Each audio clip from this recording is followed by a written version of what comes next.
I'm here today looking at our new improved road repairs. As a result of the highways improvement, we have invested £15 million in extra road improvements, and that includes doubling the patching teams that are working hard for us today. So the road repairs that we used to do, and here is an example of the old potholes. What we are doing now is we are going to invest heavily in having long-term patching repairs. And the noise you can hear now, which you'll see in a moment, is the planing machine planing off the old road surface and the old potholes, and then you'll see in a moment the new tarmac. So this is our new investment to keep the roads improved and better for all the Nottinghamshire residents and road users. Here's the planing machine working to take off the old surface, and then this is what it will look like, that new patching, much improved, and that's what we are doing for the people of Nottinghamshire. I'm Sir John Peace, and I'm the Lord Lieutenant of Nottinghamshire, the Queen's representative in this great county. Today, I'm launching the Platinum Jubilee here in Nottinghamshire. This is going to be a series of events taking place throughout the year, including beacon lightings, including street parties, including parades, and an opportunity for all our communities to join in. Now, although there will be very special set events taking place throughout the Jubilee, it's important everybody has a chance to join in. So I'm asking you, have you got any special memories of Her Majesty the Queen, perhaps some visits to Nottinghamshire? Because if you have, please let us have them, and we will make sure that they are published and put onto our websites. It promises to be a very special 12 months, and particularly at the beginning of June, there is so much happening. We hope you have a great time, and I look forward to seeing many of you at that time.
Gentlemen, please be upstanding for the chairman.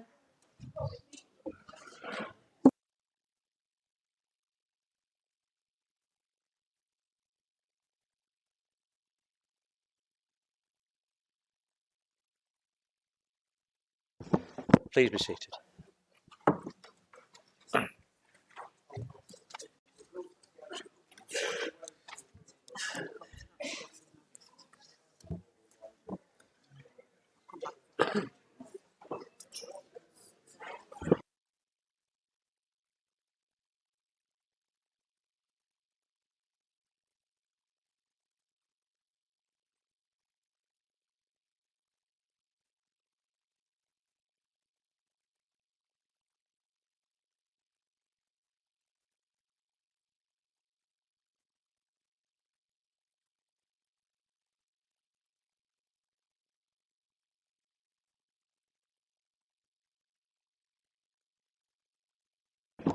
Thank you, everybody. If we could all settle down, before we start, I would like to read out the statement that we agreed that this council would make concerning the issues in the Ukraine. On behalf of That's a fine, sir. I know it is. I should have thought. I want to switch it off. I was trying to switch it off, sorry. On behalf of Nottinghamshire County Council, elected members unanimously condemn the actions of Vladimir Putin and the Russian government and express our horror at the disregard for human life, national sovereignty and the international rule of law. This council stands with the people of Ukraine and their friends and relatives living in Nottinghamshire. This is an unprovoked attack on a sovereign nation by a rogue state. The people that will suffer the most will be the civilians on both sides. We express our unity and support for the democratically elected government and the people of Ukraine and call upon the UK government and its NATO allies to offer the maximum possible support, humanitarian aid and military support for the Ukrainian people.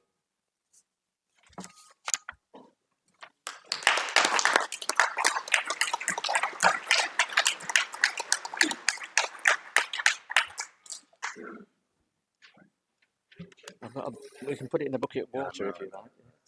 I just picked it up. Yeah. No, we're here, aren't we? It's. Yeah.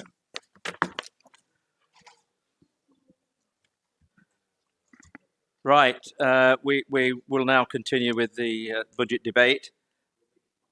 And as I mentioned earlier, there will be a single debate on the motion and any amendments. First, have to ask Councillor Jackson whether he accepts each amendment in turn in the order received. If an amendment is accepted, announce that the original motion has been altered to include the accepted amendment. Councillor Jackson. Thank you, Mr. Chairman. If I start then, in that case, with the Labour Group's budget, we won't be accepting their budget amendment. I am grateful that they seem to support most of our budget and have made some very minor changes in their amendment. The first part of their amendment is to reverse the council tax increase of 1%. We don't think that is either prudent or sustainable. What it actually means is over 4 years of this council, we'd need to find an additional £16 million worth of service reductions, and that's cuts, and we're not prepared to do that. I think it would be irresponsible. As for the £5 million which they would propose to take from what is set aside to fund risks in the social care market and immediately put it into additional salaries, I don't think that's appropriate. We don't know what those emerging risks are yet. There's a lot of work going on. There are authorities elsewhere who have introduced a pay increase. We're looking very carefully at what's happening and whether that is working. Certainly at this stage it wouldn't be sensible to immediately put all of that fund into that purpose. As for the third part of their amendment, I think that's actually already been done, and I'm sure Councillor Bradley will talk later on about the work that's going on with the Economic Prosperity Committee, and that, as I understand, is one of the discussions that's been part of that. And the fourth part of their amendment, we've had the highways review. It's been a cross-party review. It's come up with some very good suggestions. From that, we've looked at what we need to reinvest into the roads and come up with the figure that's in our budget. And I don't think changing that and asking for a further review is at all sensible. It would only delay the additional investment that we need, and the longer we delay it, the more we're going to see deterioration in the roads. So we won't be supporting their amendment for those reasons. As for the Independent Alliance Group's amendment, the first part is the same reason as I said for the Labour amendment.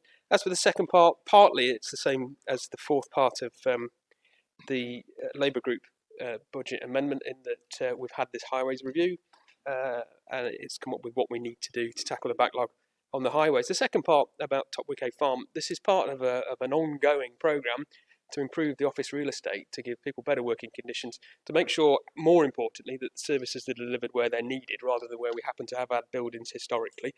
Comes with great amount of savings, not just financially, but in terms of carbon emissions as well. We're not prepared to put our staff in under performing and substandard properties, Mr. Chairman. So for those reasons, we won't be adapting either of these two amendments.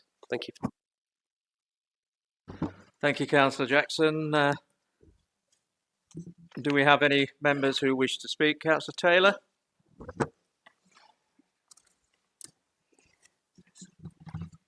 Thank you, Chairman. I rise to speak as Chairman of the Children and Young People's Committee. Chairman, towards the end of the previous Conservative administration, we were pleased to receive confirmation from Ofsted that our children's services had remained good since the previous inspection in 2015. That places us in the top performing 30% of all councils. Our aim now is to go further and achieve an outstanding rating in the future. So to do this, we must deliver an even better service in the most cost-effective way possible. Councillor Jackson, in his budget presentation, was quite right to recognise the extraordinary pressures on our children's services budget and those of other councils across the country. He's also right that we should not accept annual overspends as an ongoing inevitability. Only by finding ways of improving and better controlling demand on our services can we ensure that the children's budget will be sustainable over the long term. This has been a major focus of our work. If I start with whole family safeguarding, the National Case for Change report, published by the Independent Review of Children's Social Care, states that social workers across the country are still spending too much time adhering to bureaucratic processes rather than spending time doing direct work with families and children. It identifies the need to improve nationwide the response to teenagers who face harm from outside the home, for example, due to criminal or sexual exploitation. The report identifies that improvements are needed regarding placements for children in care, with a greater focus on supporting kinship carers so that more children can live with extended family as long as it is safe to do so. This case for change stresses the need to repair the care placement market, which it described as broken, and it identifies the need to do more to recruit, retain and support social care staff. The chairman of the review, Josh McAllister, has just outlined the themes that are emerging as his report takes shape.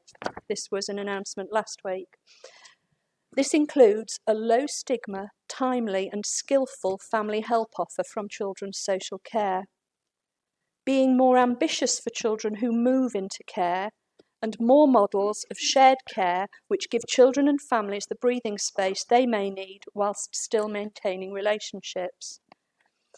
Our whole family safeguarding programme, in which we are investing an initial £1.1 million, will seek to make rapid progress on all of these issues. Taking forward the idea of being ambitious for children in care, we will use strength-based approaches, which will see our trained professionals working in collaboration with those who need our help, drawing on that person's greatest strengths and assets, focusing on what they can do rather than what they cannot. Promoting and supporting strong family units has always been at the heart of Conservative thinking, but whole family safeguarding will take this to the next level. Some elements of the programme that Councillor Jackson did not cover earlier are here. We will deliver the retendering of supported accommodation for homeless or looked after 16 and 17-year-olds, young parents and vulnerable adults, including care leavers, and unaccompanied asylum-seeking young people. We've already decided to invest over £270,000 in establishing a focused unaccompanied asylum-seeking children team. Also, a joint commissioning and delivery project will improve support to children and young people with complex needs who are deemed to be on the edge of care due to mental or physical health issues or whose existing placements are at risk of breakdown. We have a budget of almost £400,000 to recruit 6 temporary posts for a fixed term of 3 years to support the whole family safeguarding project, and we have allocated £45,000 for externally commissioned co-production capacity. And, Chairman, working corporately, the Council will deploy 5 local area coordinators in strategic locations across Nottinghamshire to connect people with the most suitable locally available support in their community to reduce the escalation of need and risk. And I'll just repeat that, Chairman. We are deploying across the district and across the area extra support. Our whole family safeguarding initiative will be supported by the wider transformation work taking place across the Council. For example, our Improving Residents Access programme will further develop the multi-agency safeguarding hub and the early help unit in response to the pressures that those particular services are facing. Our All Age Approaches programme will help to provide more joined-up local support to children and families and schools to enable children with special educational needs and disabilities to have their needs met earlier. And our Early Help and Prevention programme will develop the Council's future model for proactive intervention, in particular developing the role of family hubs, the first of which we've just agreed to set up in Retford, using the building that was previously occupied by Retford Children's Centre. I spoke at full council last November about the work we're doing to roll out the family hubs. Councillor Carr appreciated that response, so I won't go over that again today, but these are a national priority, and we've applied to the Government's Family Hub Local Transformation Fund for revenue and capital resources to roll these out across Nottinghamshire. It's proposed that at least one family hub network will be created in each district, with all relevant partners fully engaged, and committee agreed to invest £130,000 to create 3 new temporary posts to take the Retford project forward. Chairman, our work on early help is not being undertaken in abstract. We work closely with the Nottingham and Nottinghamshire Clinical Commissioning Group and with the local police through the Nottinghamshire Safeguarding Children Partnership. The partnership has published the Nottinghamshire Early Help Strategy 2021 to 25. This includes a strong focus on the creation of further family hubs. We are also progressing with our Best Start strategy, which was agreed towards the end of the previous administration and runs through to 2025. Again, this involves working with health and local authority partners to invest in giving young children the best start in life, recognising that a child's progress in their earliest years has a very significant impact on their long-term development and life chances. By investing in early intervention and assistance to vulnerable children and adults, we will help them to help themselves. We can help them confront practical and behavioural problems and prevent such issues escalating to a level where they require more intensive, expensive and potentially long-term support from this authority. Success means we can then focus more resources on those service users with the severest mental and physical conditions. And as Councillor Jackson said, it means we could reduce the overall pressure on the children's budget by anything between £2 and £7 million over time. This ultimately eases the burden on taxpayers.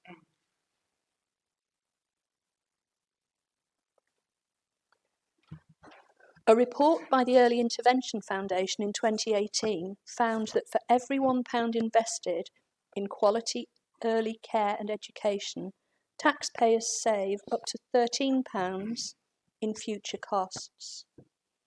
Throughout the past year, we've been approving funds to take this work forwards. With a budget of approximately £100,000 from contingency, we approved a special one-off payment of around £300 each to our existing roster of internal foster carers to recognise their commitment in caring for some of the Council's most vulnerable children. Primarily, this serves to acknowledge their exceptional efforts during the COVID-19 pandemic, but it also demonstrates to potential new recruits the importance that we give to this role.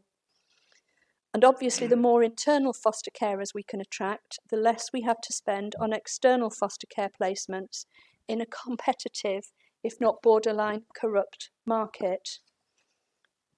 We're boosting our multi-agency safeguarding hub and the early help unit, with investment to the tune of almost £420,000, enabling us to appoint 21 fixed-term temporary posts to maintain operational stability and to deliver service transition and improvement.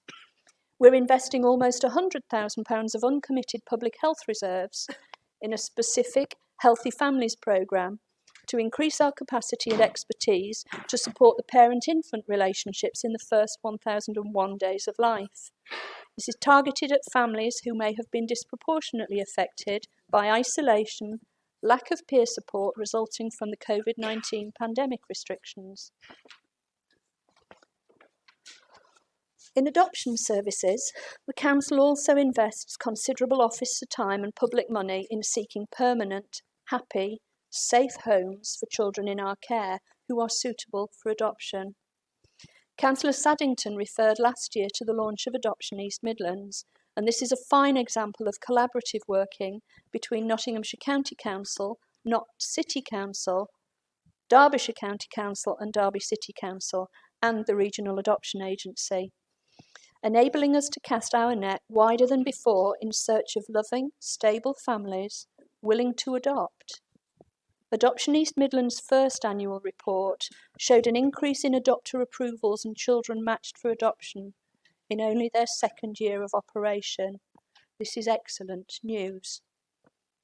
In the past year, 95 households have been approved to adopt, an increase of 16% on the previous year, and 82 households have progressed to the next stage of their adoption journey, an increase of 17%.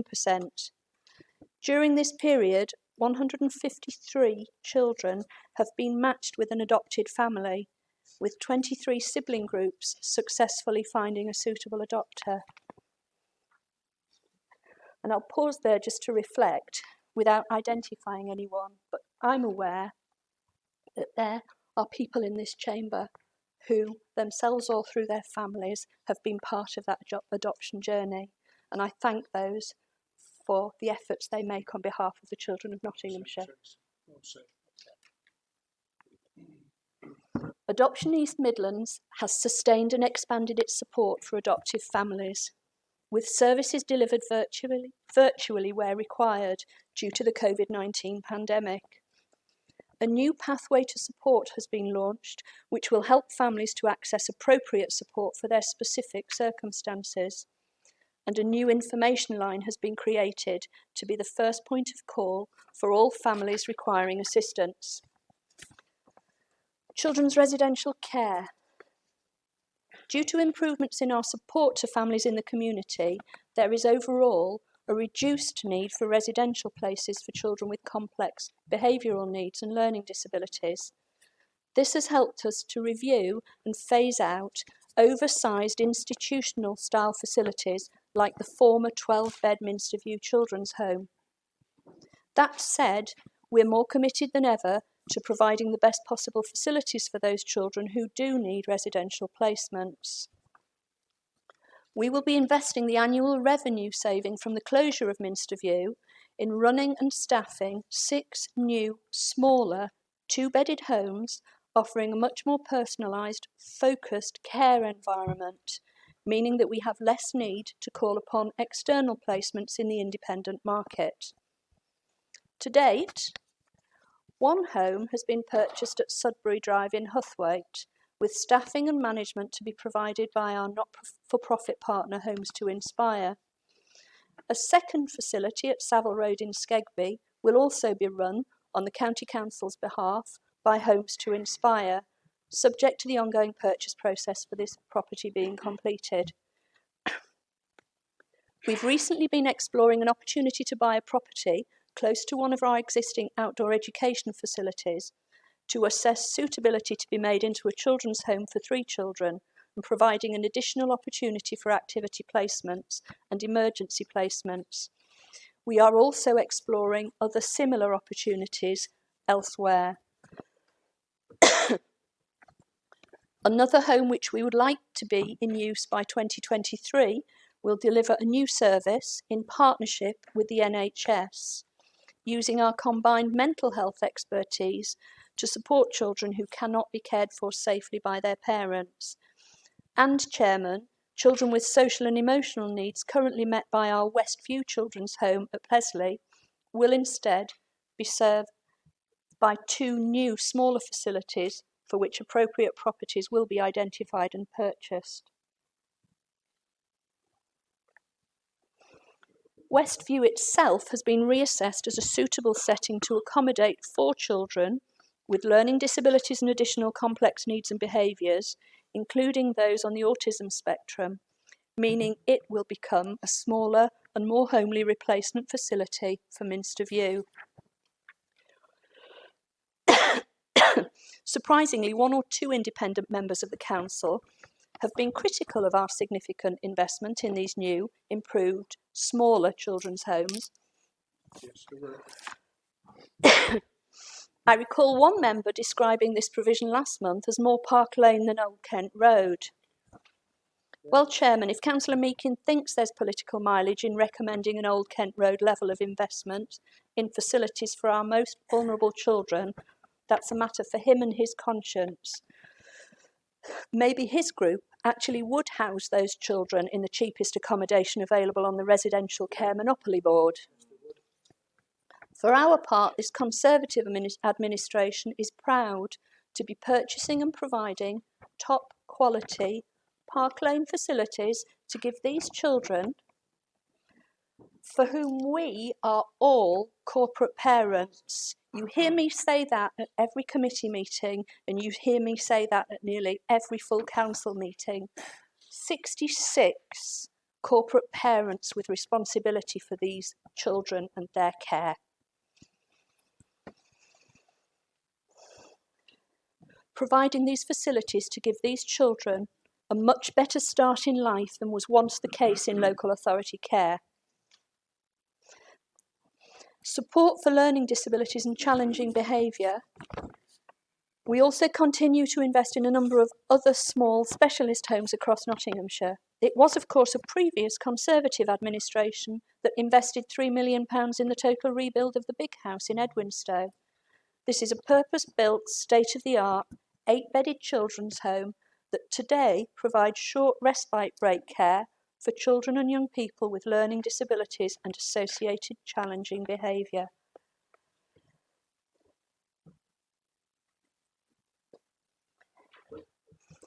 As I said to begin, Chairman, my aim is to ensure Nottingham's Children's Services maintain our good Ofsted rating, and we're working now to become outstanding as soon as we can. In the coming year, we plan to spend over £160 million revenue and £43 million in capital supporting Nottinghamshire's children and young people. My Vice Chairman, Councillors Anderson and Smith, will speak later today about other areas of this investment. I support the proposals in the Council Book, Chairman, and I thank you.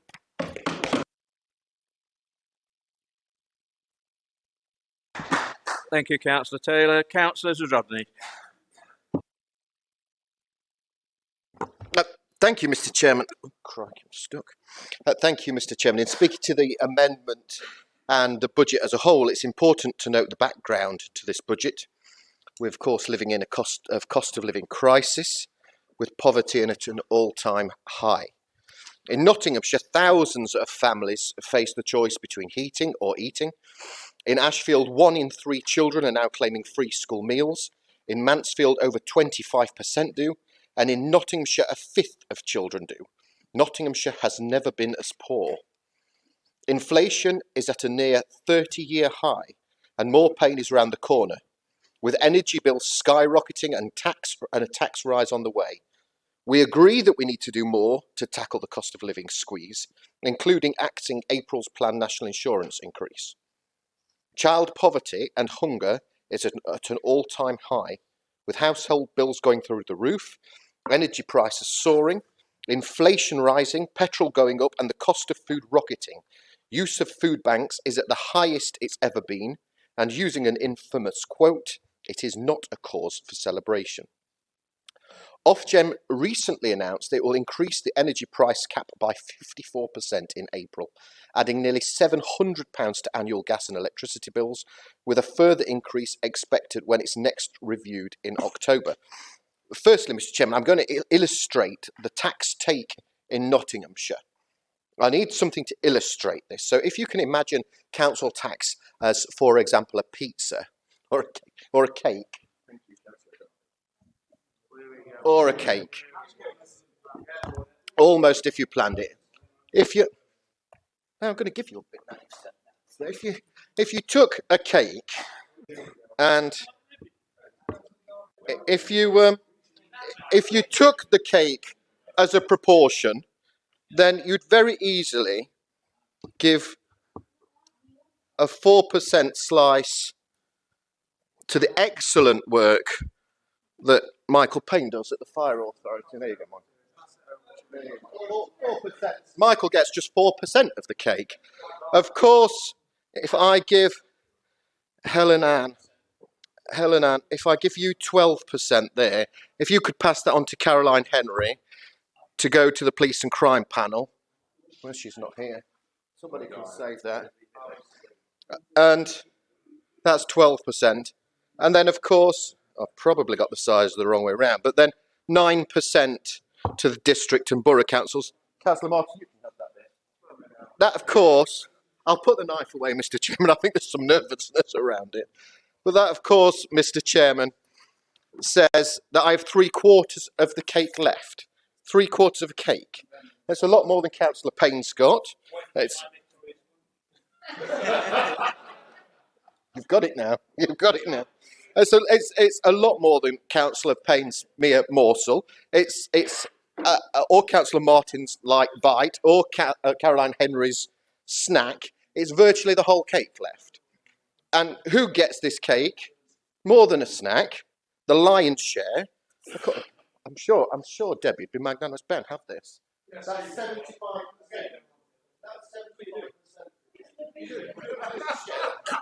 That's 75% of the cake. That's 75%. That means that you get 3/4, and that means for every percent. That's where the Tory party's going. That means for every percent you put up council tax, you cost the residents of this council, of this authority, £4 million. £4 million. Now, compare that to Ashfield, where a 1% rise is worth £78,000. There's literally no point comparing the two.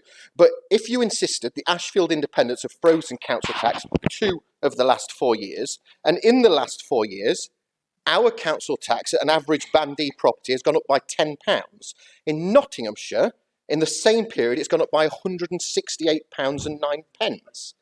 Since 2010, the Tories took power nationally, and Nottinghamshire County Council, part of the council tax, has gone up by £459.09. Now, there's a BBC programme, no wonder they don't like the BBC, it's called Rip Off Britain. And this looks at things like cowboy... I think that's really inappropriate, don't you? I think that was really inappropriate.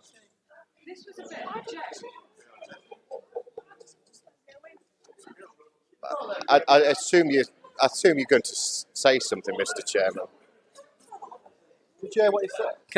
Before we move on, could I just ask that all members of the chamber refrain from making personal remarks? Yeah. Especially of a, well, I won't even deign to say what it is, but it is offensive to some people, and not at least me. Thank you, Councillor. So could we?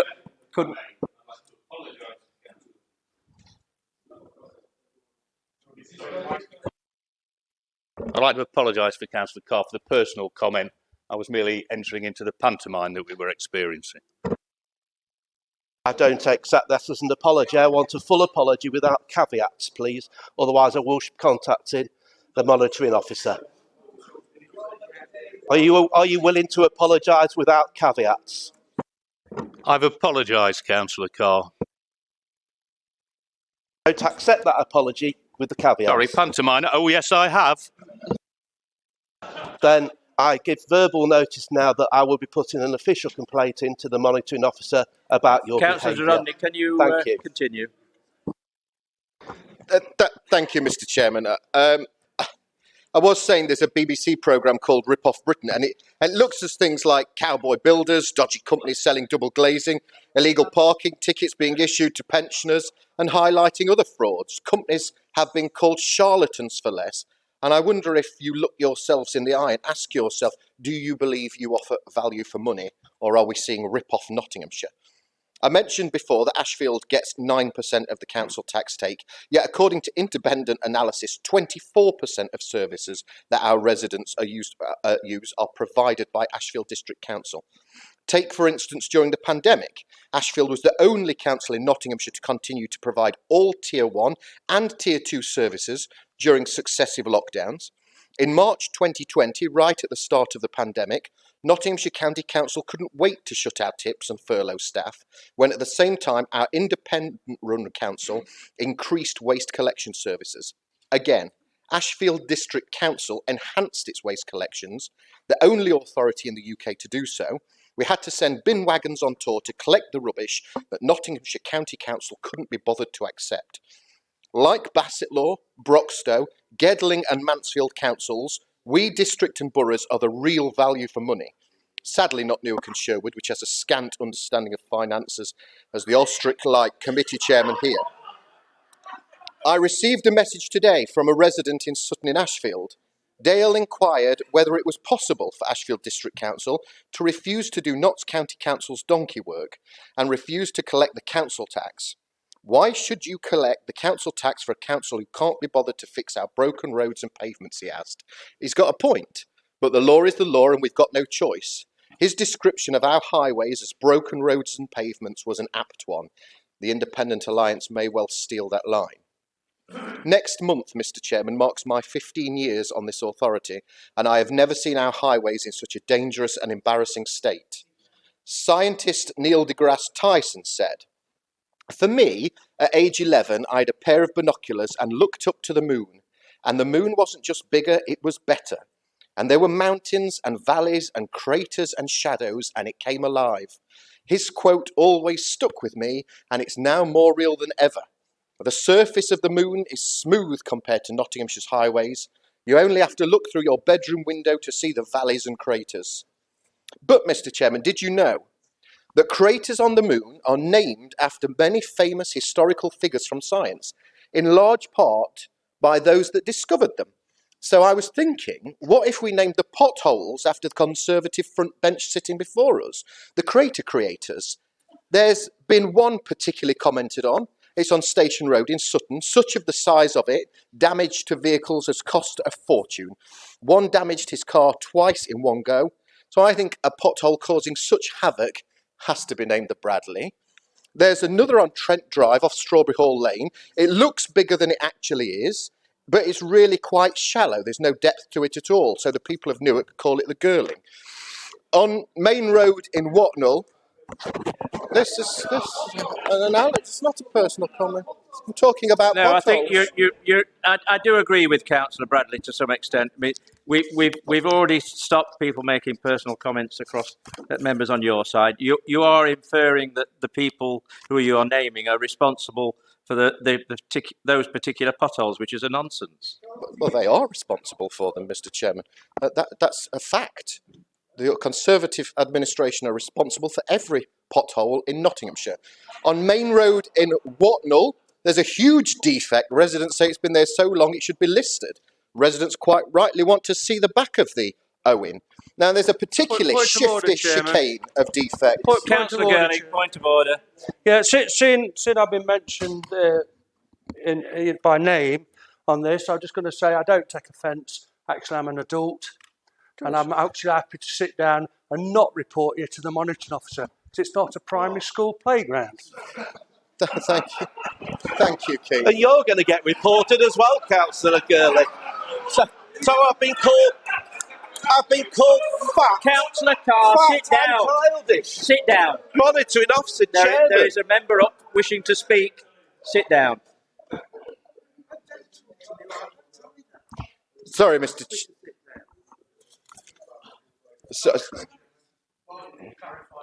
Sorry, Mr. Chair. The last of them, there's a particularly shifty chicane of defects in Chilwell that residents try to dodge. It's a very big void. It's totally full of rubbish, but I hadn't got a name from it until hearing the speech this morning, but it's clearly a Jackson. So it's a sad and parlous indictment on this authority that the councillor with the most inept financial capabilities in this authority is allowed to wreak havoc on the council's finances with his reverse Midas touch.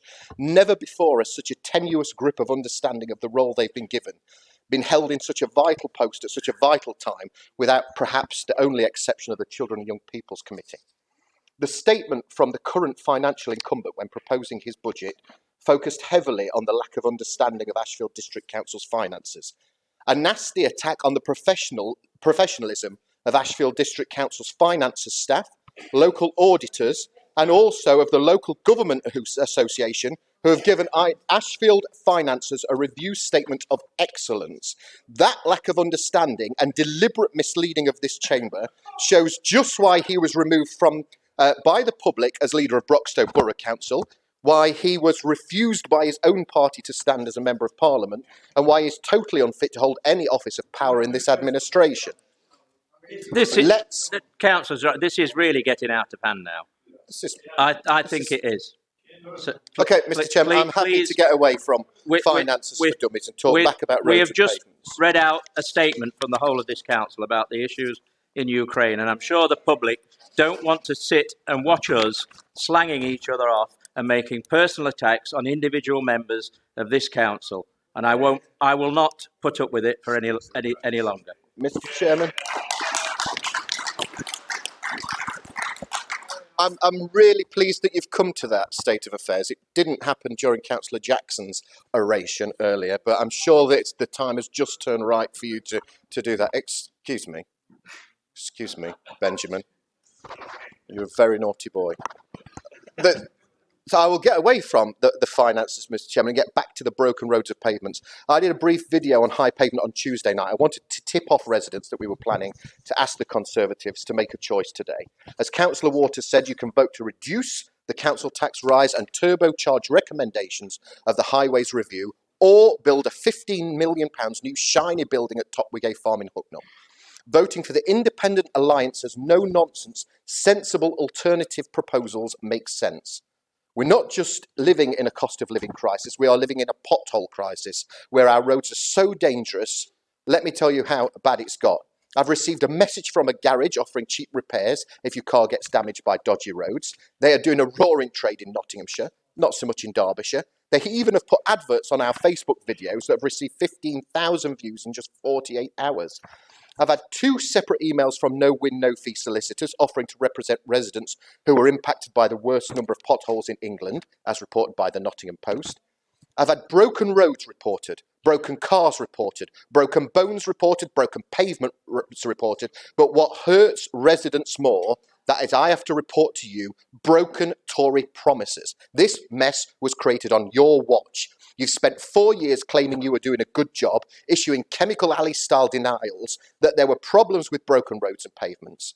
The former Communities and Place Committee ran a Pravda-style communications strategy, claiming places like Hucknall had got a good job.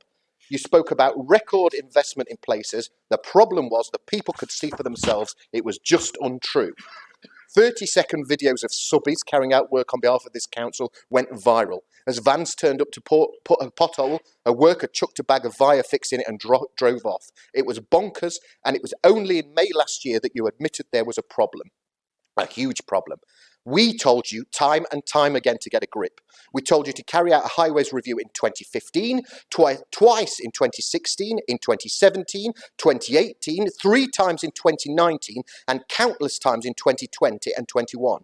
And you only listened when both vice chairmen of the communities and place committees were removed by voters in Brinsley and Greasley and Hucknall West when residents called it the pothole polls. You only carried out highways review because we forced you to. Now, 9 months into your new administration, nothing has changed. Same old promises, same old Tories. Our budget proposals give you the chance, but only if you want to change. You have to be prepared to listen to the only opposition you get in this council from the no-nonsense Independent Alliance. Now, we're willing to hold our noses today and vote through a budget with a few small tweaks. Let's face it, many of you have told me privately that building these plush new state-of-the-art offices at Top Wigate is bonkers. It will cost a small amount of money in the scheme of things to scrap those offices. So let's look at the facts. In just 3 months before Christmas, the cost of the new offices went up by £1 million. And if you look at the problems this council faces with the £9 million overspend at Gedling Access Road, it makes sense. Predictions that the new offices at Fotwigate may well spiral to 20 point million of order, please, Mr. seem... Councillor Lawton, point of order. Yes, thank you very much. Point of clarification, really, if I may, from Jason. Jason, you said we've got the worst roads in the country. Where's your evidence for this, please? Where's your evidence?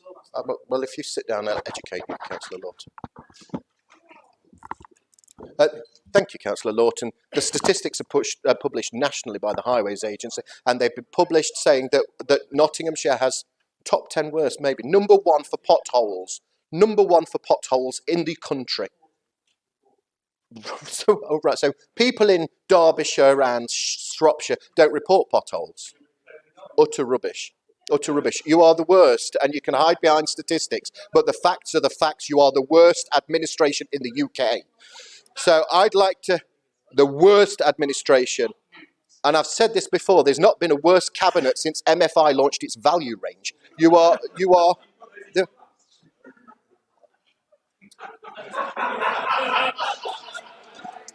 Councillor Bradley, I suggest you don't want to talk about personal stuff in this chamber, because people who do the naughty things you've done don't want to be speaking about things in public, do they? Everyone's got a little black book then, and right, your list is very long. Please, Chairman, So point of order. Can we stop this? Chairman, And I think please can we get away from this pathetic playground stuff here? Yeah, we're in a position today. We just talked about the Ukraine and people dying, and here we are talking about personal issues across the chamber. Not on. Absolutely not on. Yes. I've already said That's you. several times that I'm not prepared to put up with this any longer. And if it happens again, I shall be asking members to remove themselves from the chamber. Thank you, Mr. Chairman. I appreciate what you've said there. I assume you meant the leader. Chairman, I'd like to thank finance officers at the council for their help in putting together this alternate budget, and councillors Waters, Hollis, Purdue Haran and Carr in particular for their efforts in working with our value for money research officers. Chairman, I would like to ask members, please support this non-political attempt to keep council tax rises as low as possible, which protect the most vulnerable and turbocharges the fight to fix broken roads and pavements. Thank you, Mr. Chairman. Let's announce to our residents with good news this afternoon and show them for a change that Nottinghamshire County Council is on their side. Thank you. Councillor Elliott. Thank you, Chairman. I'm just disappointed I haven't got a pothole named after me, but I have got a speed bump.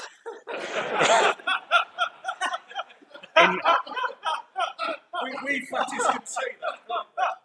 I can say it about myself, yes. See, Chairman, as oh, you stop. There's a six-pack in here.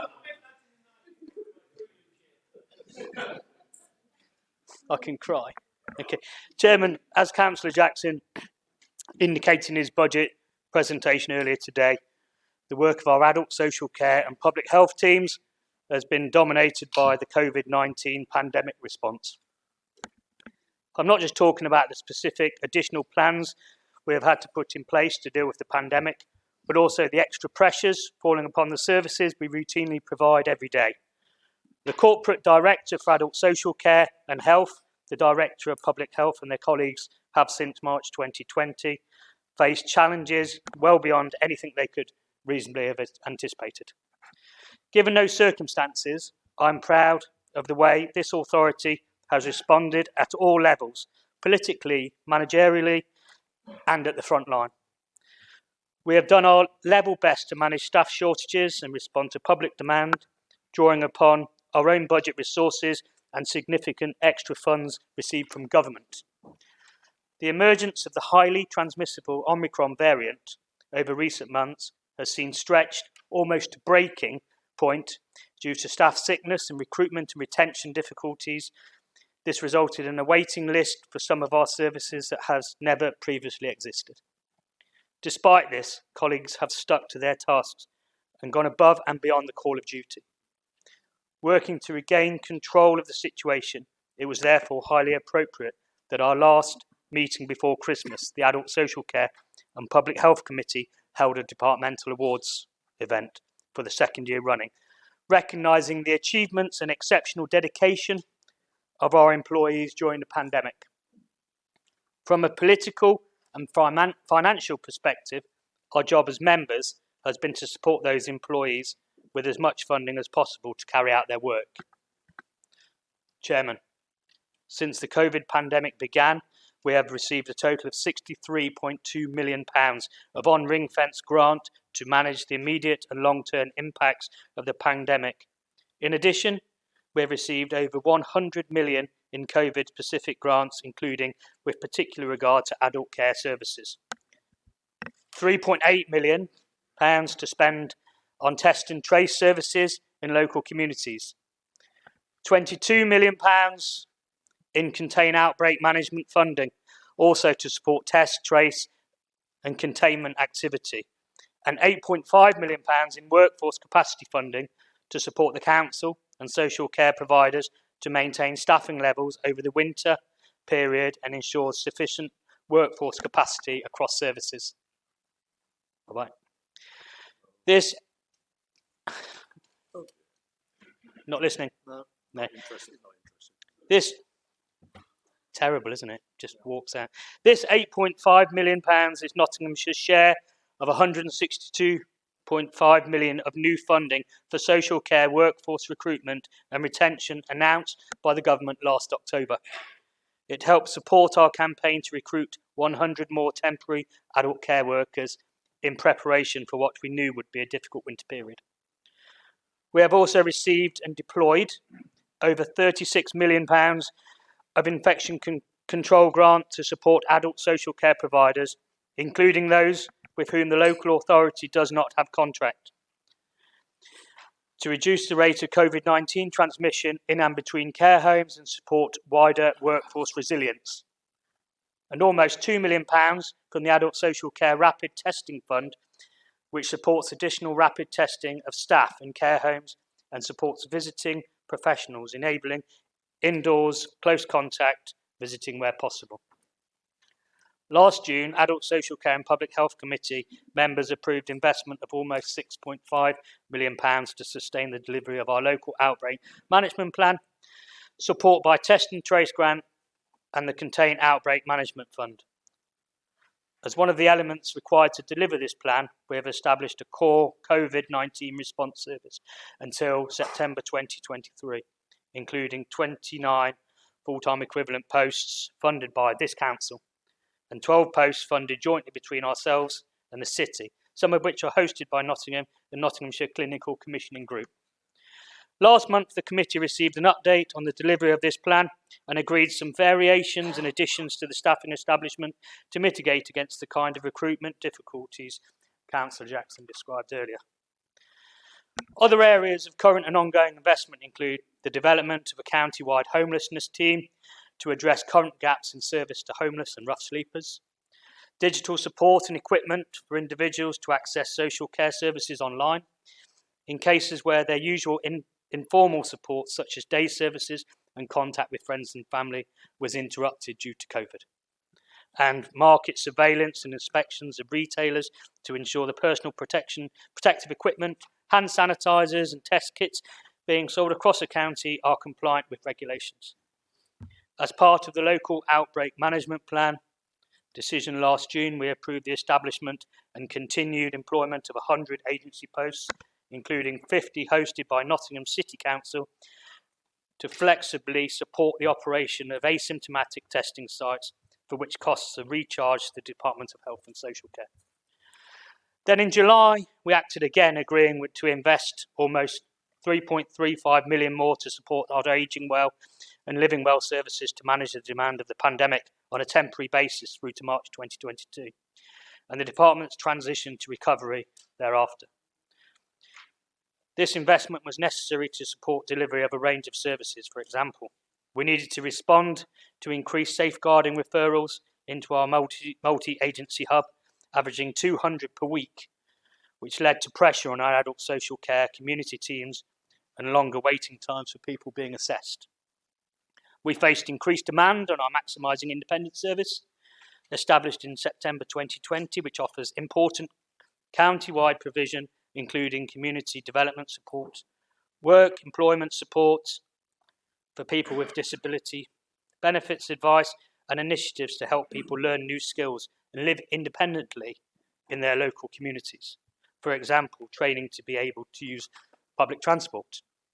We progressed with developing a single referral solution for our Home First response service, our rapid response service and our short-term assessment and enablement team to successfully deliver our hospital discharge policy with partners, and we reinforced our winter planning and national hospital discharge policy with a £1.3 million cash injection supporting the appointment of 28.5 temporary reablement posts. We undertook intensive short-term work to improve the department's performance on our direct payment and personal assistant packages, developing new processes and removing barriers to the use of both. We increased the pace of delivery across a number of projects within integrated strategic commissioning and service improvement programs to ensure the department has sufficient resources to deliver the programme and assist recovery from the pandemic.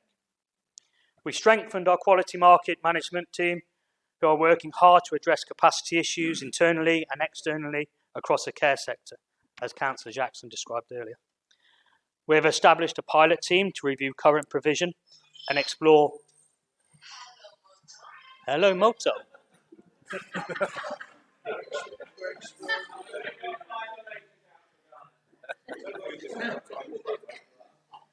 Hello, Moto. Are you reporting into the monitor?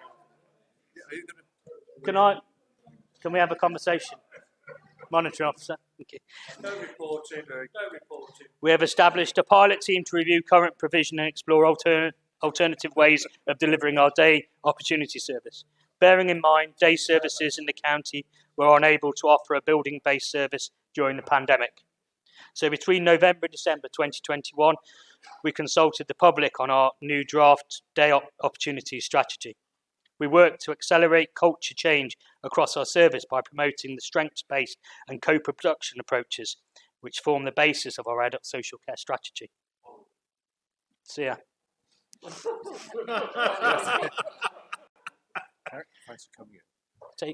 And another one.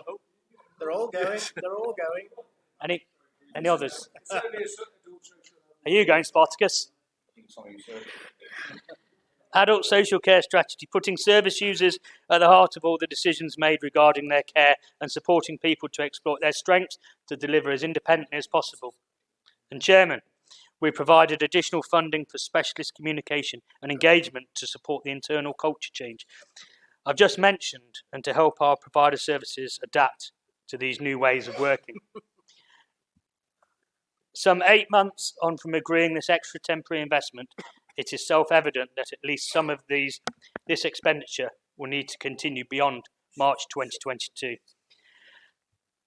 on a further temporary basis, or as more permanent feature of the medium-term financial strategy. That's why, for instance, we will permanently establish 52 posts from the 1st of April 2022 to provide additional reablement and social work capacity for hospital discharge, although these are intended to be funded by the integrated care system partners rather than adding the pressure to the County Council's budget.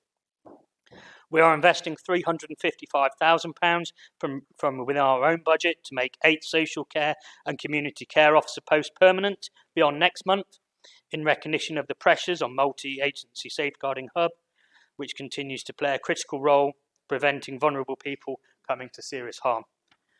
We are transitioning to a whole council approach to early help and intervention, seeking to identify and proactively prevent individual and family breakdown at the earliest stage, which is far better than responding reactively with more intensive and expensive services when such problems have already escalated. This is not a new concept for this council. A lot of investment and work in adults and children's services over the past 10 years is based on the premise that prevention is better than cure. We have already improved lives and avoided costs by applying this approach. By now, we are aiming to take this work to another level, applying new professional learning and coordinating activity across the departments more than ever before. We have agreed to commission improved domestic abuse support service for adults and children in response to the freshly granted statutory powers of the Domestic Abuse Act, which received royal assent in April 2021.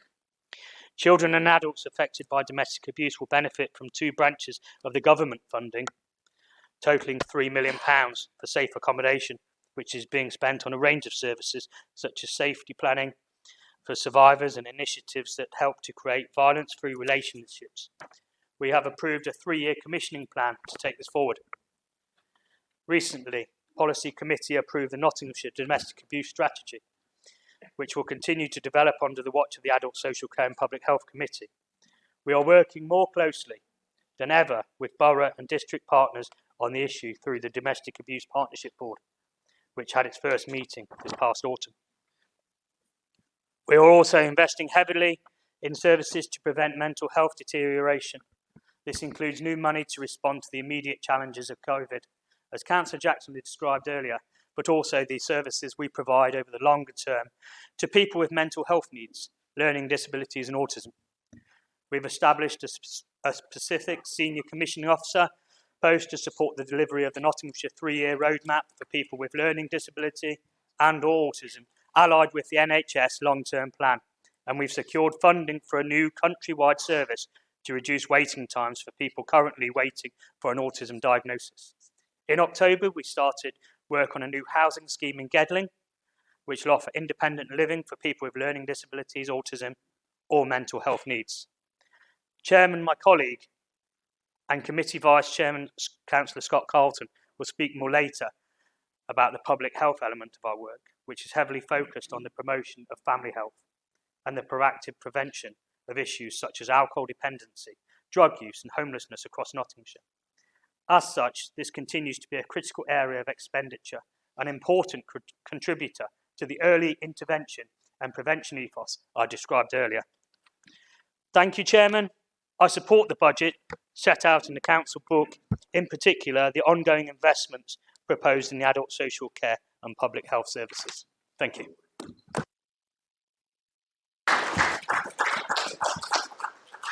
Thank you, Councillor Elliott. Councillor Wilmot. Chair, standing order number 86, please. Points of order and personal explanation. Thank you. I apologise to Councillor Elliott for having to leave the room. I understand it caused a bit of a raucous when I did, but I'm afraid I'd just had a text from my wife, who, like me, has just recovered from COVID, and I'm afraid she's been taken into hospital with shortness of breath. So that is why I can't go in with her in accident and emergency, so I will at some stage have to leave, Chairman. Sorry about that. Thank you. Yes, Steve, whenever you need to go, just leave. Don't. Your wife's health is more important than anything. Thank you. Yeah, send on behalf of all of the Conservative groups, and our prayers are with you, and send our love to yourself and your wife. Okay. Okay.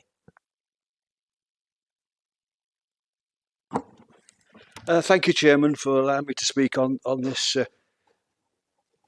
issue today. Can I first of all say, bring my sincere sorrow for the people of the Ukraine who will be suffering tremendously at the moment, and hope that the countries involved can come around the table and resolve this issue. It's a situation that we all hope will happen. Anyway, thank you, Chairman. Can I say that I fully back the independent allowance alternative budget proposals before us today. The many thousands of Nottinghamshire residents suffering financial hardship can do without the extra 1% council tax burden proposed by the Conservative-led County Council. If you can't see the suffering that this will bring, then you are not listening. You must remember, 2% levy at the borough and district councils means one item at the supermarket. 1% at the county council means a whole week's groceries. Our alternative budget proposals don't eliminate the total council tax, but it makes it cheaper for residents. We've got the money from reserves. We would take the money from the reserves, and the Chief Finance Officer, and indeed the Monitoring Officer, has declared it legal and balanced. What this means in simple terms is that today you face a clear choice. More of the same from the Tories or improvement from the Independent Alliance Group. Within the Conservative budget, you've proposed a £15 million earmarked reserve to fund the works associated with the Highways Review. You've always got to say the Highways has been one of the most terrible situations that has arose in this council over the past 20 years. Our proposal will double that. We'll double the 15 million. It has been stated that 15 million will not touch the sides of our roads and pavements. That is right. We would double this, but we want to see it spent fairly. That would mean an extra 2.1 million per borough and district for their highways. I must say, over the past few days, travelling on our main roads all over Nottinghamshire, the 3 storms that we have had to endure have decimated our roads, with new potholes appearing all over the place. Dudley, Eunice and Franklin, sounds like regulars at the George Street Club in Hucknall. They have in fact exposed the poor maintenance of our roads by the Highway Department, sorry to say. Potholes are reappearing where they have just been repaired. In fact, one on the Derby Road leading to Annesley could almost accommodate a small family. I fully support the 3% rise in the social care area, which has been, whether you like it or not, underfunded by the Tories for so many years. You say you are supporting the most vulnerable in society, with 4 new replacement schools to provide sufficient school places. Well, in Hucknall, the Flying High Academy is already full, and many children in the area are having to make journeys to find another school. And many more houses are to be built in that area. Where are those children going to go? You say you are supporting the most vulnerable in our communities with further investments in the highway structure. As I have already said, nowhere near enough investment, as potholes are increasing due to the slapstick filling from many, many years. In this report, it is said a total of 250 schemes are programmed for completion in 2021-22, of which 193 have been completed to date. The question is, how many will have to be revisited because of the workmanship? As I have said already, many potholes have been repaired, are reappearing. You tell us that you don't have the figures available for how many potholes have been revisited. I think that's a little bit of a few porkies being sold there. In fact, if the pork pies told by the Tories filled potholes, we wouldn't have a problem. This is another reason to vote for our sensible legal amendment. You say significant investment is going into libraries, yet Hucknall is still without an available toilet in our library. Yet we are putting on events that take up considerable time in the Hucknall Library, yet no toilet facility for them to use. Residents tell me they won't use it as they can't spend a penny. Nice to see the residents of Gedling getting an extra access road around Gedling Village, with a massive 8.6 million overspend in the budget. This is a bit of a scandal that, yet in Hucknall, where Gedling is building houses at Topwiggy Farm in their hundreds, no extra infrastructure for Hucknall residents has been proposed. This will further add to the gridlocked roads. The schools overcrowded, and residents are sick of finding it harder to see a doctor. And as we shall not forget the nice little earner that the county council is getting as owner of the land. That is many, many millions. I would like to move on to the street lighting. There is 4 million in the budget to replace the lanterns with lower energy options.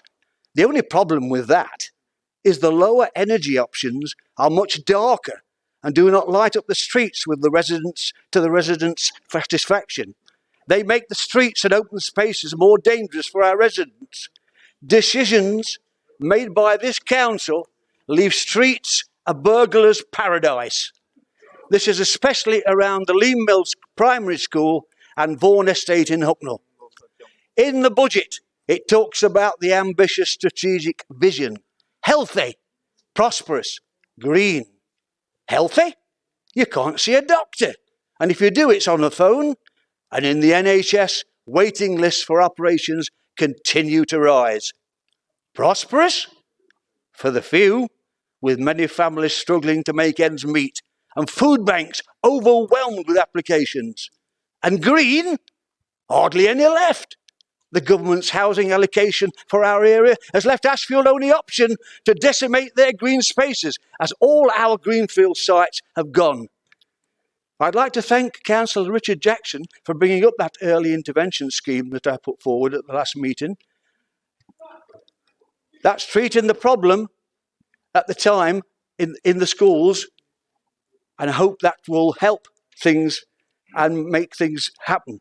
The high needs block in the school's budget is an area that needs constant observation.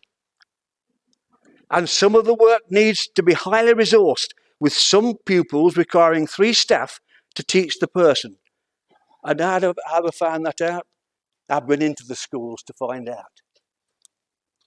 And skills and training is very important in schools, and it is essential that every senior academy has the facilities to learn job skills. Let's look at our young people. Do the third of young people in Ashfield who claim free school meals feel prosperous? Jobs in the building trade, including bricklaying, plastering, electricians, painting, plumbing and surveying, all are urgently needed. And they need to learn these trades at the schools. It says the budget has been set at the basis of accepting an appropriate level of financial risk. And the risk assumptions have been communicated to and understood by all elected members and the corporate leadership team. I do hope you have considered all those in poverty, all those with serious illness, all those that are unemployed, all those without homes, and all those who need help even to exist. Members, many are not as lucky as we are. I would implore members today, Mr. Chairman, to support the alternative proposals to put forward by my colleague, Councillor Lee Waters, and put forward by the Independent Allowance. We will reduce council tax rise whilst dealing with the number one issue that residents face. As you know, I have a reputation for not being political. I'm asking you, to put your politics to one side and put the people first. Thank you, Mr. Chairman. Well done, John.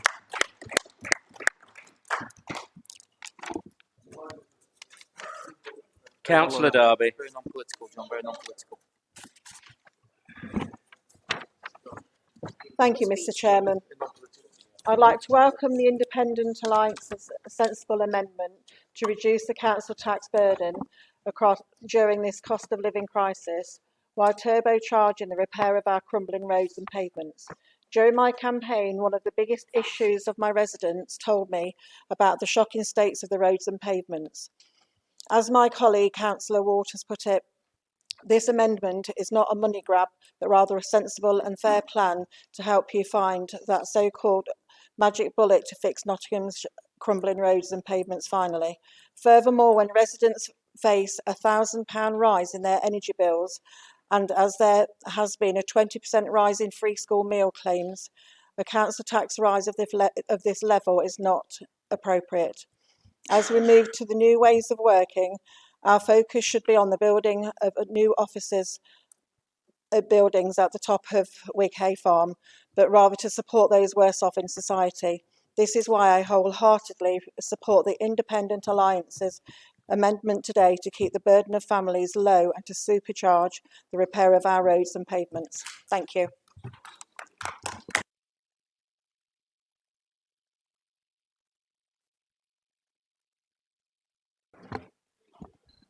Thank you, Chairman.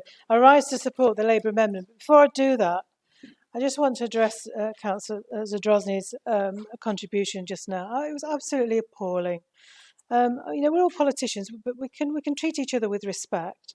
And I mean, and you say that you're the only opposition. Well, actually, you're not. But the difference between you and the Labour group is that we don't do it by personal attack and insults for a cheap headline. Okay. So I rise to.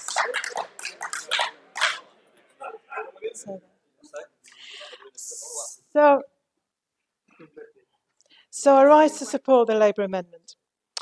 Residents, business owners, young people starting out in life trying to find decent homes and well-paid secure jobs. Older people and families trying to make ends meet. Many of our people in Nottinghamshire are dreading the coming months and years as the cost of living skyrockets. And it really isn't an empty slogan, and I'm repeating this, I know. Some really will have to choose between eating and heating. Can we really ask them, should we really be asking them to pay 4% more tax this year? No, I don't think we should. Our Labour amendment represents a really carefully thought through moral approach, as Councillor Cream has said, to recognise the huge impact of the current cost of living crisis on our hard-pressed residents. We would have liked to have done much, much more to help them, but we just don't want to bankrupt this council. So it has been signed off by the One Fine officer, so it isn't irresponsible, Councillor Jackson. But we don't want to bankrupt this council, and the funds available are not just there due to year-on-year big, real cuts by central government. Local government, and as a result our residents, have borne the costs of austerity for many years now, and many have been badly hit as a result in so many ways, and it's likely to get worse. The amendment to the budget makes some practical proposals focused on social care. That's because we all know it's a big worry across the whole country.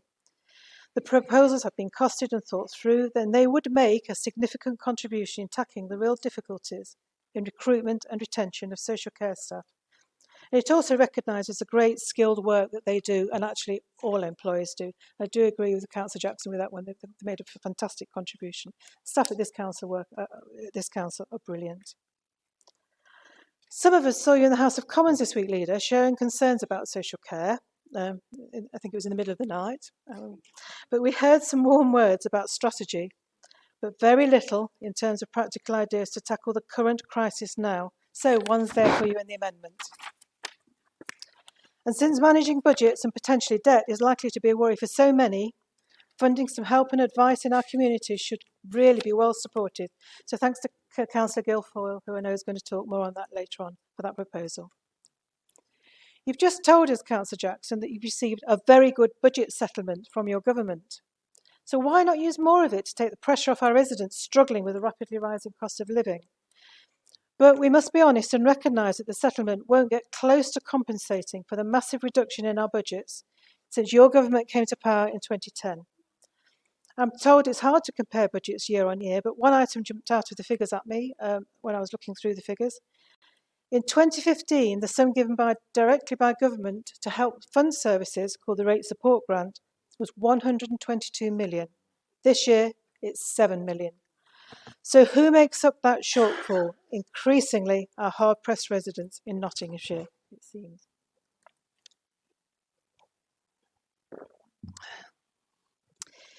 In every district, there are large and increasing numbers of people across this county experiencing fuel poverty and deprivation.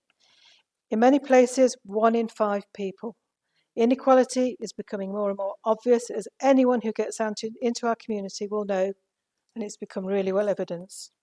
And I know what you're going to ask next. I can hear it coming from the Tory benches.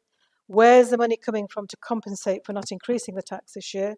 Where's that famous money tree to provide more valuable help and support to our ratepayers? Well, how about asking your government that question? In January, we heard that the Treasury wrote £4.3 billion off fraudulent COVID loans. Now we're hearing a further £20 billion in defaulting COVID business interruption and bounce back loans which are unlikely to be paid, a cost which should not be paid for by taxpayers. This is terrible management of our economy. Then there's the appointment of Dido Harding, a long-time pal of David Cameron, to oversee what became an utterly shambolic and ineffective NHS test and trace programme. That cost the taxpayer £37 billion, and it didn't do the vital, potentially life-saving job of preventing the spread of COVID. Remember the pandemic? Harding had no background in or any genuine understanding of the health sector, so why was she considered to be the right person for the job?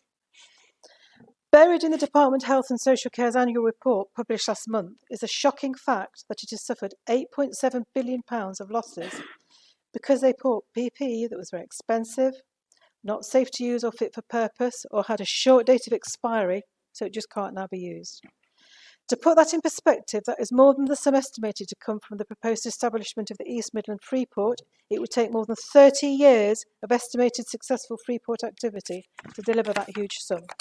And wouldn't it be good, instead of setting up the Freeport, we were given the money in our county and district council budgets to proactively help our small and medium-sized businesses develop and grow sustainably? I used to work in business support in this council, and in a small team, we made real difference working directly with SMEs, giving them tailored support to develop their staff to enable them to have a sustainable future. So I know from personal experience that small businesses employ so many people in this county in decent, well-paid jobs, and they could do more. And I do really fear that the Freeport will be dominated by big business with very little local democratic accountability. We really need clear, representative local voices when these huge changes are made, are being proposed, and proper public accountability. And just to put into context the scale of the massive spending mistake, and I'm not going to bring another cake out, 2.6 billion would allow this council to give in the county, everyone in this county a complete council tax holiday at current levels, not for 1 year, but for 7 years.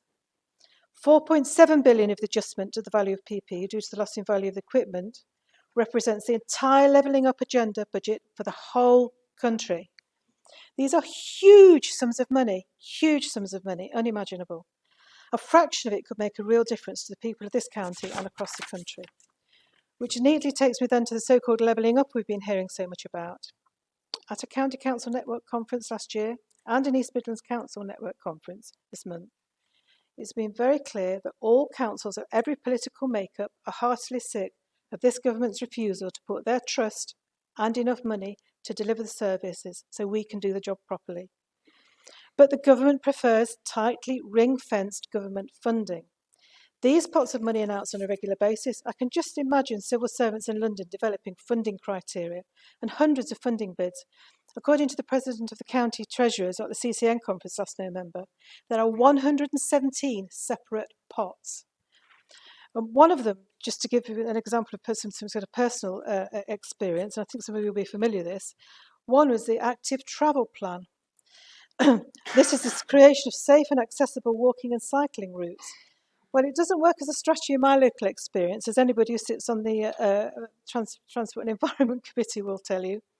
In Dovecote Lane in Beeston was included in this active travel plan, but the criteria was way too narrow, timescales were way too short, which meant that proper strategic planning and real public consultation could not happen effectively. It just does not work. And actually, the trust of the people in my division for that plan now has just gone. It's a real shame.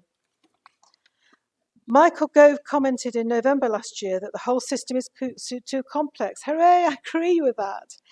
It's a way of funding services and local projects which is a mess, and one that has expanded wildly by the Conservative government over the last 11 years. I look forward to Mr Gove following through on his commitment to make public funding more straightforward and to a significant rise per head public funding in Nottinghamshire. So let's keep it really simple. Give the money to local councils to enable them to plan ahead strategically for more than 1 year, reduce inequality and deliver services in their communities that they know and understand so well. So I say again, tightly ring-fence funding from government with short deadlines that give little chance for proper public consultation is not the way to get good local services that we know people want, need and deserve. And let's be honest, levelling up wouldn't now be needed if successive Conservative governments since 2010 have both remembered the East Midlands, that we're here, and its need for investment, and it trusted us with enough funds to take the huge and worsening inequality in health, income and opportunity in our county. It's a published fact that the East Midlands year on year gets the least public spending per person terms out of any of the UK regions. The level of spending on economic affairs reported every year by the Treasury shows the East Midlands consistently at the bottom of the table in the UK, with £645 spent in 2019 compared to 1,347 in London and 870 in the West Midlands, and with an England average of 896. Then we get the huge blow of HS2 not coming to Toton, and that would have made so much difference and really increased prosperity in the region in so many ways. And I can't help thinking that if the construction of HS2 had started in the north and worked its way south, the money would have been found by now to deliver it in full. People are getting desperate. It's absolutely heartbreaking. And the idea that an elected mayor will improve things as we get yet more highly conditional ring-fence money, I think is questionable. I'm really concerned that elected mayors will represent yet more top-down governance, with a local voice disappearing even further down the road. I hope not. We're still looking at it, but we will see. But you really can't level up without pushing power down. The two have got to come together. And one of the much shouted about climate emergency you called in May, I can see very little progress. I mean, you talked a lot about buildings here, Councillor Jackson, but it's been estimated that 82% of climate change can be influenced by local councils. There's so much more we can do. But if you want to know how to tackle climate change, ask Broxton Borough Council's lead on this. She gave a brilliant presentation at a meeting this month, and it was very clear that every policy in that council in Broxton had to demonstrate its environmental credentials before it got signed off. The result? The reduction in CO2 emissions is already increasing substantially in Broxton, with a 16% reduction already achieved. That is really tackling the climate emergency, really meaning it, and not just shouting about it and increasing your spending on communications. It will be interesting to see how the new Environment Act will be delivered. It will clearly have enormous implications for councils and their budgets, so I hope we go for that one big time. So now you're asking our residents to pay at least twice for our social care provision, once through the so-called social care precept, which I'm told isn't ring-fenced, most likely again through a hike in national insurance. This amendment, this Labour amendment, does not ask for a huge change. Sadly, the budget won't allow that, but we've taken advice and we've got this amendment properly signed off by a Section 151 officer. But what this will do is show that we really care about our citizens and want to do the very best we can to support them through this really, really tough time. My thanks to officers for their willingness to listen and for their wise counsel, especially Keith and Nigel, who've helped us put this proposal together. And thanks to Jim too, who has worked so hard to find a way forward with so little spare in this budget. It's a moral budget and one we're proud to propose today. Labour members are out and about in our communities and they know firsthand how people are suffering because of rising costs and long waits for services some of them are desperate for. And yesterday we learned that people will soon have to pay for a COVID test. Some will be on statutory sick pay of £96 a week. That is just plain unfair and lacking in any care or compassion. Leader, you tell us you have the ear of ministers. You need to make the case for funding local government properly. This budget cannot deliver the very best for our residents. They deserve better. Thank you. Thank you, Councillor Cole. Councillor Henshaw. Thank you, Chairman. It will be remiss of me not to welcome Councillor Darby to the chamber.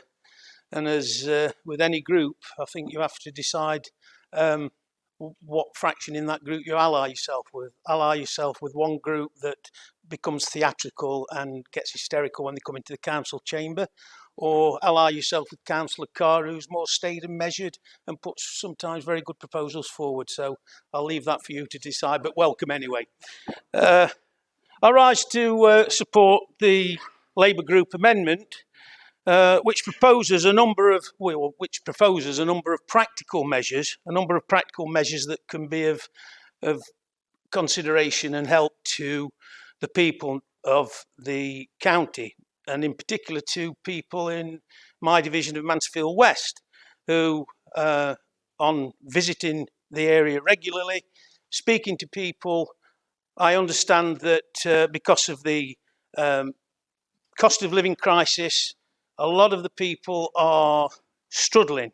They're struggling to put food on the table, literally, and they are struggling to make ends meet.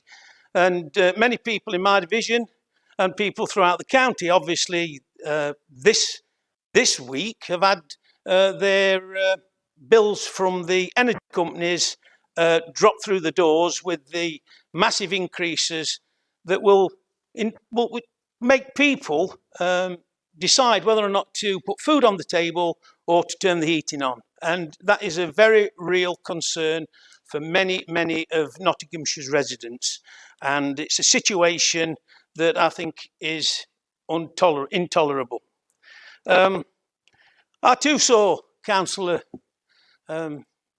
Bradley's speech in the Commons the other night. Quite interesting. I presume that there were a few more members listening in the lobbies and places rather than the people that actually sat in the room, because some of the points that you made were actually quite fair, and some of the points that you did make, I as someone who works in the care profession, cannot disagree with. But if you're talking about looking at the care sector from the coal face, not a very good analogy, but I understand where you're coming from. I can tell you that one of the biggest problems we've got is the recruitment and retention of care staff. Now, our amendment would mitigate a little bit towards the amount that care workers, and care workers in inverted commas, range from people that work at home and don't get any money and provide care for the loved ones, through to care homes for the elderly, care homes for people with a learning disability, provision in the community, supported living schemes, to nursing homes at the other end where they've got qualified nursing staff. So the care sector is very broad.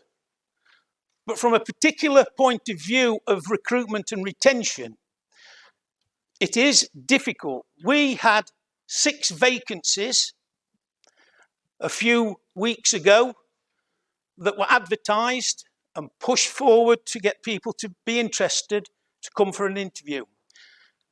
2 people were selected. Nobody turned up. When you ask people why they didn't turn up, well, I went down to a local supermarket and got a job for £10.50 an hour, whereas you're only paying £9.50 an hour. Now, that is a very real problem. And we've discussed this at Councillor Elliott's committee, and we know that there is a definite problem in relation to recruitment and retention because of rates of pay. It's not the only problem, but it is one of the big problems. So we've got to address that problem. Our amendment would again possibly 25p an hour, but that's not enough, but it was a step in the right direction. So I would have hoped that in your levelling up agenda, in relation to wages and high skills, you would have supported us. But no, that's fine. There are many of us, I mean, and I drive here on A60 and through the estates to get here, and I can guarantee, and it's in everybody's divisions, there will be a care home with a big sign outside, and it'll be saying, we need people. We want people to come to work with us. We want to recruit people. But people aren't offering themselves. And that is a combination of things. Not only it's about the wages, it's about the terms and conditions that care workers have to work under. one of the things from the coalface, despite recruitment and retention, is the fact that people are actually in the job are having to work 50 and 60 and sometimes 70 hours a week to make ends meet. And that's going to get worse because of the cost of living rises and the fuel rises and every other thing that's going to affect them. So it's a problem. And if we don't address that problem, we will be kicking the situation into the long grass and further down the road. It's just, we've got to value people that work in care more. We've got to bring in training, and I think it was, I could be wrong, but correct me if I'm wrong, when the coalition came in, they scrapped the need for care workers to train up to an MVQ level. So they made it no longer a requirement that care providers had to give training to their staff. That was a retrograde step, because one of the main things that you can do to help people in care is to give them a decent training and progression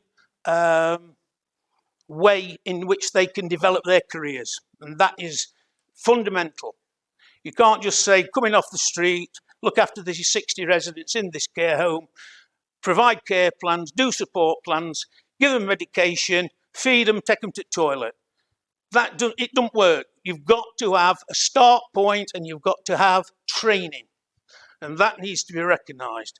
There are people that are paying for services, and we've touched on this in committee, Boyd, that are paying for services for care when the care package has been assessed and they are not receiving the care that they're paying for. And I commend the work that our staff have done during and through the pandemic, and in particular the work that they did over Christmas to ensure people were cared for. And I've said this before, when the history of the pandemic is written, the work that our care staff and care staff in general did will be written down and looked on as a prime example of how people should support each other in the community. In relation to the point in our amendment on the issue of council tax. Now, we all know, and we should know, that people are struggling. There are more people going to food banks, there are more people struggling to put food on the table, as I've said before. To put the council tax, even if by the 1%, would add an additional burden to those people who are already struggling. So that is why we costed the point in the amendment not to raise council tax. Now, I know it's slightly different because everybody's walking around saying, oh, Ashfield District Council's not put theirs up for 5 years, Gedling's not put theirs up for 3 years, and Rushcliffe's not put theirs up for 5 years. That's fair enough. Well, Mansfield, under a Labour mayor, haven't put theirs up this year. Well, what do? That's brilliant. But, you know, it's got to be looked at. You cannot consistently and persistently keep putting up council tax and putting an additional burden on people, even though it would be a small percentage. It's just not right. Coming back to my point on the situation in care, I'm glad that the Adult Social Health and Health Committee are looking at various options to encourage people to come into the care profession through various measures, and the people from the Labour group on the committee will, wherever possible, look at that, and if we can, we'll support it, because we know that only by working together will the situation in care be resolved. And I've just got to say, I must congratulate you, Councillor Jackson, in the enthusiastic way that you put forward your Conservative budget. You did it with a lot of passion and verve, so at the end of the day, we were hoping that you would come round to our way of thinking in relation to the 2 minor amendments that would make a real difference to people. Despite that, Going back to the situation in the Ukraine, they're the people who would love dearly to be in a situation like we are, where we are in a democracy, despite its failings and its problems. At least we can all get around the table and thrash our differences out, rather than dragging somebody off and putting a bullet in the back of the head. So at the end of the day, let's move forward. And I know you're not going to do, but I commend the Labour amendments to the council. Thank you. Thank you, Councillor Henshaw. Councillor Neil Clark. Thank you, Mr. Chairman. I did just want to make another comment, and if it means I go over my time, well, fair enough, because I was going to make a joke about some transport investment, but it's now totally inappropriate given the events in Ukraine, and I just wanted to register the fact, I mean, the appalling horror that they must be facing is very much in my thoughts all the time. So anyway, we here, life still has to go on, and we still have to carry on. So, Mr. Chairman, I've great pleasure in wholeheartedly supporting this budget proposal. And if I could just say, a little and often is far better than doing nothing and then having to make a big jump on various later intervals. Transport and environment issues are very much in the public eye and carry a very high profile. The appendices that you see on pages A11 and 12 show a not inconsiderable sum of £139 million expenditure on transport and environment, which shows a major commitment to the people of Nottinghamshire. It's good news, Mr. Chairman. I announced the additional £15 million reserve at the last Transport and Environment Committee to fund costs associated with the Highways Review and Environment Strategy, and recommendation 3 on this agenda highlights that great news. This shows that this administration is delivering on our manifesto commitments. Before last year's election, on the doorstep, we heard from residents that for them, the state of the roads was their priority. We listened, and one of the first actions this administration carried out under the leadership of Councillor Bradley was to instigate a highways review. This resulted in around 50 recommendations which are now being instigated, following approval of our Highways Improvement Plan. That review was cross-party and intensive, and I thank all the members who contributed. Although cross-party most of the time, what a shame the independents did not attend every meeting of that Highways Review panel. Had they done so, they may have learnt more about the positive outcomes of the review and could have contributed to the improvements rather than spending time going on social media to complain about the state of the roads. Maybe they missed our announcement that we are allocating an additional £15 million, £12 million of which will be spent over the next 4 years, doubling the number of patching teams. I know Councillor Jackson mentioned it in his speech, but I'll repeat it again, Mr. Chairman, doubling the number of patching teams from 4 to 8, working hard to improve our roads and make them safer. This will make a major impact on vastly reducing the amount of VIAFIX repairs and changing the emphasis to long-term permanent repairs. It will never eliminate those urgent repairs completely, because there will always be an emergency crop up somewhere that needs making safe immediately. And let's be clear, we need to be proportionate with any criticism here, Mr. Chairman. In reality, Nottinghamshire doesn't even figure in the worst 10 roads in the country. So it is quite misleading to say that Nottinghamshire has the worst roads. I wish to thank the officers and everyone involved in the Highways Review, in this authority and via and the other outside consultants and organisations that we spoke to, for a lot of work and cooperation in a relatively short space of time, and the review panel did a great job in formulating the recommendations for us to progress forward, improving our roads. How?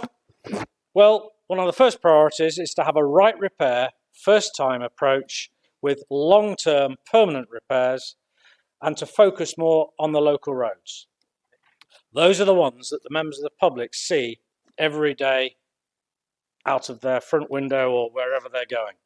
And we will also improve the way we communicate with the public to let them know when their roads will be repaired, to provide more certainty so the public can see when their repair is scheduled. And there'll be a 3-year programme so that that schedule can be looked at. And guess what?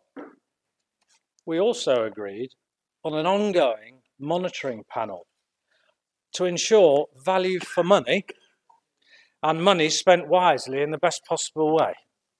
So that has already been agreed, Mr. Chairman. How easy it is to put in a by-election leaflet a statement saying you'll meet with bosses to demand a full review of our highways when it's already been done. Yeah. Easy to demand something that's already happened, as I have just demonstrated to you. Investing an additional £15 million in our highways and environment. Have I already mentioned that? Yeah. I would also emphasise that when we refer to highways, we mean both the road surface and pavements. In addition, the panel also reviewed other very important issues such as drainage, gullies and verge maintenance, all of which are planned for an improved approach. And my Vice Chairman will no doubt be expanding that later on. Of course, we don't do just repairs and maintenance of roads, we also build new roads. Our current major project is the Gedling Access Road, which will provide residents with much needed relief from heavy traffic and congestion. Not only will it improve journey times, but it would also provide easier access for employment land and has facilitated additional housing development. This council could have mothballed the project as a result of COVID, but we made the decision to continue and to deliver the project for the benefit of our residents and businesses. It is nearing completion, and I'm very pleased to say the grand opening will be in 3 weeks' time. Turning to winter maintenance, we maintain stocks of at least 17,000 tonnes of grit, which is more than the amount used in an average winter. This is 7,000 tonnes more than the nationally recommended stock level that we are recommended to hold. In addition, we fund over 1,400 grit bins for the public to self-help in the event of snow and ice. We are investing in new gritting vehicles each year, which have tracking and navigation to make the service more efficient and effective. We allocated over £300,000 in the last year to deliver small-scale highway improvements, and this will continue in the next year, with at least another £300,000 being allocated to keep those improvements going. This council supports local bus services to the tune of £4.2 million funding for services that are non-commercial, providing a vital service for our communities. There are always challenges in keeping our bus services running in rural areas, especially during the uncertainty of COVID. But we will continue to invest in our bus services, evidenced by the recent introduction of 4 electric buses on rural services, and this helps us work towards our net zero carbon target as well. It is not made any easier when bus operators either stop a service or cease trading altogether, but we will continue to address those challenges. It is often easy to criticise the operation of our bus services, Mr. Chairman, but we should keep in mind that some counties no longer provide any bus services at all, whereas Nottinghamshire is one of the best. Maybe to quote Brian Clough, I'm not saying we are the best, but we're definitely in the top 1. We also support our concessionary travellers, making a total reimbursement of approximately £11 million last year to transport operators of approximately 11 million passenger journeys, and we will continue to support those concessionary travellers. We have submitted our national bus strategy bids to government, setting out how we intend to improve bus services designed to improve journey times, reliability and punctuality. I very much hope this will increase passenger numbers again and increase passenger satisfaction. We have developed bus improvement plans outlining the ambition of the Council. This will then involve agreements for enhanced partnerships to deliver improvements over a 5-year period. The aim of all this is to get a share of the £3 billion the government announced 2 years ago to be invested in bus services and all their associated infrastructure. Turning to more leisurely forms of transport, walking and cycling are a very important part of our highways and byways and of promoting the health and well-being of our residents. Out of the government's £250 million active travel fund, they've allocated Nottinghamshire an expected £2.44 million following our bids. Various schemes have been approved involving cycle paths and footways, all of which will help promote cycling and walking, and we are now looking at promotion of locations for mini Holland schemes such as in Stapleford, designed to increase connectivity. We await the result of that bid for funding. We will continue to consult on many schemes involving walking and cycling as approved by the committee in February. We have also supported the new cycle and pedestrian bridge over the Trent, just downstream from Lady Bay Bridge, which will give a valuable boost to the leisure and tourism activities, helping increase cycle and pedestrian safety away from the other vehicular traffic. We will ensure that new highways and developments include walking and cycling with those designed with those in mind. Flood prevention is also an incredibly important part of our work. We have a small but very dedicated team of officers doing a great job working to protect our residents and businesses and their properties from the threat of flooding. The Southall Flood Mitigation and Natural Flood Management Schemes commenced delivery in 2018 with a total funding stream of £4.4 million. In fact, Councillor Jackson did refer to the Southall scheme, and these are nearing completion, scheduled for this coming spring. Our Vice Chairman will also be referring to these schemes a little later. I had the pleasure, Mr. Chairman, and I think I've mentioned this before, of visiting Titchfield Park Brook catchment area last year and viewing the completed flood defence project with funding of just short of £1 million, and very impressive it is too, acting as a holding area for floodwater and allowing it to flow downstream in a more controlled manner, helping to protect 86 properties from flooding. Since 2019, taken together, the total flood risk investment programme is facilitating the delivery of 5 significant schemes across the county with a total estimated value of £12.3 million. A further 23 schemes are being considered for feasibility and design, so this demonstrates our ongoing, continued commitment to protecting citizens from flood risk and keeping them safe. Just to give you some examples of the flood prevention work across the county, there are currently schemes in various stages of redevelopment in nearly 20 locations around the county. I emphasise spread all around the county, Mr. Chairman. Further evidence of our ongoing commitment to keep people safe. In addition, we are funding through our capital programme property flood resilience measures to the tune of £1 million with a similar figure from partners.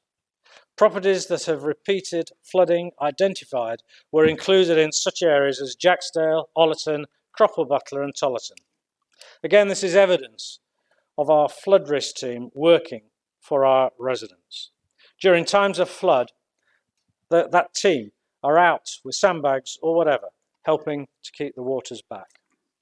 This also shows our continued success in securing funding for flood protection schemes, being able to respond quickly to flood emergencies and supporting the most vulnerable during those emergency flood events. Turning to climate change and net zero targets, it was great news that via East Midlands was awarded the 2020 Association of Public Sector Excellence Street Lighting Innovation Award for its LED street lighting project. In the last 8 years, 70,000 LED lanterns have been installed in the county, saving over 71,000 tonnes of carbon, reducing electricity consumption and a 47% reduction in street light faults. That represents an improved service and increased value for money for council taxpayers. But we haven't stopped there, Mr. Chairman. This county council is already investing a further £4 million capital in LED streetlight replacements. But today's budget, with the additional £15 million investment, which I referred earlier, includes a further £2 million for an earmarked reserve, which will complete the entire replacement programme in the county. Talking of investing to save, Mr. Chairman, the new building at Top Wigay will have the latest energy saving specifications, reducing running costs, unlike our existing buildings. So this will all help towards meeting our climate change commitments in reducing carbon. We are introducing a trial scheme for those with electric vehicles that do not have off-street charging facilities. This initial trial will allow those without off-street parking to charge their vehicles outside their home by means of a cable channel being cut into the pavement to enable them to connect their car to their household charger. The householders will apply to the council to consider each request on a case-by-case basis, and if successful, the householder will pay for the installation. The final £1 million of that additional £15 million earmarked reserve will be for environmental issues. We have instigated a strategic review of our entire network of 12 waste recycling centres located around the county to ensure that we are providing the most efficient and cost-effective service for our residents. We need to check the service reflects the varied housing growth around the county and also takes into account the requirements of the Resources and Waste Strategy for England and the new Environment Act. It needs to consider accessibility of the current sites and how they are managed. And lastly, to look at shared opportunities with the City Council. To summarise, Mr. Chairman, as I've outlined to you, this council is and will invest heavily in the repairs and maintenance of our highways, in our transport, in flood protection and environmental issues, working towards our net zero target. So we will use the establishment of a £15 million earmarked reserve to fund the £12 million to double the road repair passing gangs, £2 million to complete the installation of low energy street lighting, and £1 million for environmental issues. I'm confident the public of Nottinghamshire will see a substantial improvement in the quality of our roads. With all this action being delivered, Mr. Chairman, reflecting the ambitions within our Nottinghamshire plan and continued plans to keep delivering, I'm sure everyone in this chamber will wish to support this budget. Thank you, Mr. Chairman. Thank you, Councillor Clark. Councillor Cotty.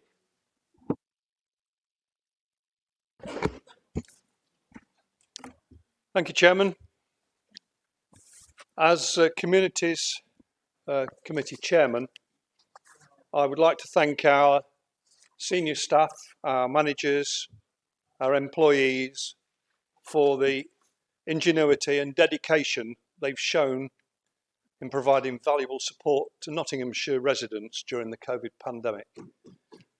And I think it's important that we do stress that for our staff. And I would say that my Vice Chairman will be saying some more on that when he gets the opportunity to speak. So I want to look to the future, and I'm going to begin with the Local Communities Fund. This fund effectively replaces our previous local improvement scheme, which was paused not only due to practical considerations around COVID, but also to allow the new council administration to review the application criteria and develop a new updated programme. I'm delighted that this work was completed at some pace over the summer, which meant last September members were able to approve our new local community fund with revenue and capital funding amounting to a combined total of 2.2 million, including an increased pot of money of £50,000 for the talented athletes. The revenue, capital and talented athletes elements of the LCF were also launched in the later part of the year, and I can tell members today that the responses have been excellent. We've had 95 applications received for revenue funding, 12 capital funding and 77 on the talented athletes funding, with a total value of requests for 2.8 million, which exceeds the amount available. And officers have been carefully assessing the applications against the criteria, and I will be bringing a paper to my committee on March the 9th for recommendations going forward. Through the budget today as well, members will be asked to approve the local community fund programme on the 2022-23 onwards budget. Services delivered by Inspire, which I would like to mention, is my favourite hobby is Inspire. It's not really a hobby, it's just a passion because I believe totally in what we do as a council. But I want to talk about the fantastic services delivered by Inspire, our culture, learning and library service provider. We have a thriving Inspire online facility, providing a host of virtual services around e-reading, e-learning, creative arts and heritage information.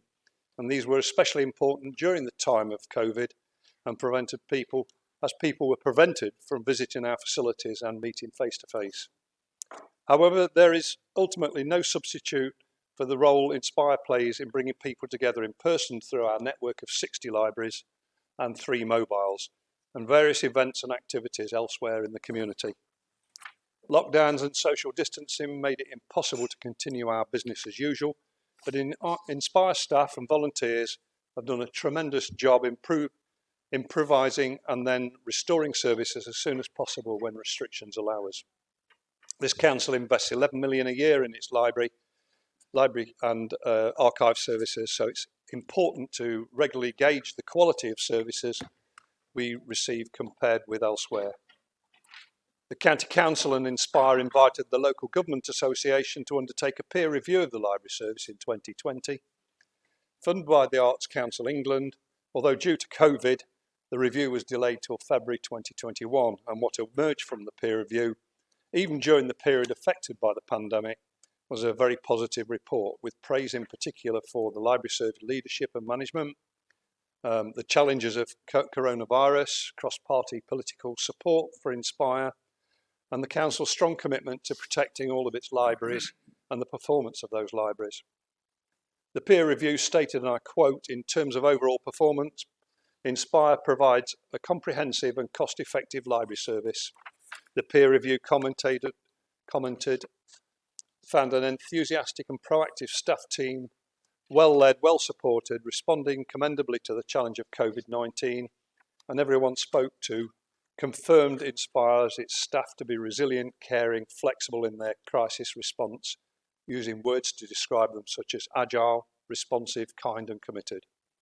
The peer review did acknowledge and quote potential tensions between the number of sites, future budget pressures and need in new and expanding communities in order to ensure fit purpose library provision in most accessible locations. Chairman, perhaps this note of caution, combined with library closures in Nottingham City and a reduction of footfall in the Nottinghamshire library service due to COVID, was what lay behind the motion tabled by Councillor Daniel Williamson last month, which is yet to be debated. If so, I'm happy to use this budget presentation to confirm that this administration will maintain Nottinghamshire's network of 60 libraries and its mobile provision through to 2025. The only qualification to that statement is to emphasise that I'm talking about libraries rather than buildings, and that's because opportunities may and have arisen to relocate library services to different buildings in the same locality that offer better value for the taxpayers' money. It may also be that opportunities arise to co-locate libraries services with other services to provide an improved one-stop shop for our communities. The bottom line, however, is that nobody who has access to a library within reasonable distance of where they live now will cease to have that access in the next 4 years, nor beyond if we continue in office. The Communities Committee agreed last month that there will be no significant changes to library service and room hire charges in the coming year, and we hope that as these restrictions and fears around COVID begin to ease, particularly for older people who are usually enthusiastic library visitors, the footfall will improve and income will recover. Last year marked the 5th birthday of Inspire, so this is an appropriate time to remember that Inspire achieved a £1 million savings as it went live in 2016, including a 500,000 from the change to charitable status. Since then, it has delivered a total of 1.2 million in savings for the council and won a host of awards and accreditations relating to customer service excellence, family provision, music teaching and assessment, and adult and community learning. Members who were around during the previous council administration may recall that Inspire successfully applied to the Arts Council England to become a national portfolio organisation to deliver the cultural programmes through its library network aimed at children and young people, and was awarded with £1 million between 2018 and 22, becoming one of only 6 library-based organisations to be awarded an MPO status. Due to COVID, this award's been extended a further year to 2022-23, and we are in the process of putting in an application for 2023 to 27, which will be submitted in the very near future. Moving on, Chairman, I want to emphasise that our fantastic country parks should never be taken for granted, especially given the important role they've played over the past 2 years.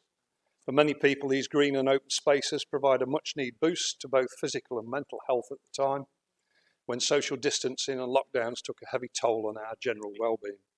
And of course, they will continue to play an important role in Nottinghamshire's plan going forward, given that one of the key aims is making Nottinghamshire somewhere people love to live, work and visit. Working with our service delivery partners, Nottinghamshire County Council invests £800,000 a year in 5 country parks, and that's Rufford Abbey, Bestwood, Cockgrave, Home Pierpont and Sherwood. Sherwood being our home to the 5 million visitor centre opened in 2018. Members will be aware that Sherwood Forest Country Park is managed in partnership with the RSPB. Bestwood Country Park is jointly owned by this council and Gedling Borough Council, and Rufford Abbey Country Park is managed by Parkwood. The challenges presented by COVID, combined with some recent flooding incidents, led us to change the operation model we used to run Home Pierpont and the country park. The site was previously operated by Home Pierpont Leisure Trust through a managing agent agreement with Serco, but Communities Committee agreed last September to enter into a direct arrangement with Serco to establish a more robust, sustainable contract framework, which will allow us to be more fleet of foot in responding to events. The Council, of course, has a duty to ensure that these facilities are run as effectively and efficiently as possible, so they can continue to be a valuable source of leisure and enjoyment to local people visiting the county and our residents. Remaining outdoors, Chairman, I'd also like to highlight our investment in 3 major events taking place in Nottinghamshire in 2022, which should help lift the COVID gloom and get us back to our normal lives. I'm delighted to thank investment of £200,000 in the Tour of Britain, a major international event and the UK's biggest cycling race, which will return to Nottinghamshire this year. Nottingham previously hosted the Tour in 2017 when the race travelled from Mansfield to Newark, and in 2018 when it travelled from West Bridgeford to Mansfield. Mansfield seems to be doing quite well, leader. Yeah, yeah, I thought it might. Yeah, thank you. I think it's good to Newark as well this year, isn't it? The Nottinghamshire stage attracted an estimated 250,000 spectators in 2018, making it the largest sporting event in Nottinghamshire's history. Total gross spend generated locally in the 2018 stage was almost 4 million, which represented a 17.5% increase on that previous year of 2017. It remains to be seen whether the lingering impacts of COVID will require us to moderate our spectator and gross spend expenditures for the return of the tour this year. But we can certainly be confident that the economic benefits will far outweigh the cost of hosting this event. Once again, it will mean that pictures and descriptions of Nottinghamshire will be featured on television, in the press, on social media across the world. The tour will help lift the COVID gloom of the past 2 years, bringing communities together and providing a positive health and lifestyle message, inspiring people to cycle more often. And also this year, we have the opportunity to mark the Queen's Platinum Jubilee, for which there are year-long celebrations planned through the UK, the Commonwealth and around the world. In Britain, this includes a special extended bank holiday from the Thursday the 2nd of June to the 5th of June. Working in partnership with the Lord Lieutenancy, Nottinghamshire County Council Communities officers are heavily involved in organising the Jubilee events throughout 2022, with Policy Committee having agreed 2 weeks ago to invest up to £75,000 in resources for these activities. There will be a Nottinghamshire Jubilee exhibition, veterans breakfast to include watching Trooping of the Colour take place on the 2nd of June, facilitate local road closures for those communities wishing to hold street parties and take part in the big lunch, educational resources, information and promotion across the central website and social media platforms, lighting the key buildings on the Jubilee beacons on the 2nd of June, and a reception to be hosted by the Chairman of Nottinghamshire County Council. We also have the pleasure of Nottinghamshire Day. We will also look forward, in particular, the 25th of August, which will be the second annual Nottinghamshire Day, a celebration for our county and everything it has to offer. Again, Policy Committee has agreed to invest £25,000 in this year's special day, and with the support of a graduate trainee, plans are progressing well, and they include Newark Castle, 25th of August, a flag raising ceremony, collaboration with districts and borough councils and partners for a central celebration at Sherwood Forest on the 27th of August, education packs for primary schools, a campaign to promote Nottinghamshire's Green Rewards app, and a promotional pack to encourage residents to shop locally. I'm looking forward to all those events, Chairman, and I'm pleased that we're investing public money and officer time in them. I support the budget and the medium-term financial strategy as presented in the Council book, and I urge others to do the same. Thank you, Chairman. Thank you, Councillor Cutty. Councillor Carr. Thank you, Chair. I've been advised, Chair, that I cannot go into the part of A&E that my wife's in. She's okay, and there's a 5-hour wait anyway, so I'm stopping here.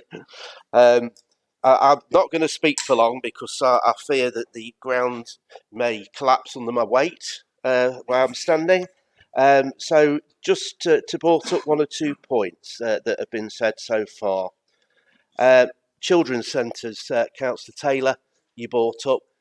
We now know that there's going to be a family hub in each district and borough. That leaves a bit of a quandary as to what happens. I'm glad you said more than one, because it is very difficult to get from Eastwood to Beeston, and likewise from Beeston to Eastwood. So one in Broxtowe would not be enough. Would not be enough at all.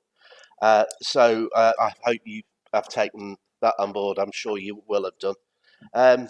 Residential care. You also raised that we were against the policy of moving children to smaller. Well, I was actually at that committee meeting. We voted in favour of the policy. What we've done since then is actually scrutinised the implementation of the policy, and we have questioned whether some of the properties that have been bought were overpriced. That scrutiny. I actually went up to the 2 vice chairs after the meeting and told them that we were very much in support of this policy, and did warn them that actually there was somebody in their group that was very much against this policy, but that's another matter. Bus services, Councillor Clark, you will be well aware that I've lost 2 bus services, which were cut by the Labour City Council due to their financial crisis, now gone from 120 bus journeys per week down to 6. And the final one gets into Beeston at 2 minutes past 2 in the afternoon and leaves at 4 minutes past 2 in the afternoon. So you'd have to be Wonder Woman or Superman to get your shopping done in that particular time. I would like to see some of this money that you say you're spending head the way of Bramcote and Beeston North, because I have to say it is still one of the biggest subjects in my emails and postbag, that there's a whole estate that can only get a bus to the city, which is mad. Sending people into the city and away from county businesses is not a good idea. And that really does need to be looked at very quickly. Just to bring up the £150 council tax rebate. Yes, it's welcome. It's going to be welcome from some people, but I don't know how many people in this room know how it's going to work. Obviously, the boroughs and the districts are handling this, and it's going to be quite relatively simple if the person that pays council tax does it by direct debit, because basically the councils are developing software that will just automatically pay into a bank account, which we have the details of. Broxtowe has 27% of its council taxpayers that do not pay by direct debit. They've got to apply to get the £150, and I can bet my bottom dollar that those will be the people who are in most need of the £150 council tax rebate, and they'll have to apply for it. And we've got to try and get that message out to them as quickly as possible, how to apply. And my goodness, I tell you what my officers are telling me at Broxtowe, what an opening for fraud this is. What an opening for fraud. They can check that this is a valid account number, but they don't know whose account number it is on the application. It could be anybody in that household. So we wait and see how much fraud there is with regards to this. And I have to say potholes.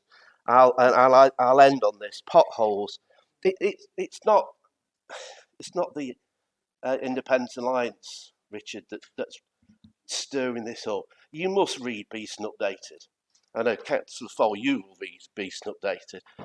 Every day there's a picture on there of a pothole on a road in Beeston. Usually in Councillor Foll's patch, I have to say, not mine. But there are every day. It's the public that are raising this. And I know we're going to get an extra £15 million, which is very, very welcome. All we are saying is we want it to be more. That's all we're saying in our amendment. And I think we should be commended for that. And I will wholeheartedly support our amendment. Thank you. Thank you, Councillor Carr. Councillor Gurley.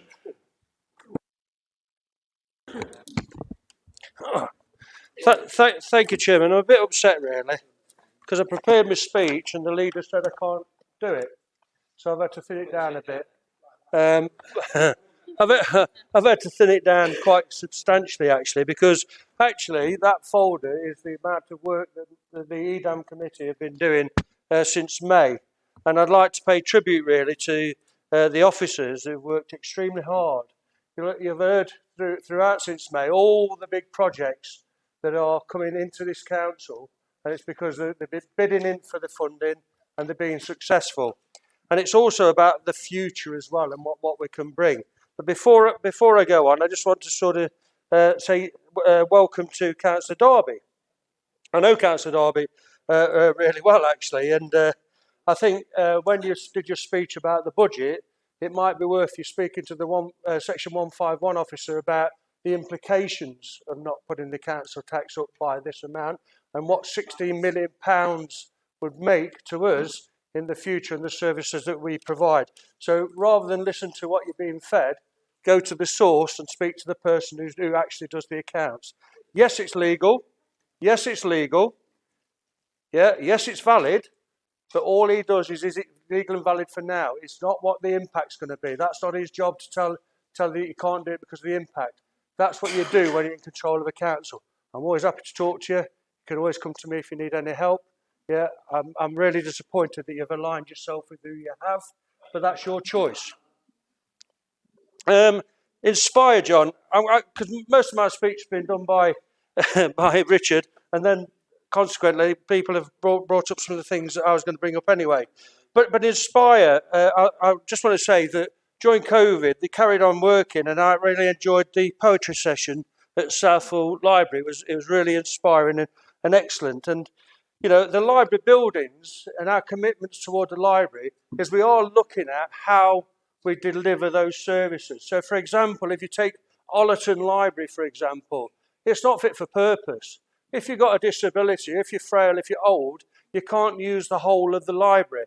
So what we're doing, we're working in partnership with Ollerton Town Council to see if we can utilise some of their buildings to have the library in them so that we can provide a proper service for the majority of people. And that's what we're doing. But the commitment to the libraries is absolutely 100%. Move across, there you go. And talking to libraries, and you know, Councillor Wilmot brought up about Hucknall Library and the fact there's no toilets there, and it's terrible. And it is terrible. There should be toilets available, shouldn't there? Absolutely should be toilets available. So I've looked at actually who should be providing the toilets in Hucknall. Yeah, it's either the town or the district council that provide public toilets. Yeah, this is an old library. It hasn't got the facilities in there. So actually you're complaining about yourselves because you removed your toilets, haven't you? All your public toilets are gone. Now, if you look at Newark, for example, we've got more toilets than Nottingham City public toilets. So that's the difference. You're blaming the wrong people yet again. Now then, I'm only going to go on to really the amendments that impact on my committee, really. And obviously the big one, in terms of the Ashford Independents, is Top Wigate. And again, I think this is really important that people understand. It's not how much we're spending on the building itself, it's how much that building will then save us in revenue, because it'll be cheaper to heat, cheaper to light, cheaper in every single way. And where Ashford Independents have abandoned Hucknall by putting 3,000 houses on Wyburn as part of their plan, which has created a massive stink, and they're blaming everybody. They're blaming everybody but themselves. But what they don't want to tell people is actually they took some of the land that was allocated at housing from their previous plan, off that plan, yeah, that's in their patches on the west of their district, and actually it's owned by Nottinghamshire County Council. Councillor Martin, a point of order. Oh. We aren't here to discuss Ashfield District Council's local plan. We're here to discuss Nottinghamshire County Council's budget, if I'm correct.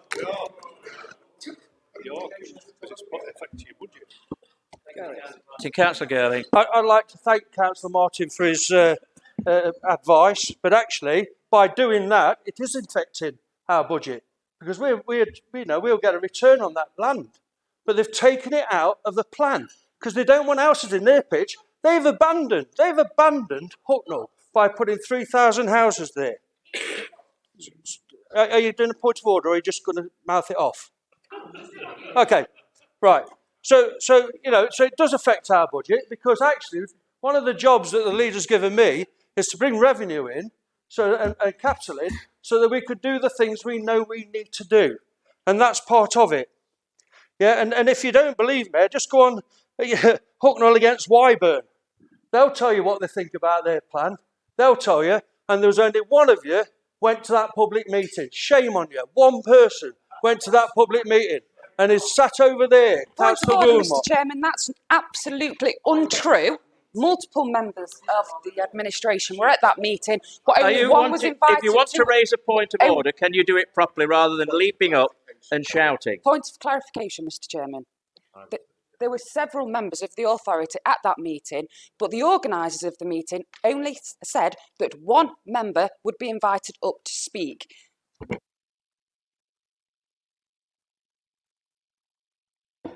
Councillor Gurley.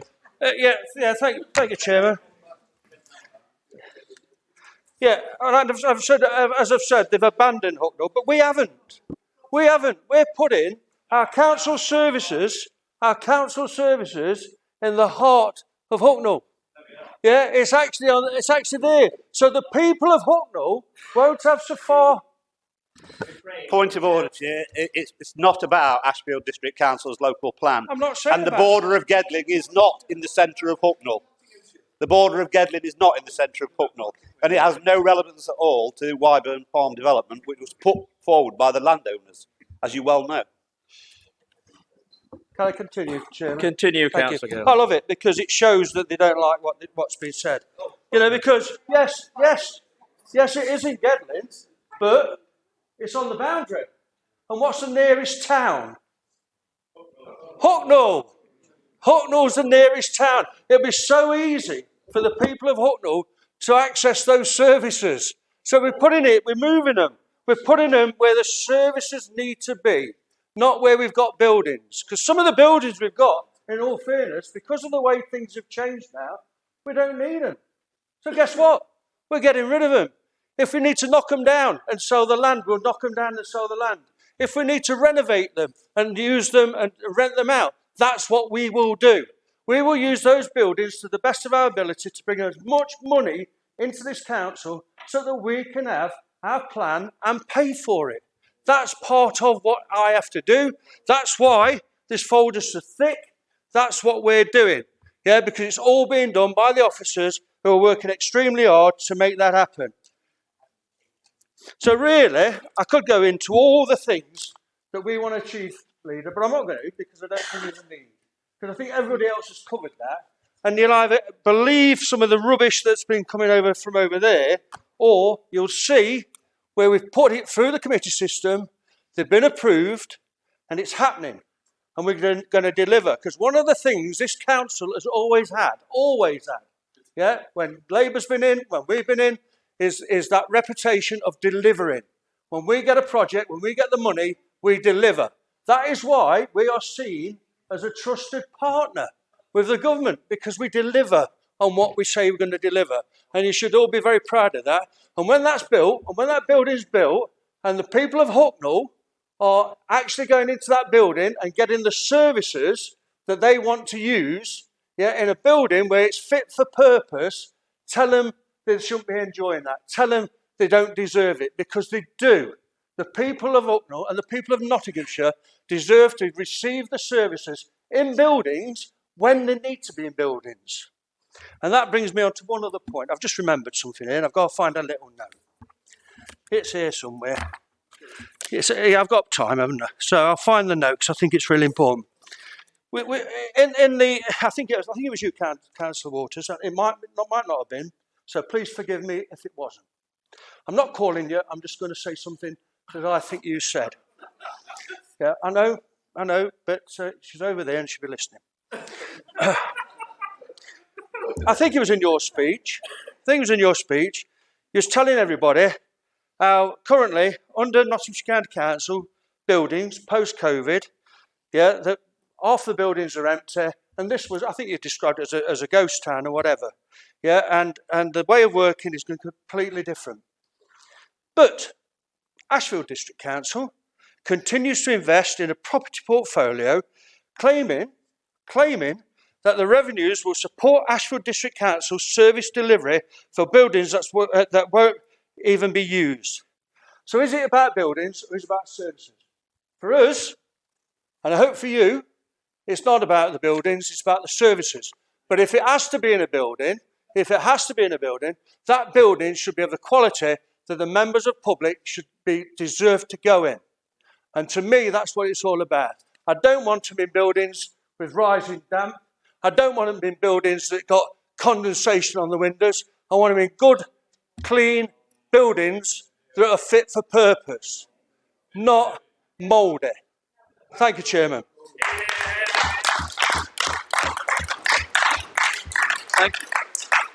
Thank you, Councillor Girling. Councillor Carlton. Thank you, Mr. Chairman. I rise to speak on the main motion in front of us today with particular regards to the public health budget. But before I do, please indulge me, Mr. Chairman, I would like to associate myself with your earlier remarks with regards to the situation in Ukraine. Certainly, whilst we've been in this chamber, I've had 3 households get in touch with me that are directly affected by that. So I think sometimes just have a moment to let that sink in. That really brings it home.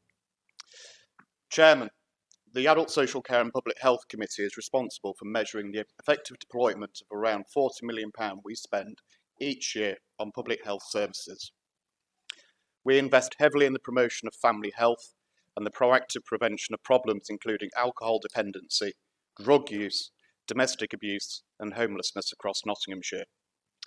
The ring-fence public health grant from government this year for 22-23 has actually increased 2.8% to some £43 million. So we need to ensure that that extra money is invested to its very best effect. Ever since responsibility for public health services transferred to local authorities in 2013, this has been an important element of Nottinghamshire County Council's work. And as Councillor Jackson explained earlier, it becomes ever more significant that we strive proactively to reduce current and potential future pressures on our children's and adult social care services. In simple terms, individuals and families who are leading happier, healthier, more independent lives are less likely to need intensive and expensive support from us, and that's the very definition of a win-win scenario. As you will all be aware, the chairman of the Health and Wellbeing Board, Councillor Doddy, is leading work to develop the new joint health and wellbeing strategy for the county. Underpinning this, our Nottinghamshire plan recognises that the health and well-being of our residents is strongly shaped by the quality of the environment that we grow, live and work. That's why two key themes of the plan are helping people to live healthier, more independent lives and keeping children, vulnerable adults and communities safe. Alongside the wide-ranging work we do across all our committees and departments to deliver these aims, the Council uses its public health grant to commission services which we work in a targeted way. We seek to identify and help residents most likely to be vulnerable to deteriorating health, leading to the need for long-term support. These investments currently include £184,000 to support NHS health checks to prevent heart disease, diabetes, stroke, kidney disease and certain types of preventable dementia by offering a check once every 5 years to everyone between the ages of 40 and 74 that have not already been diagnosed with one of those conditions, with payments to GPs based on the number of checks delivered. £6.75 million to fund integrated sexual health services in its entirety, which is then provided by the NHS trusts in Nottinghamshire, including emergency and essential sexual health and contraception services, where currently the number of people accessing these services is rising and provision is almost restored to normal after the disruption caused by COVID. £81,000 to support our in-house C-Card sexual health service for young people, which is a free and confidential advice and contraception service. £9.5 million to support all-age alcohol and drug misuse services delivered by social care and health charity Change, Grow and Live, and jointly funded with the Nottinghamshire Police and Crime Commissioner. £2.6 million to support integrated wellbeing service called Your Health, Your Way, delivered by ABL Health, which supports individuals to lose weight, increase physical activity, stop smoking, reduce alcohol consumption and thereby achieve improved mental well-being. £208,000 invested in work to increase the number of people quitting smoking. Maybe that's something I need to do, and I'd probably welcome Helen Ann Smith if she wanted to join me on that journey of quitting smoking. But that funding is also used to prevent the sale of illicit tobacco in our county. £2.6 million to support domestic abuse prevention services delivered for us by Nottingham's Women's Aid, Juno Women's Aid, Equation Charities, and again jointly funded with the Police and Crime Commissioner. £14.1 million to support health and family services delivered by Nottinghamshire Healthcare NHS Foundation Trusts, which provides help and support to families with children from birth to the age of 19 to ensure that the health and well-being of children and young people.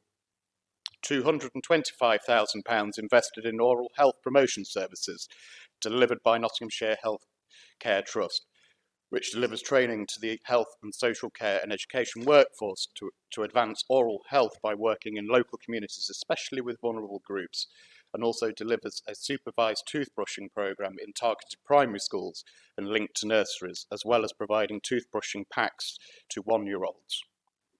£922,000 invested in work undertaken by the charity Framework to help people who are homeless or at risk of becoming homeless to achieve a wide range of outcomes, including self-care, living skills, managing money, reducing offending, improving social networks and relationships, and managing tenancy and accommodation.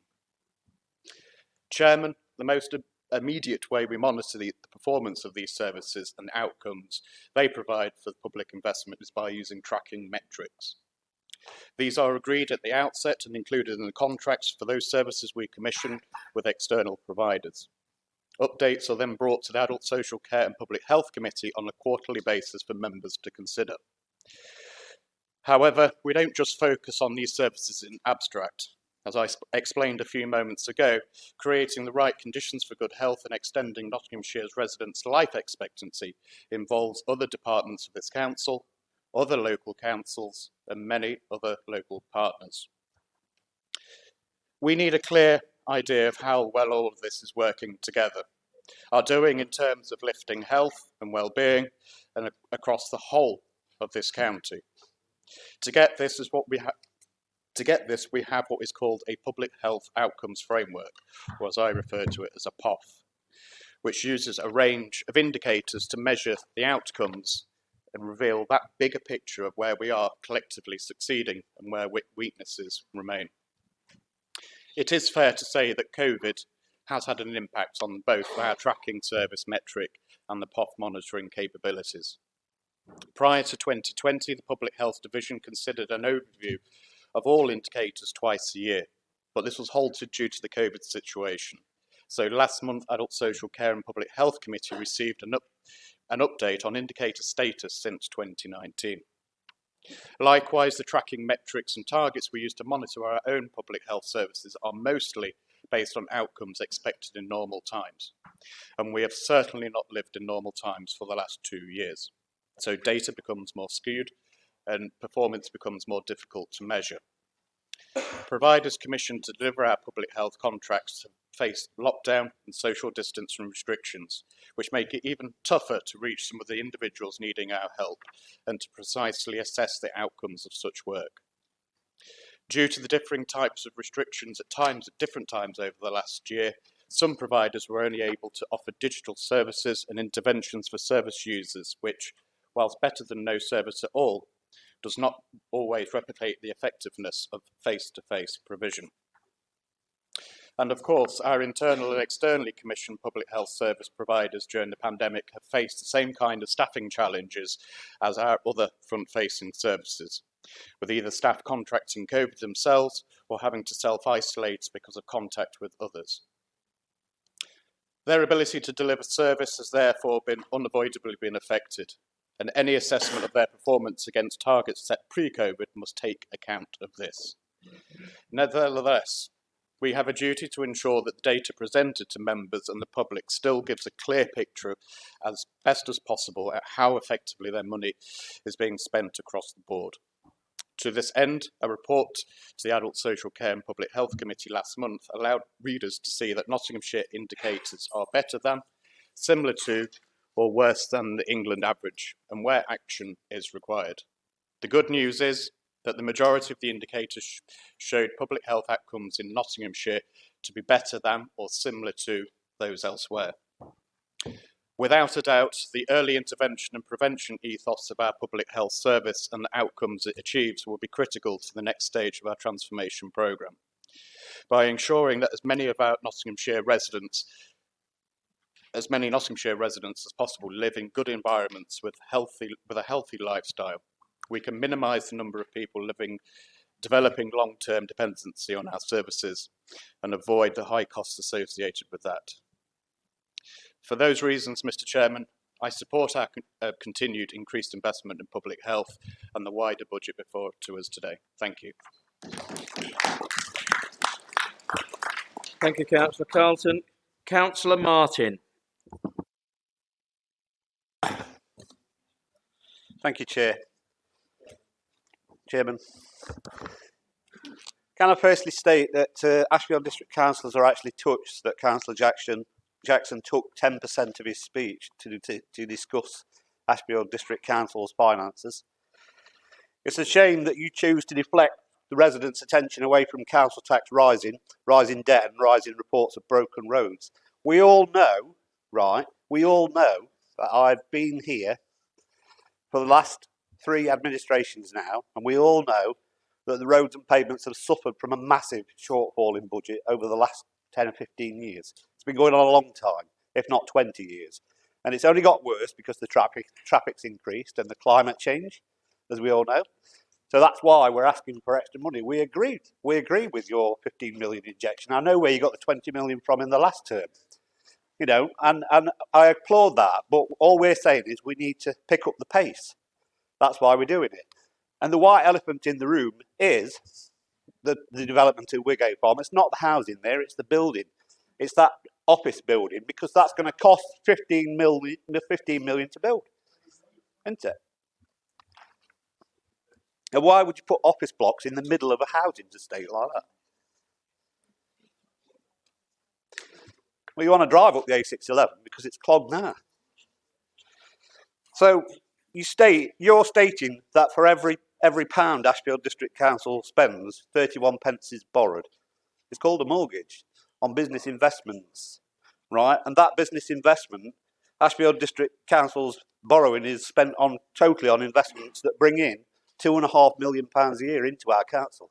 That's after the interest and the capital payments. Well, I should know because I'm running it. Yeah, the £2.5 million a year it brings in, and that pays for most of our discretionary services, like our spring clean, our bulky waste, our garden waste collection, which is one of the cheapest in the county, encouraging people to recycle. The best community protection service in the county. It's paid for the investments on our parks and green spaces. It's the largest investment, over £4 million since Ashfield District Council was created. You know, we have 2-hour free car parking in our main town centres. Point of order, Chairman. To increase support. Point of order, Chairman. For business footfall. Early. Yeah, just given that Councillor Martin kept using a point of order against me for talking about Ashfield District Council, I wonder why he's actually talking about Ashfield District Council when he should be talking about the budget. It's just a question, just to show the hypocrisy of it all. Councillor Martin. Yeah, well, you didn't stop, so I won't. It's helping to foot the bill for our 22.5 million leisure transformation that's delivering the best council-run leisure facilities in Hucknall, Kirkby and Sutton and Ashfield. Take the new £15.1 million spending on the leisure centre, state-of-the-art in Kirkby. The public were promised a swimming pool by our opponents, Labour, in 1935. We're delivering that swimming pool and a whole host of new facilities. It's being completed on budget, and this is in stark contrast to the nightmare of the overspend on the Gedlin Access Road, already 9 million overspent, and it's rising by the day. I would suggest that Nottinghamshire County Council gets in touch with the Chief Exec of Ashfield to see how delivering new major infrastructure projects are delivered within budget. And as for our MTFS, and this is the problem here, our MTFS, yes, we are putting the council tax up, but it's a minuscule amount compared to the county council. It'll amount to 680,000 over 4 years, which is absolutely nothing. We haven't put the council tax up in the past. This year we're having to do it because the government will not do the fair funding review, or do the business rate reset, or secure the new homes bonus, or give us any surety on longevity of the government support grants. And that's what this council faces the same problem with over the MTFS. Labour are in agreement with the Independent Alliance opposition amendment to freeze the council tax. And yes, we know that cost. Yeah, so you're criticising me for putting it up and then saying we shouldn't put it up because it's going to cost you 16 million over 4 years. So you're criticising me for raising council tax and then telling us our idea's not right. We can't agree with Labour's proposals that will delay the implementation of the recommendations delivered from the Highways Review, something that was instigated by the Independent Alliance. I can remember being in this chamber in November, September 18, We put motions in about it. We all put motions in about it, Ben. You know we did. And I'm glad you did it. And it was a very thorough and robust process. And it needs supporting financially. That's what we're saying. So here's your choice. Labour delay the whole thing. The Conservatives, their effort won't touch the sides, as you've already said. The Independent Alliance will help to fix our broken roads and pavements. Roads in Jacksdale, Selston and Underwood are in a shocking state, the worst they've ever been. Chair, point of order. Councillor Creamer, point of order. Yeah, pardon me, Chairman, sitting down. Yeah, point of order. I don't often use them. Nowhere in our amendment does it actually say delaying it. It's work with. So that's actually completely wrong to say delay the process. Well, that's because, in my opinion, Councillor Creamer, the facilities that you're asking for are already there. They already exist. They already exist. The review committee is already there. So we are watching carefully, and all we would ask for is support to accelerate the process. That's what we're asking for. Right? We're asking for acceleration of that process, and we can't see why you need to spend £26 million on building new buildings when you're closing existing ones down and they're half empty. The way of working, the working world has changed since COVID, you know, and yeah. Anyway, I'll rest my case.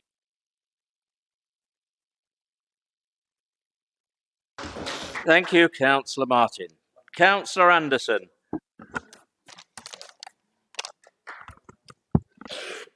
Thank you, Chairman.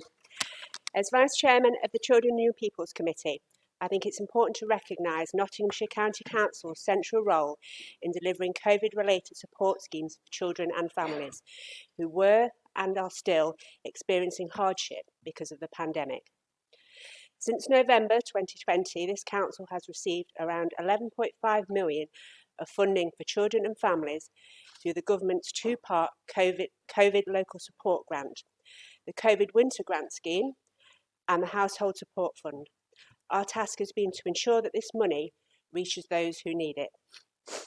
Working with schools across the county, we have distributed more than 183,000 free school meal vouchers for eligible children during the holidays, providing more than 1.7 million meals for school-aged children and around 257,500 meals for preschool children. We've provided vouchers to more than 2,000 2 to 4-year-olds from low-income groups through the private voluntary or independent childcare provider, equating to more than 50,000 meals. 920 college students who were eligible for free meals worth £15 per week have received vouchers, providing around 23,000 meals. Eligible children and young people who attend alternative education providers have received approximately 2,075 free meals. We've distributed supermarket vouchers to more than 7,000 families who were struggling financially because of COVID during term time, and we allocated 11,528 towards the holidays activity and food programme during the Easter holidays. So eligible families could access food for children who were under the age of 5, topped up with £3,720 worth of vouchers for families who could not access food parcels, which met their dietary requirements. Chairman, I want to place on record our thanks to schools across the county and their staff for the part they played in helping us distribute food vouchers. In fact, I want to thank them all for all of their efforts in general over the past 2 years, ensuring that Nottinghamshire children have continued to receive their education one way or the other. Despite the huge challenges presented by coronavirus, it has been a monumental effort by all concerned. I'd also like to acknowledge the work of Nottinghamshire County Council's youth service during this difficult time. In Nottinghamshire, we have a number of purpose-built young people centres across the county, managed by youth workers, as well as a number of clubs and mobile provision. We invest some £8.5 million per year in the service, but our provision has inevitably been interrupted by the COVID-19 pandemic. The centres have been limited to providing invite-only support groups due to the restrictions previously in place, but the service has continued to support young people with outreach and intervention work and online youth work in keeping with national public health guidelines. As colleagues mentioned earlier today, one of the main pressures on our budget is the increasing number of older adolescents reaching a point where they need to be taken into local authority care. These placements tend to be the most volatile, with the highest risk of placement change requests, partly due to the COVID-19 restrictions, but also because older adolescents with challenging behaviours and complex needs can prove to be the most difficult for foster carers and residential care home staff to manage effectively. An unintended but beneficial consequence of young people centres not being able to open normally has been more of our specialist youth workers have been available to work proactively with these older adolescents. The youth workers have been using their experience to build up trusting relationships and engage these troubled young people in positive activities that mitigate problematic behaviours. The short and medium-term results of this youth work have shown a positive outcome with increasing placement stability. Of 57 looked after children engaged in tailored youth work interventions, 75 were considered stabilised in the short term, with 89 experiencing 1 or 0 placement moves. Based on this promising evidence, we've established a placement stability youth work team for a pilot period of 12 months to further explore the non-financial and financial benefits of a youth work-led approach to placement stability. The pilot is employing 2 full-time equivalent youth workers, with one operating in residential homes and the other within fostering settings, both focusing in the Mansfield district. The other £100,000 cost of the pilot is being funded from the temporary COVID-related savings from the Youth, Families and Social Work budget. At the end of the pilot period, we will have more evidence about the potential success of this approach and will be able to decide whether to invest more in the future to make this team permanent. If so, then the benefits of this work would include the following: a reduction in the average cost of placements, an increased placement stabilisation, a reduction in the risk of taking behaviours by young people, a reduction in self-harm incidents, a reduction in criminal incidents, and a reduction in the risks of child sexual exploitation. We are also establishing an additional youth worker post on a 2-year contract from this April in our Youth Justice Service Outreach and Interventions team. This investment amounts to around £90,000 over 2 years, funded from the Home Office and Youth Endowment Fund, following a successful bid by our multi-agency violence reduction unit. The youth workers' task will be to support the delivery of Divert Plus, a multi-agency team in both the City and Mansfield custody suites. They engage and work with children arrested for violence and a range of other offences. Their focus is on children aged between 10 and 14 years old involved in criminality, but this could extend to young people up to the age of 18 years, with a particular interest in youngsters who have not previously been in the criminal justice system. The team will complement the work of the NHS Liaison and Diversion Team, which provides mental health support, and of Inspire and Achieve U-Turn, which supports young people, including young adults, into employment and training. We are also investing £300,000 in work that is underway to procure replacement education, early years and youth justice systems, given that the current contract is due to end in March next year. Chairman, all this work and investment is about engaging young people in an important crossroads in their lives and guiding them in the right direction towards positive life choices. Otherwise, they might descend into unhealthy or more serious criminal behaviours that not only ruin their lives, but carry much greater costs to the public purse, potentially including intensive and expensive support from this authority. I therefore support this investment as part of the budget before us today. Thank you, Chairman.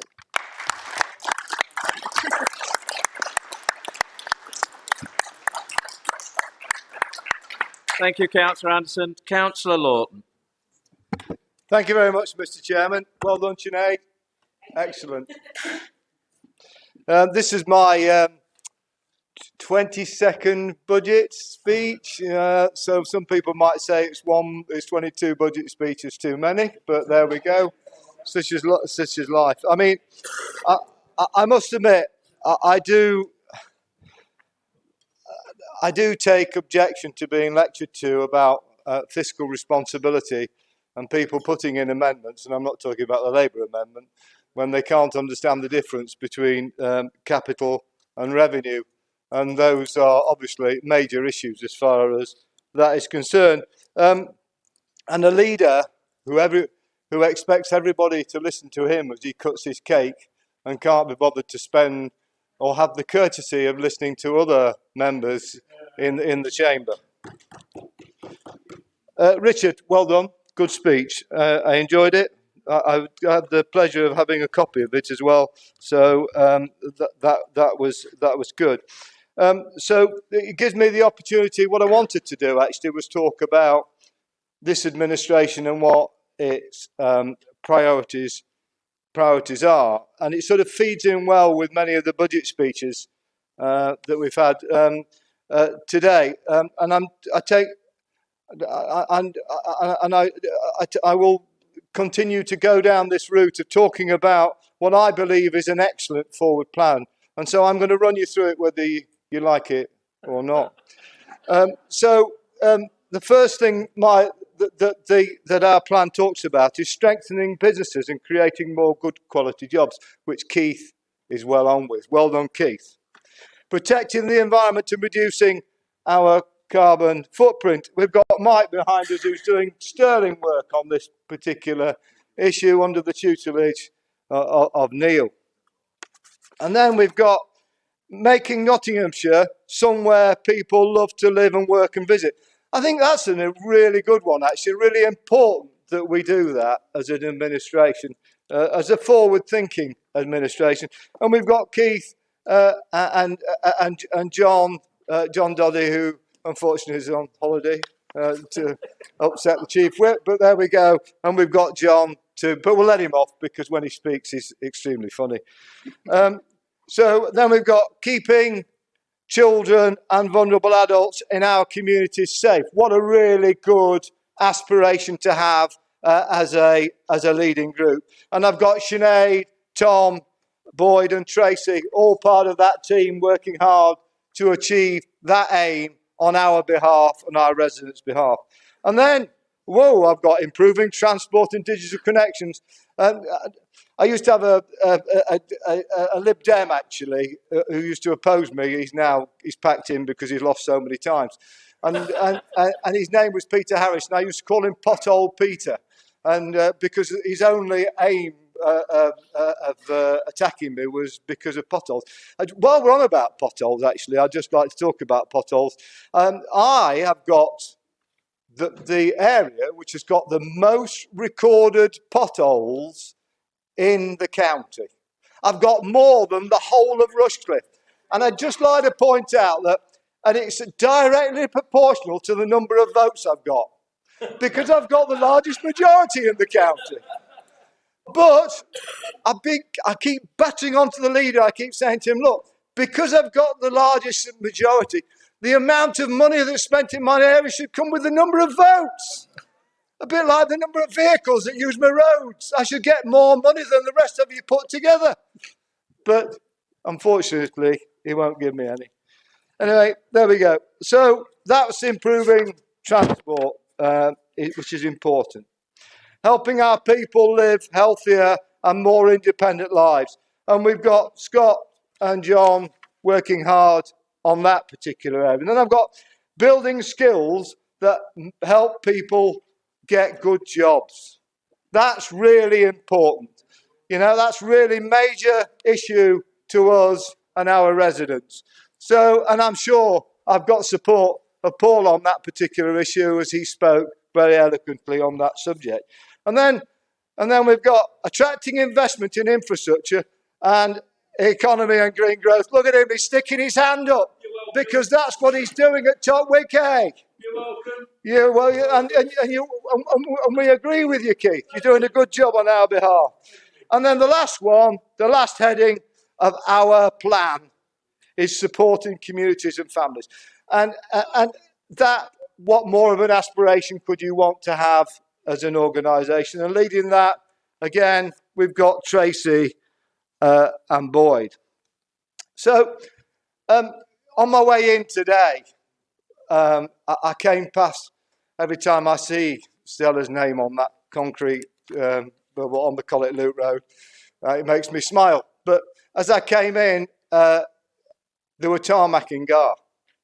They were tarmacking that road for the good people of Gedling. You know, I ran that campaign against Vernon Coker in 2010. It didn't do me a fat lot of good, but on the other hand, I'm pleased to see, John, that we are delivering that road for your residents, and hope you take full advantage of the situation. So, I did, John. I was a bit worried about filling potholes with pork pies. I don't think it'll work. I think it might even be worse than VFX. But if you want us to, I'm sure Neil will look into it.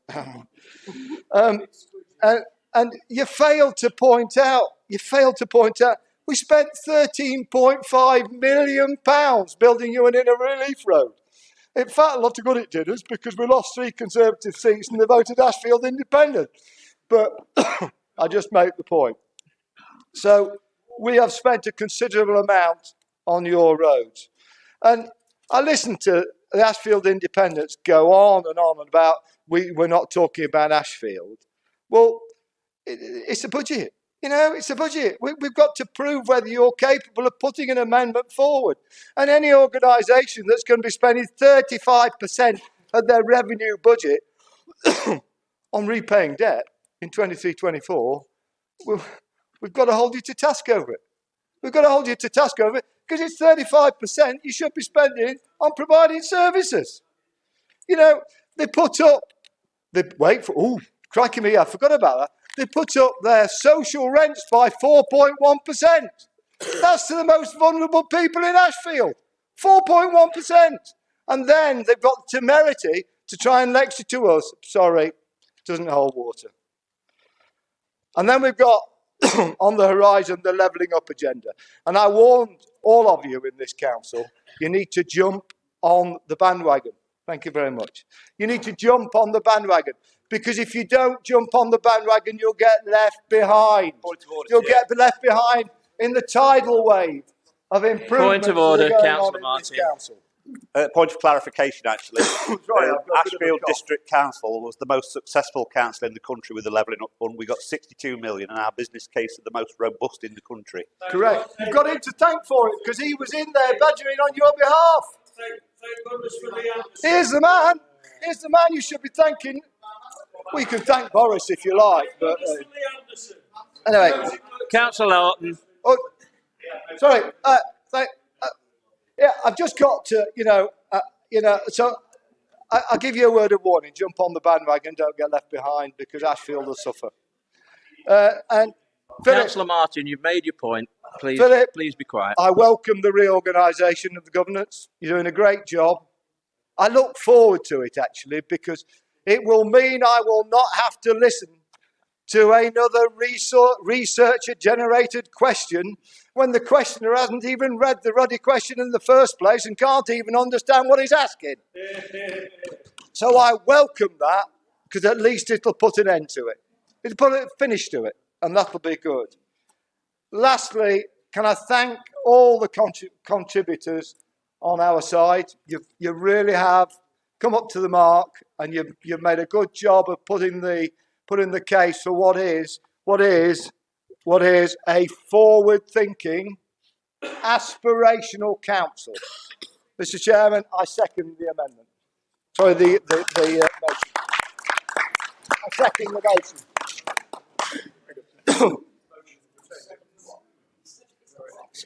He corrected himself. You're all right.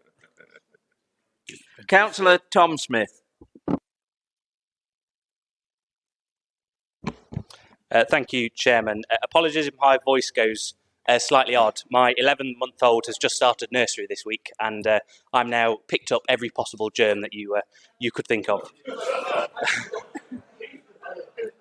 Chairman, I'd like to follow on from Councillor Cotty and highlight some of the significant funding that we've been able to distribute through the Communities Committee with government support to help Nottinghamshire residents and community groups, particularly through the pandemic, but also some of the actions we're currently taking now.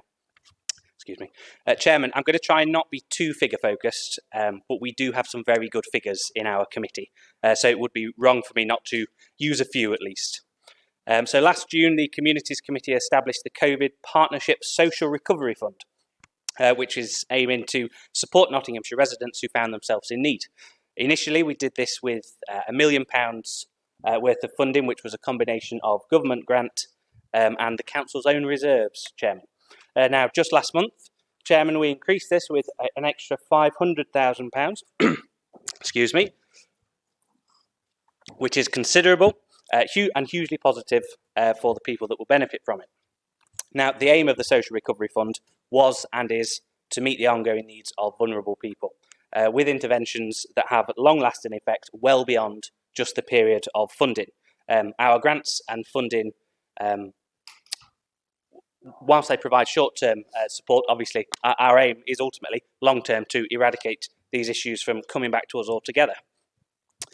We also saw £800,000 of money being approved for the Community Hub Food Plan. Again, these are figures, Chairman, but they are very positive figures, very relevant figures and very proactive figures. The Social Recovery Fund and the Community Food Hub Plan between them have seen over £1.5 million worth of funding approved so far. And next month, Chairman, at our next committee, we'll be looking at £500,000 worth of funding applications from community groups and community bids from across Nottinghamshire. It's also worth flagging up, Chairman, that the Council launched the COVID-19 Community Fund, which we funded entirely ourselves, awarding just shy of £1 million to 339 charities, groups and organisations across Nottinghamshire. Moving on to the Household Support Fund, members may also recall that in autumn last year, the government launched its £500 million Household Support Fund. Now, from that, we managed to get £5.6 million. We then, within that, allocated £2.3 million of that towards food vouchers for children on free school meals. The remaining £3.3 million is being distributed via collaboration with our district and with our borough colleagues. I bring this up, Chairman, because this is a very real and immediate example of us getting out there and getting the support to the people that need it.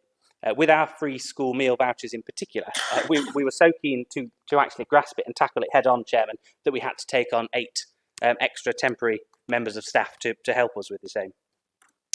Now, Chairman, again, I do apologise for all my figures, but if any member ever wants to look through all of the appendices of the Communities Committee reports, you'll see that we have fund after fund, giving grant after grant to community group after community group. And it's something that myself and Councillor Cotty are very proud of. And importantly, Chairman, I'd just like to make the point that the funding we distribute covers the whole of the county. We fund groups up in the north, we fund groups through the middle, and we fund groups down to the south, and we also fund groups east and west as well. So, Chairman, trading standards is a considerable part of our committee, and during the coming year, we will be investing nearly £1 million in our trading standard services. Our officers currently, and throughout the pandemic, have been very busy carrying out exceptional work, particularly dealing with preventing fraud against our elderly and sometimes perhaps more vulnerable residents that unfortunately we have seen an increase of. Our registration service, Chairman, which comes under the Communities Committee, it is fantastic, but it has had a very busy time over the last 2 years. I myself used these services only a couple of months back to register the birth of my daughter. And just as a side point, Chairman, when I rang to actually use the service, the woman didn't know I was a counsellor, and she was fantastic. And because she didn't know I was a counsellor, I think she just genuinely was very good. So worth highlighting, Chairman. In recent previous years, our registration service has been able to maintain an overall cost-neutral position. thanks to additional non-statutory income. But obviously and understandably, this has not been possible for the last 2 years or so because of COVID-19. Nevertheless, Chairman, as we come out of the pandemic, no doubt we shall see things begin to normalise. Now, Chairman, another Communities Committee service that is, or has been, and still is central to our COVID response has been our excellent emergency planning team. Now, the last Conservative administration agreed an extra £105,000 to expand the team. However, we're now earmarking £307,000 for their work, recognising the work they do and the role they play and have played and will continue to play.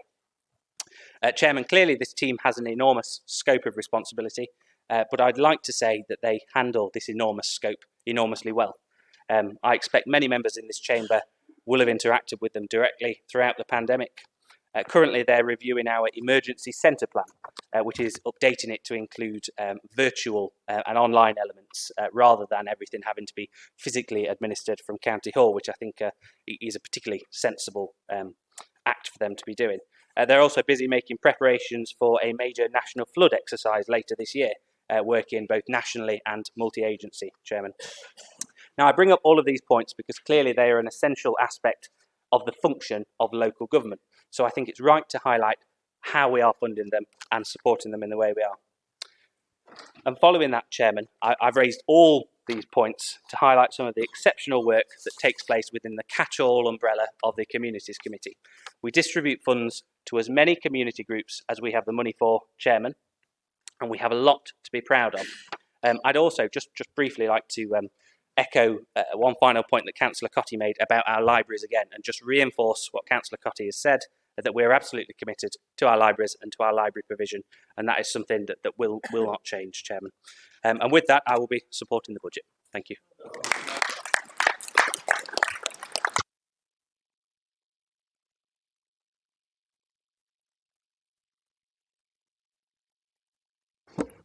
Can I just remind members that the extension will not last beyond 8 o'clock. I have another 6 speakers, plus the summings up. I reckon there's another 12 speakers indicated, and then we've got the votes to do. So if anybody who wishes to speak hasn't done, they better put their hand up now.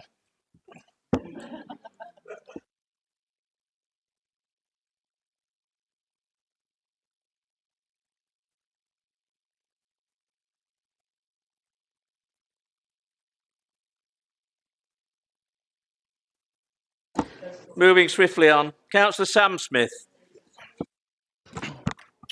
Thank you, Chairman. I'm glad, Councillor Wilmot, that you're still in the chamber, and I hope you're listening to my contribution, because the facts I'm just about to state may not appear in your group's Hucknall Dispatch press release, but they will quash your fake news about the high needs funding that you mentioned earlier. But before I do go on to that, Councillor Wilmot, I can confirm that there is sufficient school places available in Ashfield, despite you only choosing to highlight a popular school that a Conservative administration built and appointed a Good Academy Trust to run, which now, due to its own success, does attract a large number of applicants from families outside the area. And I can hear you asking now, where will those children go from outside the area if they cannot access this popular school? The answer, Councillor Wilmot, is to another good local school. With that said, Mr Chairman, a lot of focus of discussion so far today from a children and young people's budget perspective has been, quite rightly, on our approach to early help and intervention to prevent families reaching a stage where children are deemed to be on the edge of care or needing to be taken into the care of this council. However, another important way we work here to give all Nottinghamshire children the very best start in life is through our considerable investment in school buildings across the county to ensure our young people enjoy high quality facilities in which to learn, study and interact. Now, I could stand here today, Mr Chairman, and celebrate just some of the amazing things this Conservative administration has achieved in terms of our schools in recent times. But I'm not looking for a pat on the back, and the residents of this county who may be sat at home watching this, wondering if their child may be able to access a good or outstanding school. They deserve to know, Mr. Chairman, what this Conservative Council and today's budget is going to do for them over the next few years. First of all, let me be absolutely clear. Myself, the Chairman of the Children and Young People's Committee, and this Conservative-led Council are determined to ensure that all young people, regardless of where they live or who they are, have access to a good or outstanding education. This can be achieved through quality of teaching, learning environments and support, all, Mr. Chairman, all of which today's budget presented by Councillor Jackson invests in, and I will now set out just how that's going to be done.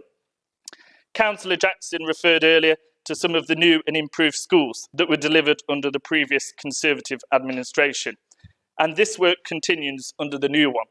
For example, work is now underway to deliver a brand new £7.9 million free school on Chapel Lane in Bingham, set to open in September this year.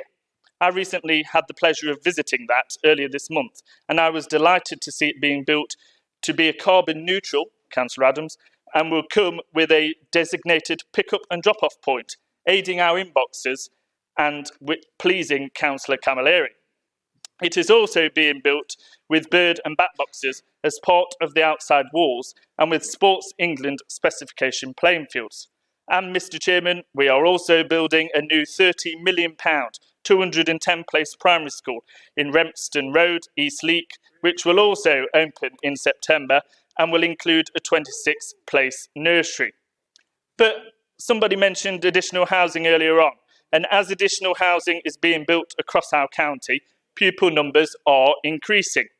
I want all families to be assured that this Conservative-run County Council is also investing to expand the number of classrooms and places available at a number of schools in Nottinghamshire.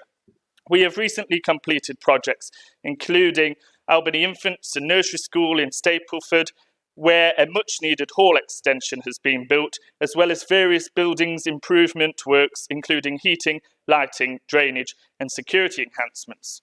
Brookside Primary Academy, again in East Leek, where an extra classroom has been delivered, initially to help absorb the increase in pupil numbers until the new school on Rampston Road opens. And, Mr. Chairman, Woodland View Primary School in Sutton in Ashfield, where a former caretaker's property has been converted into a nurture unit to accommodate and support pupils with social, emotional and mental health needs. But, Mr. Chairman, this Conservative budget presented today commits to further expansion or improvement projects which are now in progress and include Rushcliffe Academy, where work has begun, and on a £90 million expansion and an extra 450 additional places that will provide. Berry Hill Primary School, again in Mansfield, where feasibility work is underway to create an outdoor classroom or forest school area. Lees Park Junior School, again in Mansfield, where an old mobile classroom is being removed with a view to create a new permanent teaching space building elsewhere on site. Waynedale Primary School in Mansfield, where we're looking to provide external play equipment for the early year curriculum and internal library space. And, Mr. Chairman, Portland Outwood Academy in Worksop, with a project that will deliver a potential 300 additional school places. To aid even more expansion projects in the forthcoming year, our Conservative government has allocated Nottinghamshire a basic need grant of £1.2 million for new school places.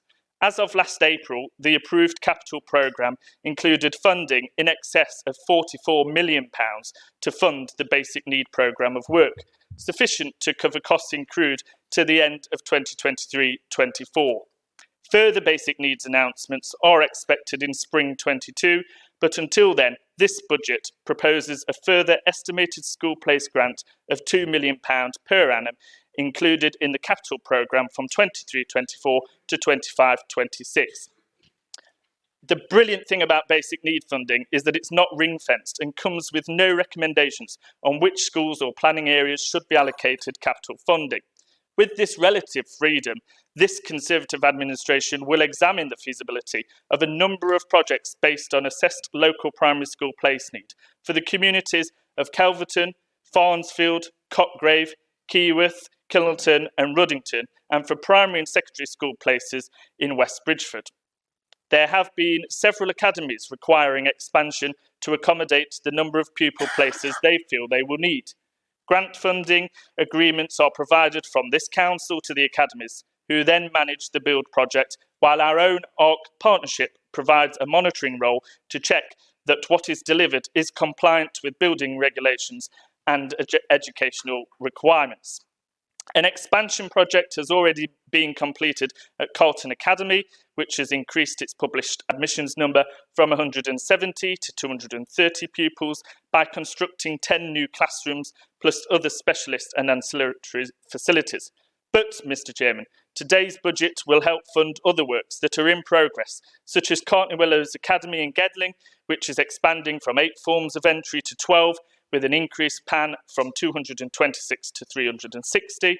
South Nottinghamshire Academy in Radcliffe-on-Trent, which is expanding from 4 forms of entry to 5, thereby increasing its PAN from 120 to 150. And Brunts Academy in Mansfield, where the vacant caretaker's property is being converted to an enhanced provision unit for students with specialist needs. In certain instances, as part of Section 106 agreements, developers choose to provide and build the new schools themselves, rather than providing the council with the capital funding, in which case, Mr Chairman, the ARC Partnership are commissioned to monitor these projects.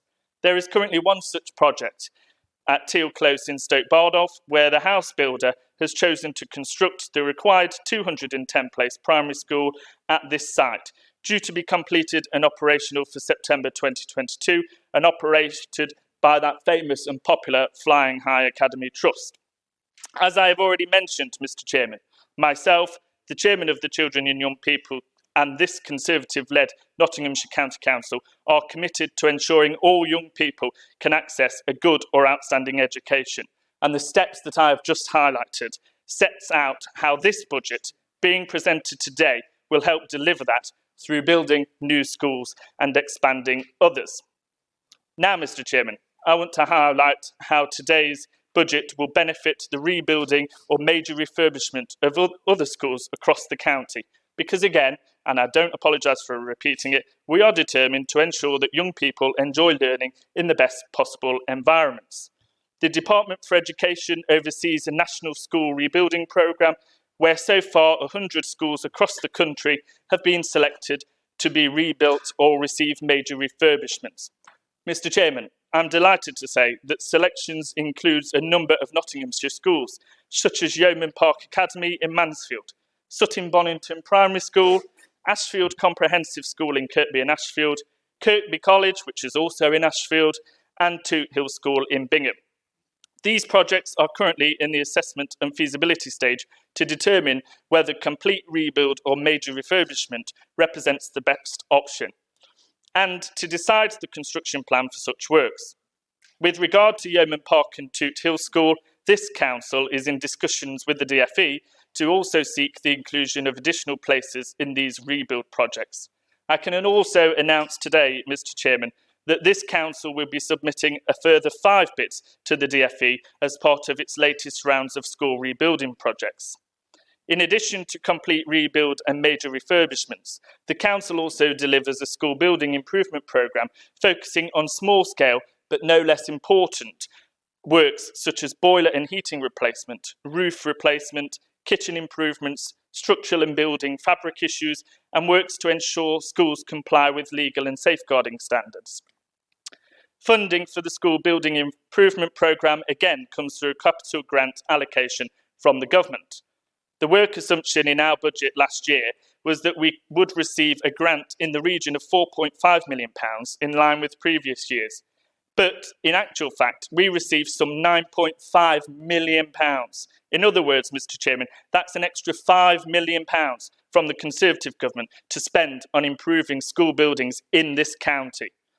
Over the last 12 months, 29 projects have been successfully completed on sites across all 7 county districts, including most recently flood prevention measures at Pinewood Infant School in Arnold, repairs to the roof and roof lights at Stanhope Primary School in Gedling, kitchen ventilation and equipment improvements at Bourne Infant School in New Ollerton, the replacement of 2 external entrance doors and a provision of a new reception lobby at Higher Primary School in Mansfield. There remains, Mr Chairman, a significant backlog of maintenance and improvement works required across the school estate, and the 2022-23 School Conditions Grant has yet to be announced, with confirmation expected in April 2022. Alongside projects from previous years, I am pleased to reiterate what is highlighted in today's budget, and that includes additional projects with a total value of £5 million for the 2022-23 School Building Improvement Programme. But, Mr Chairman, that's an initial estimate of cost, with more robust estimates to be established through the feasibility stage. Suffice to say, we are once again expected to be approving and investing a very sizable amount of money across the county in this respect. This budget will improve learning environments within our schools. And, Chairman, that's not all. Today's budget also invests in our children with special educational needs and disabilities. Apart from Councillor Wilmot, members may be aware that in 21-22 there was a significant increase of £11.6 million in the high needs block funding from the government for schools and children with special educational needs. This was deemed enough to cover the anticipated budget pressures for 2020-21 and invest in services to support SEND children during that year, and therefore no transfer of funding from the schools block to the high needs block was proposed, meaning this local authority was able to mirror the national funding formula in full. Our high needs block did, however, overspend by £2.7 million in 2020-21. This trend continued last year, where the high needs block allocation increased significantly by £10.8 million. Again, meaning no transfer was required from the schools block to the high needs block. But again, the high needs block is currently under pressure, with an overspend of £1.5 million forecast for the year. It is therefore welcome news, Councillor Wilmot, that the coming year the high needs funding has increased again to £99 million, an increase, Councillor Wilmot, of £10.2 million or 11.5% on the previous year. This comes alongside confirmation that the schools block funding for the coming year for Nottinghamshire is £24.4 million, more than we received in 21-22, while our while our early year block fund allocation will be almost £51 million, subject to confirmation in July 23. Under this administration and this budget, Nottinghamshire County Council is committed to ensuring that pupils with special educational needs and disabilities can access education alongside and equal to their non-disabled peers. That is why, in line with the strength-based culture my colleagues explained earlier today, our Schools Access Initiative provides for adaptations to County Council maintained schools to give SEND pupils an equal chance to obtain the skills and qualifications necessary to enter further education and the job market and fulfil their ambition. The funding for the Schools Access Initiative is top sliced from the schools condition allocation and helps to ensure that this council and Nottinghamshire schools meet their legal duties under the Equality Act and Public Sector Equality Duty. Over the last 12 months, Mr Chairman, there has been 10 such projects successfully completed on site to meet the access needs of 30 children with special educational needs and disabilities. Examples recently completed projects include Bulters Hill Infant School in Hucknall, Morehaven Park Primary School in Kirkby and Ashfield, Ashley School in Cockgrave, and at Radcliffe-on-Trent Infant School. Chairman, after all that, I think it is safe to say that this Conservative budget commits Nottinghamshire County Council to investing in our school infrastructure, but we are also committed to ensuring the best possible education is delivered in our schools. I therefore welcome the fact that Nottinghamshire schools are attracting further funding from government that's been recently announced in the education investment area, which aims to improve outcomes, particularly in English and maths, and we are looking forward to the publication of the Education White Paper, hopefully in the spring. Now, Mr Chairman, this is my first budget meeting on this council. However, I am told that in the budget debate last year, One councillor interrupted Councillor Taylor's presentation and complained that she was simply listing what the council does. That particular individual is not here to contribute to the debate this year, but Councillor Taylor is here, now as chairman of the Children and Young People's Committee. And like her, I make no apology at all for listing just some of the school projects this council is and will continue to fund with money we receive from taxpayers locally and nationally. It is, after all, what this budget is all about: Conservative councillors investing in a better future. I'm proud of the new builds, major refurbishments, routine building improvements and special adaptations we will continue to make to schools throughout the county as we seek to provide the best start in the best learning environment for all our children and young people. And I commend the budget, as set out in the book, to all members. Thank you.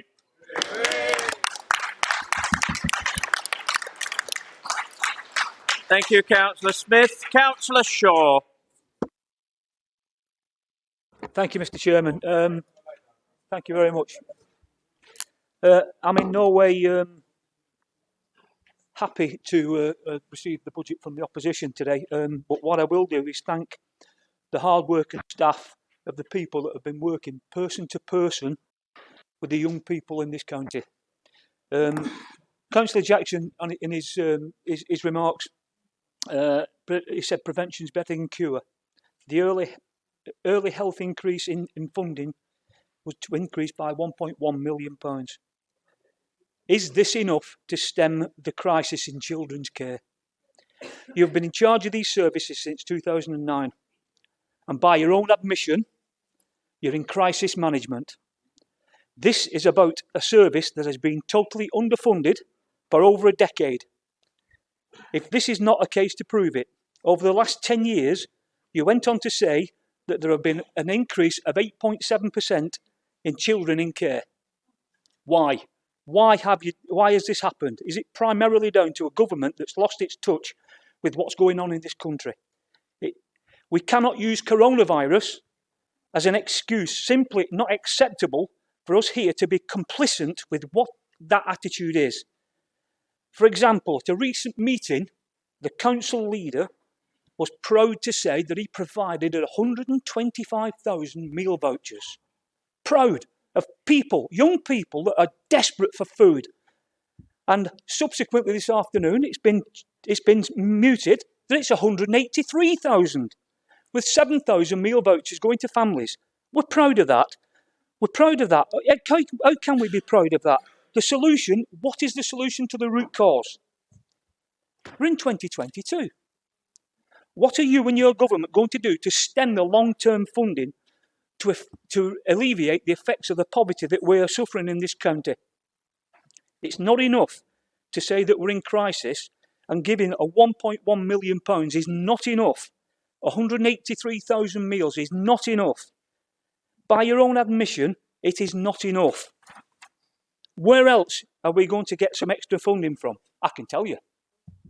We could use £437,000, which has been earmarked for IT in this chamber, to ensure that no children go hungry during the half-term or school holidays.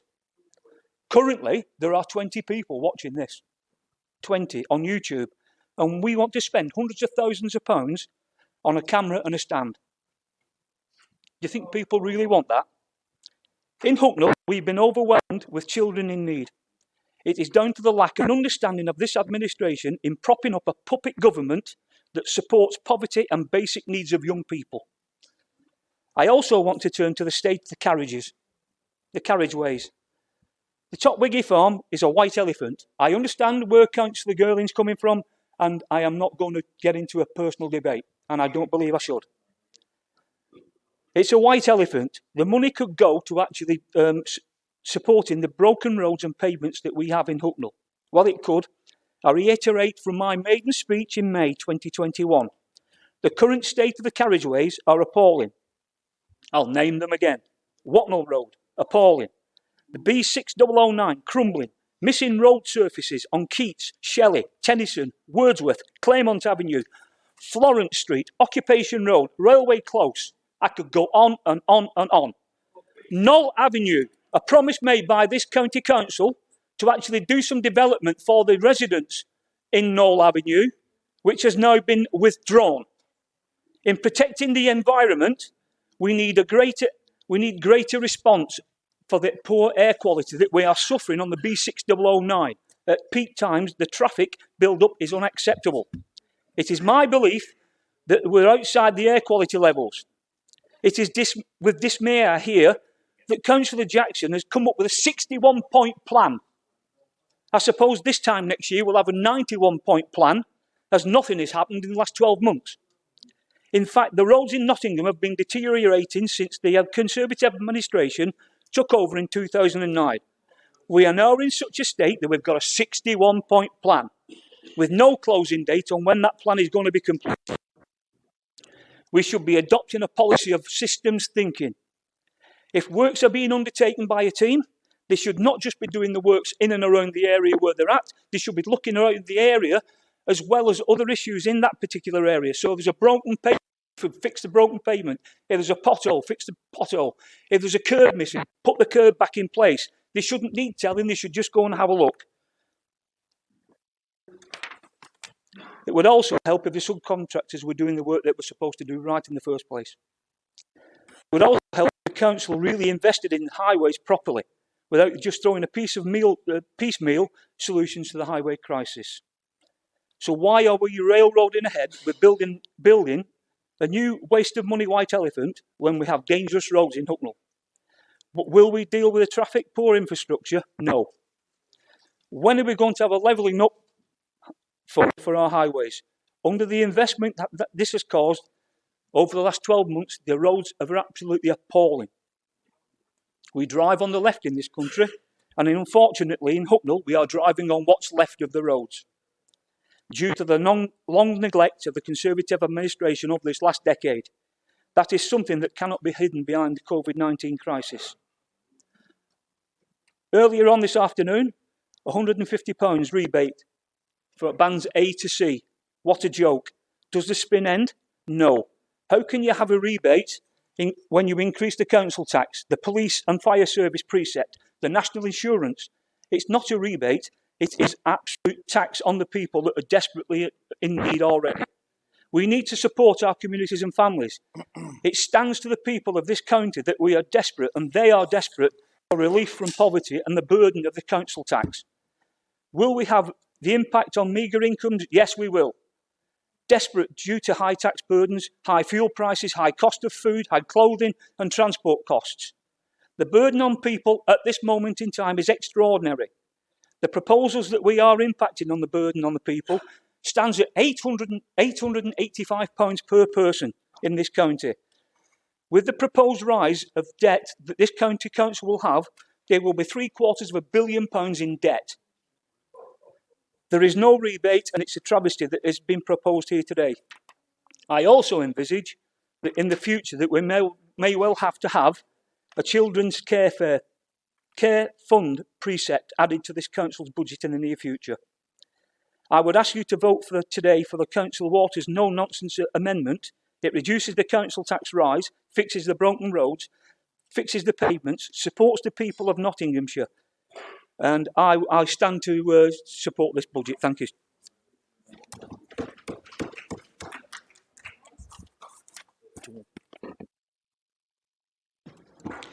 Councillor Adams. Oh, crikey, don't build it up like that. Yeah, cheers. Again, that's your age. Afternoon, ladies and gentlemen. Thank you very much. I rise today to talk about the fantastic work that's been going on the environment since we, as a county council, declared our climate emergency back in May last year. And I'd like to thank Councillor Gowland for picking up on the point that others need to take that fantastic step as well and stop hiding away from it in this most very important work. I think one thing that I do want to point out is that I did notice Councillor Fold did sort of say that we hadn't really done much. Well, you know, there's 1, 2, 3, 4, 5, 6, 7. It's 8 pages with multiple things that we are doing at the moment as far as a climate action programme. I'll read you a few out. We're planting 250,000 trees over the next 5 years. In fact, we've just completed the planting of 20,849 trees at the Rufford Colliery site. And we continue to plant even more, 17,055 in Bessel Country Park, 11,000 at Danes Hill, 6,000 at Vicar Water. By the end of March, we will have planted some 53,000 trees, mixed native broadleaf trees across Nottinghamshire, something that will help emit a significant amount of carbon, as I'm sure you will appreciate it. And the success has been a lot of hard work from a lot of people, and I'm really, really happy to say that the council has provided funding to create a team who will be working on achieving our net zero target by 2030. And that investment is really important because we cannot expect people to deliver a gold standard service on copper money. We've got to make sure that we are not pushing people to the limits, no 100-hour weeks, so that we can get the best out of the people that we've got here. And they deserve that because they work so incredibly hard for us and our residents. So also I want to point out today as well, there's been, what can I call it, natterings about, the facts, the comms and how we've invested in comms. And let me tell you something really important about that. All of the things that we're trying to get out to the public across Nottinghamshire is the things that we're doing. And the way we do that is through our comms channels, whether that be the videos, whether that be through the social media, whether that be through email links to schools. And that is absolutely fundamental to getting that advice out there, helping people with bills, because again, the climate and our ability to achieve our net zero target should not just be driven by our need to reduce CO2, but we also need to dispel some myths. A lot of the stuff that we do here actually reduces bills for people. I'm sick of hearing headlines on the news about, oh, looking after the climate is going to cost us this much, it's going to cost us that much. Yes, there is investment required, but it can also save people a significant amount of money, while also at the same time saving carbon as well. I want to talk a little bit about the 3 million quid that's coming our way for the environment projects over the next 3 years as well. And thank the chairman and obviously the council and the leadership for putting that money forward to enable us to come up with some fantastic new projects across Nottinghamshire.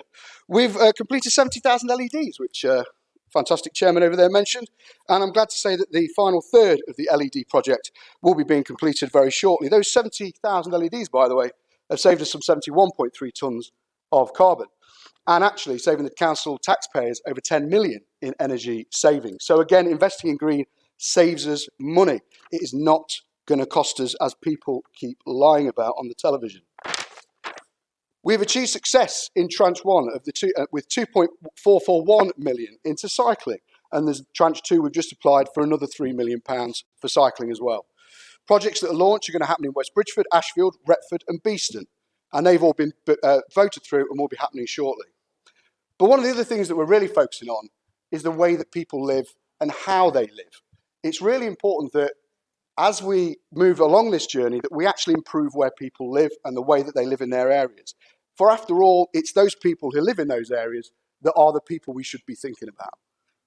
And what I talk about here, and I slightly divert towards the mini Holland approach, which is something that's been discussed a lot in national government and is actually a Conservative policy. And this is where you can create these low traffic neighbourhoods, and there's work already beginning on that. And it's great to see, because it's really important, like I say, that we're reducing pollution in those areas as well. Pollution in local areas also comes from vehicles, as we know. It's been fantastic to see the 4 new buses that we've had, the electric buses in Berry Hill, as well as in other areas around Rushcliffe as well.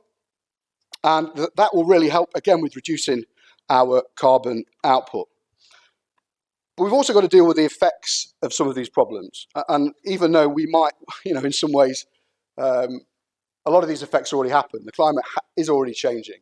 And so it's great that we're investing significant sums into the flood plans in Southall, for example, which again, £4.4 million with key partners working with the EA, DEFRA, Newark and Sherwood District Council. And plus some 350,000 in natural flood management. Again, so this is using nature to help us out, but by the same time also benefiting nature in the way that animals and plants interact with it. So we're putting less foreign bodies, if you like, less concrete into the environment in order to solve human problems. We've got to move away from using materials that are manufactured by humans in a negative way to somehow help wildlife. We've got to get over that. We need to move on. And so these things are key, things like leaky dams, but also the way that we control the flow of rivers. If we control them in a certain way, we can manage the water levels. And there's some fantastic new work going up north as well. With the beavers coming online, I'd love to talk about beavers, but I'm not going to go too much into that at this stage. Thank you, appreciate that. So, anyway, moving on. Yeah, the green tariff. We've transferred all the electric through the tariff that we use for the council has been used through the green tariff. This ensures that all of the electricity that the council will be using in the very, very near future, I believe it's happening in the next couple of months, will come from a green source, a renewable source, I may add. Again, removing tons and tons of carbon, 8,000 actually, that we would have emitted otherwise. And finally, I just want to talk about the report, or in fact, semi-finally, there's one more point after that. Finally, about the fantastic work that's gone into the carbon assessment report. We had to know, and I talk about this all the time, and I'm sorry for those that listen to me say it all the time, but we have to know where we are if we're going to know how to get where we want to be. So if you know where you are at this point, we've worked out we're emitting some 16,700 tonnes of carbon as a council outside of the transport. We've got a problem with COVID has caused the transport figures of the council to be lopsided, let's say. So we're waiting for the final transport part of that report. That's coming up very, very shortly. But we can work on that, and now we know where we are, we can work out the things that we need to put in place to remove that carbon that we're emitting. And absolutely finally, thank you very much. I commend the budget. Thank you.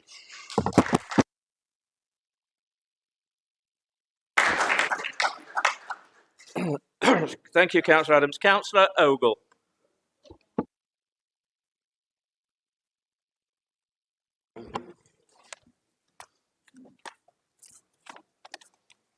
Thank you, Chairman. Good afternoon.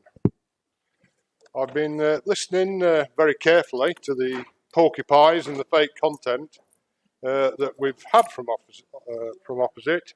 And I think myself and Mike, we're getting back to the reality and genuine, useful budget information. Safety on the roads is too important for porcupines. The safety of our roads in Nottinghamshire is becoming safer. Deaths and injuries on Nottinghamshire roads are trending lower.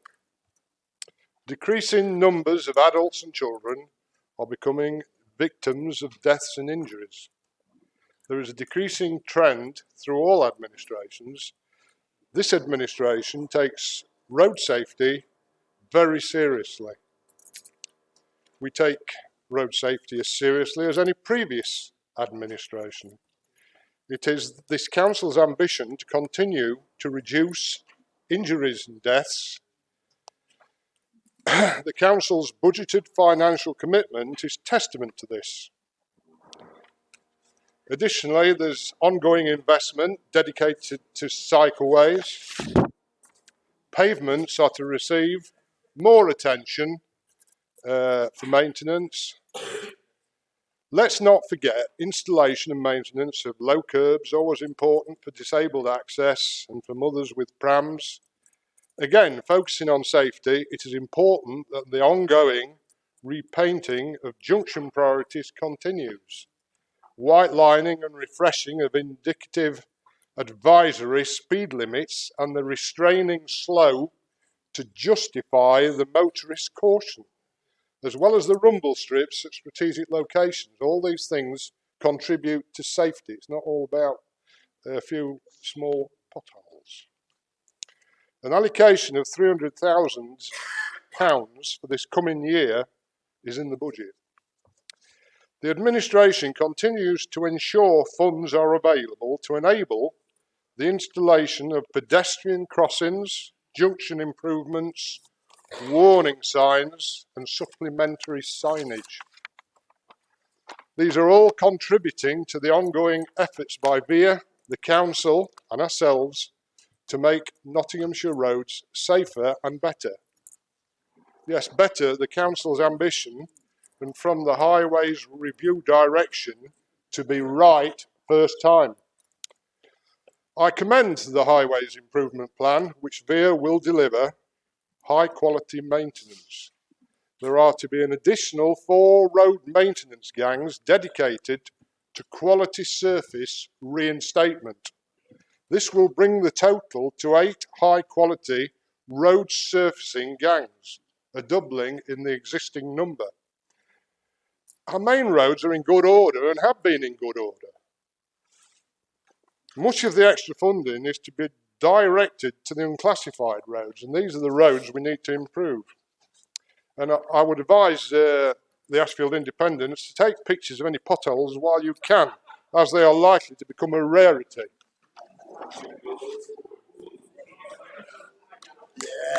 The county's roads maintenance and renewals programme has exceeded 120 million since 2017.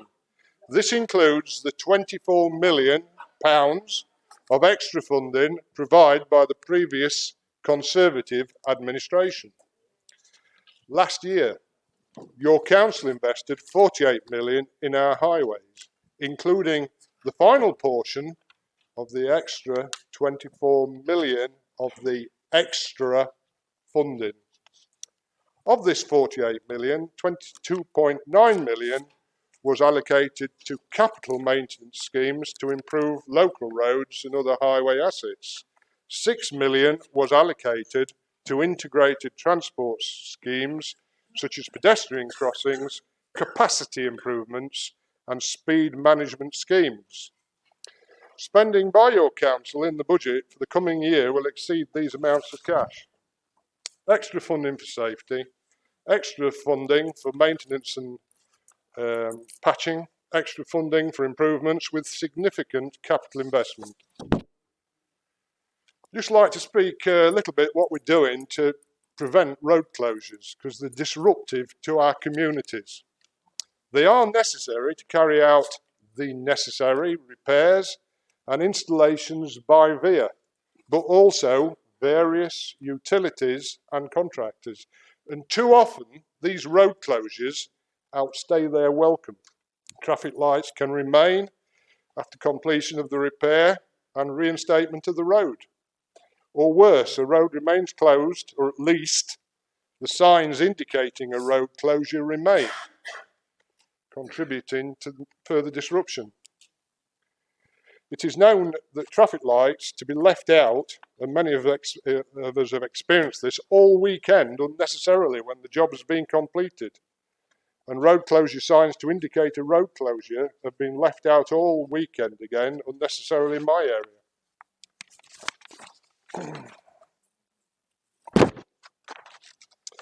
These thoughtless disruptions to the public's road use are to be challenged by the strengthened council inspector teams. Increased permit fees are levied by your council from the utilities and contractors for the inspection by our council. Ongoing work with trenches and excavation will be monitored to ensure your highway drainage and sewage conduits are left and remain intact or are repaired to the expected high standard. 40% of all highway drainage blockages are caused by utilities and contractors cutting highway and Severn Trent drains and failing to repair or reinstate highway drains sufficiently. So the utilities will pay for the extra council supervision.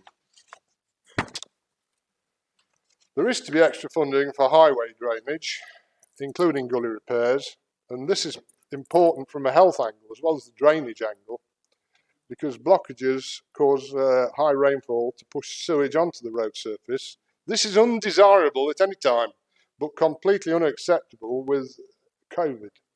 The new drainage recording system records priorities, and so the dangerous spillers are not thrillers, but will be tackled as priorities by the drainage team. Well, thank you for listening. Thank you, Chairman. Thank you, Councillor Ogle. Councillor Meakin. Thank you, Mr. Chairman. I'm pleased to rise today to back the alternative budget proposals as moved by Councillor Lee Waters. And I firstly deal with the Councillor Sam Smith's rose-tinted version of Schools Nottinghamshire. Can I point out that in Nottinghamshire, since 2015, school funding per pupil has gone down 299 per pupil. We've lost 34 million a year. At Kirkby College, They have lost £599 a year per pupil. The Tories are letting the children down. This is a no-brainer. Ask anyone in places like Abbey Hill, the Coxmore Estate, the Kingsway Estate and Kirkby. They'll tell you what their number one concern is that the state of our broken roads and pavements. They tell you this council tax is one rise too far. As the governor of Northern Park Primary, I see firsthand the hunger crisis increasingly impacting so many families. Families already suffering from an acute cost of living crisis will face the choice, as Councillor Fowle said, eat or eat. What do we pay first? Do you pay your energy bills? A larger part of the community I represent rely on prepayment cards for energy prices being so much higher for them. Do you buy clothes for your kids with prices going up? Do you do weekly shops, which has also gone up?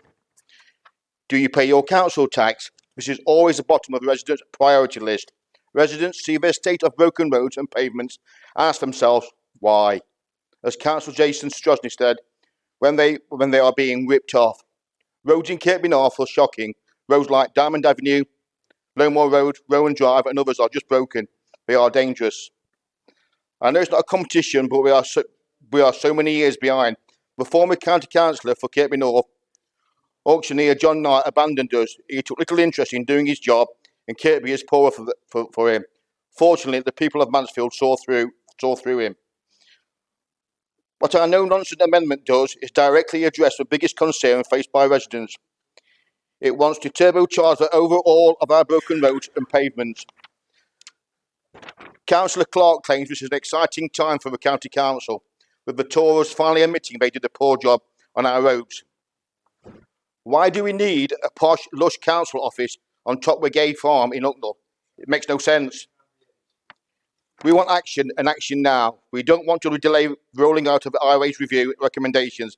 That's why we can't support the Labour's amendment. Thank you, Mr. Chairman. Thank you, Councillor Meakin. Councillor Gowland. Thank you. I'm speaking in support of Labour's amendment to the budget. So this morning at 4 o'clock, the world changed, not just for the people of Ukraine. The spectre of democracy being destroyed in our content is appalling. But this is relevant to us here now, since the awful situation for the Ukrainian people is going to have an impact on the people of Nottinghamshire. The price of wheat, the price of fuel will increase the cost of living for the people of Nottinghamshire, and it will change the cost of living crisis into a cost of living catastrophe. This means we should be reviewing all our plans. We should be reviewing all our budget proposals. You know, council tax is a regressive tax. It hits the poorest hardest. Incidentally, so is national insurance.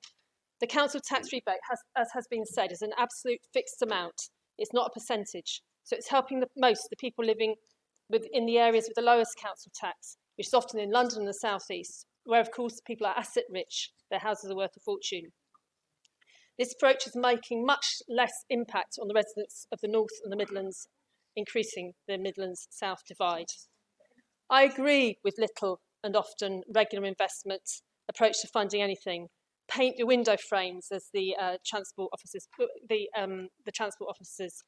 it in the Highway Review. But there are times when you need to change your approach, and this is an emergency for many of our residents. We need to freeze the council tax this year. And I call on the Councillor Bradley to contact the government and ask them to change the way they fund local services, council services. Many residents using food banks may feel that we should have other priorities beyond tarmac, but the road surfaces is important to keeping our economy running and our residents safe, not just car drivers and cyclists. I had an email only yesterday from an 80-year-old woman living in Abbey Ward whose 84-year-old husband is unable to leave their house because the pavement outside their road is so uneven. I had the pleasure of being a member of the Highways Review, which has been an interesting and positive experience, and I know we need to act on this now. But even I am not clear on how the proposed massive investment will be spent or how effective it will be. I understand that we are finally adopting a right first time, little and often approach, but now we need to ask about the value for money of this approach because we are prudent. We need to see evidence on how the money is going to be spent. How long will it take to fix all the roads in Nottinghamshire if we double the number of teams from 4 to 8. I don't think this information is known. How long will these repairs last in the context of these 4 to 8 teams? Will we actually get round all the roads before we finish? Are 8 teams enough? Will we, how much is this costing us compared to neighbouring councils? This sort of detailed financial information has not been put into the public domain. These are sorts of questions that we would like to be able to address before it's passed to council. We're not trying to delay it, not at all. We think it's important to the economy, to people's safety. Moving on beyond the roads, why are we doing some sort of performative consultation on the very popular trans concessionary scheme for disabled and vulnerable residents? It's one of the best value for money and environmentally and socially responsible schemes the council provides. Bus fares are prohibitively expensive for many, and it's made worse by the continued lack of joined-up ticketing, meaning that people can't hop onto the next bus, and they can't hop onto the tram potentially if this proposal change, the consultation goes the wrong way on the tram scheme. The council really does still have a cars-first approach. This probably relates to the fact that Councillor Clark referred to cycling and walking as leisure activity earlier. Cycling and walking are standard modes of transport for many people, and they should be standard modes of transport for more of us. They shouldn't just be seen as a way for getting leisure activity. They're a way to improve air quality for everybody. We have no joined-up thinking on cycle infrastructure. Many of the junctions are just dystopian. You wouldn't know that if you don't get out of the car. Many of our junctions were designed in the 1970s. They are not designed for pedestrians at all. There's literally no time for pedestrians to cross some of them. Lady Faye footbridge, you welcomed it, but you are not committing any funding to support it in the future. We've seen with the weather this week, we can no longer bury our head in the sand on the climate emergency, and I welcome Councillor Adams' serious approach to the climate emergency. It's happening, we need to change the way we do things. But Nottinghamshire County Council is not leading or setting an agenda here. It's not taking people with us. We're doing worse than the county. We're doing worse on council climate plan scorecards than either Derby or Leicestershire. We have a score of 20%, where the average is 40%. And the scorecards are really useful. They show us where we can do better. They're measuring and setting emission targets. Yes, we have the sheets that Councillor Adams showed, but there's a lot of oranges on there. We need to set targets for internal and CO2 emissions on everything. I see on a lot of the reports that there is meant to be an environmental impact assessment, but many of them are banal. They should be including hard numbers on CO2 emissions, as I said, internally and externally, from our own sources and from our supplier sources. It's not just about us, it's about our suppliers and our residents. Working from home, for instance, is all very green in terms of transport, but if we end up heating poor quality homes, we may end up with a bigger climate footprint without realising it. We need to be investing not only in transport, but we need to be investing in warm homes and providing funding to support house insulation. I think we should be looking at car sharing. I've said this a lot in the Transport Committee. And we need to be looking at recycling rates. Our recycling rate is 40%. The recycling rate in Wales is 67%. We could be looking at supporting shops that do upcycling and repair, which would create high-skilled jobs for our area. We need to be supporting waste-free shops. LED lights. Now, it's really interesting, because in my area, the LED lights are too bright. And I had a lot of complaints about them being too bright, and that the residents are very worried about the bees and the insects and the bats being distracted by them. And I think this is a really important issue, because if they're too dark in some areas, it's too bright in other areas, maybe we need to be reviewing them seriously, looking at why this is. Finally, Councillor Ogle, beavers are great. What about wolves? Not quite finally. So again, I know some people worry that talking about potholes and climate change, whilst people literally have no food, it's like fiddling whilst Rome burns, but I'm not near Rome.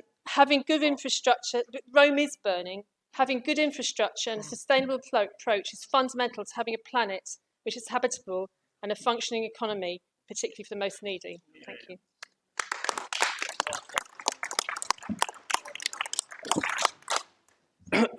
Thank you, Councillor Gowland. Councillor Pringle. Thank you, Chairman. Chairman, I wasn't going to speak today. It's an old chestnut. Firstly, though, in an attempt to keep respect. Members, can I remind you that we are going to finish at 8, and these constant interruptions will only add to the timescale for people to speak. People that have indicated and are on the list, some of them may not get to speak because of the time required for summing up and the vote to be recorded. So could we please all calm down and respect everybody when they stand up to speak? Thank you, Chairman. As I say, I wasn't going to speak today. However, in an attempt to keep respect within the chamber, can I welcome? Well, you know, I tried. I would like to offer my thoughts to the Ukraine, to those in the Ukraine facing such terror unnecessary at the minute today. I think it's disgraceful. Can I applaud Councillor Creamer for the way he's offered such a balanced amendment, which I fully support. Unusual for me to say amendment facing you, Richard, to be honest. I hope it's been recognised by the administration. Our members have listened to the crowing of committee success, and in doing so, we should recognise the decimation of council funding, calling this action austerity previously. In response to Councillor Jackson, if he looks outward of his rose-tinted glasses, his new rose-tinted glasses, I do believe they are Reynolds, we have no time to wait. We have no time to wait to support our residents. The action needs to happen now. Do I look good now? You put them on. Absolutely the right thing to do is to applaud all of our officers and staff and to capitalise on their efforts and to recognise their efforts and appreciation, which is what Councillor Creamer did in his amendment, in an ask for them to be valued in showing them with a monetary figure, which I think is the right thing to do. I was bemused by Councillor Jackson's statement that he questioned previous council tax increases by other administrations, primarily ours, and yet he ignored the value from opposition parties today not to increase council tax. As Councillor Jackson has refused to work cross-party with a full reduction on any council tax, in fact he finds it completely irresponsible, it obviously does raise the issue if he lands the responsibility onto the 151 officer, who legally signed this change off for the Labour Party, for the Labour group here, and I believe for the Independent Party, and it was a 151 officer that this Labour group have full confidence in. And in doing so, we recognise the long-term effect that any changes would make. When you offer history classes in support of your government, you must recognise and evaluate the negatives from that history, particularly the huge increases in food banks, the millions of children now in poverty, the number of families being forced into working poverty, hit by, again, a double tax bombshell, which you are holding on to.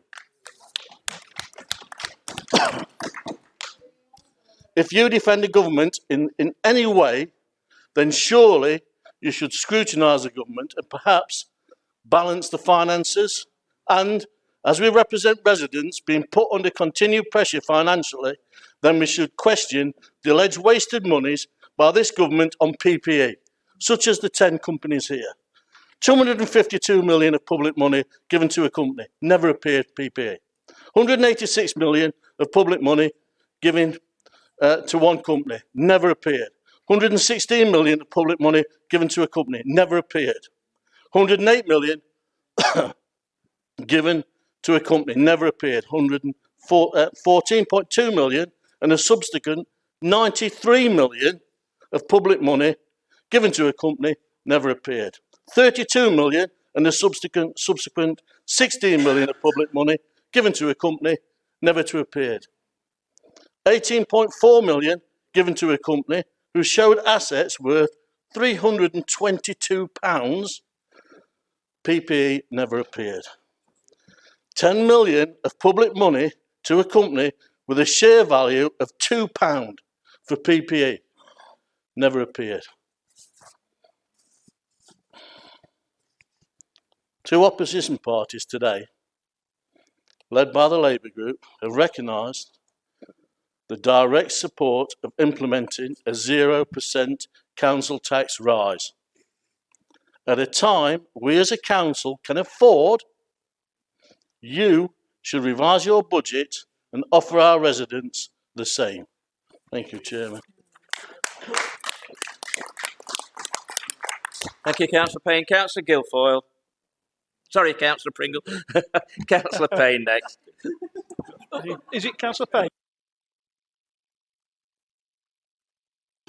Thank you, Mr. Chairman. As we stand here today and debate the future of our children, the people of Ukraine are fearing for the lives of their children.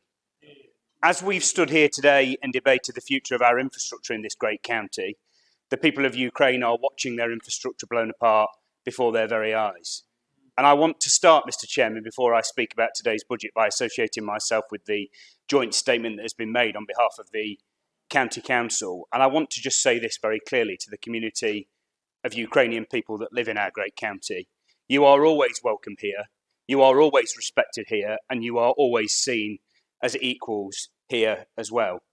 The one thing, I don't know whether other members agree with this, that I have found incredibly harrowing sat here today trying to concentrate and focus on the debate, but if truth be told, that has been incredibly difficult to do as the news has been coming through on the screens, is the vision of people who are my age and younger having to pick up lethal weapons and don a uniform through no choice of their own. Something I will never hopefully have to experience in my lifetime, and people in this chamber will hopefully never have to experience, albeit I recognise that there are people in here who have been in that position and seen awful situations.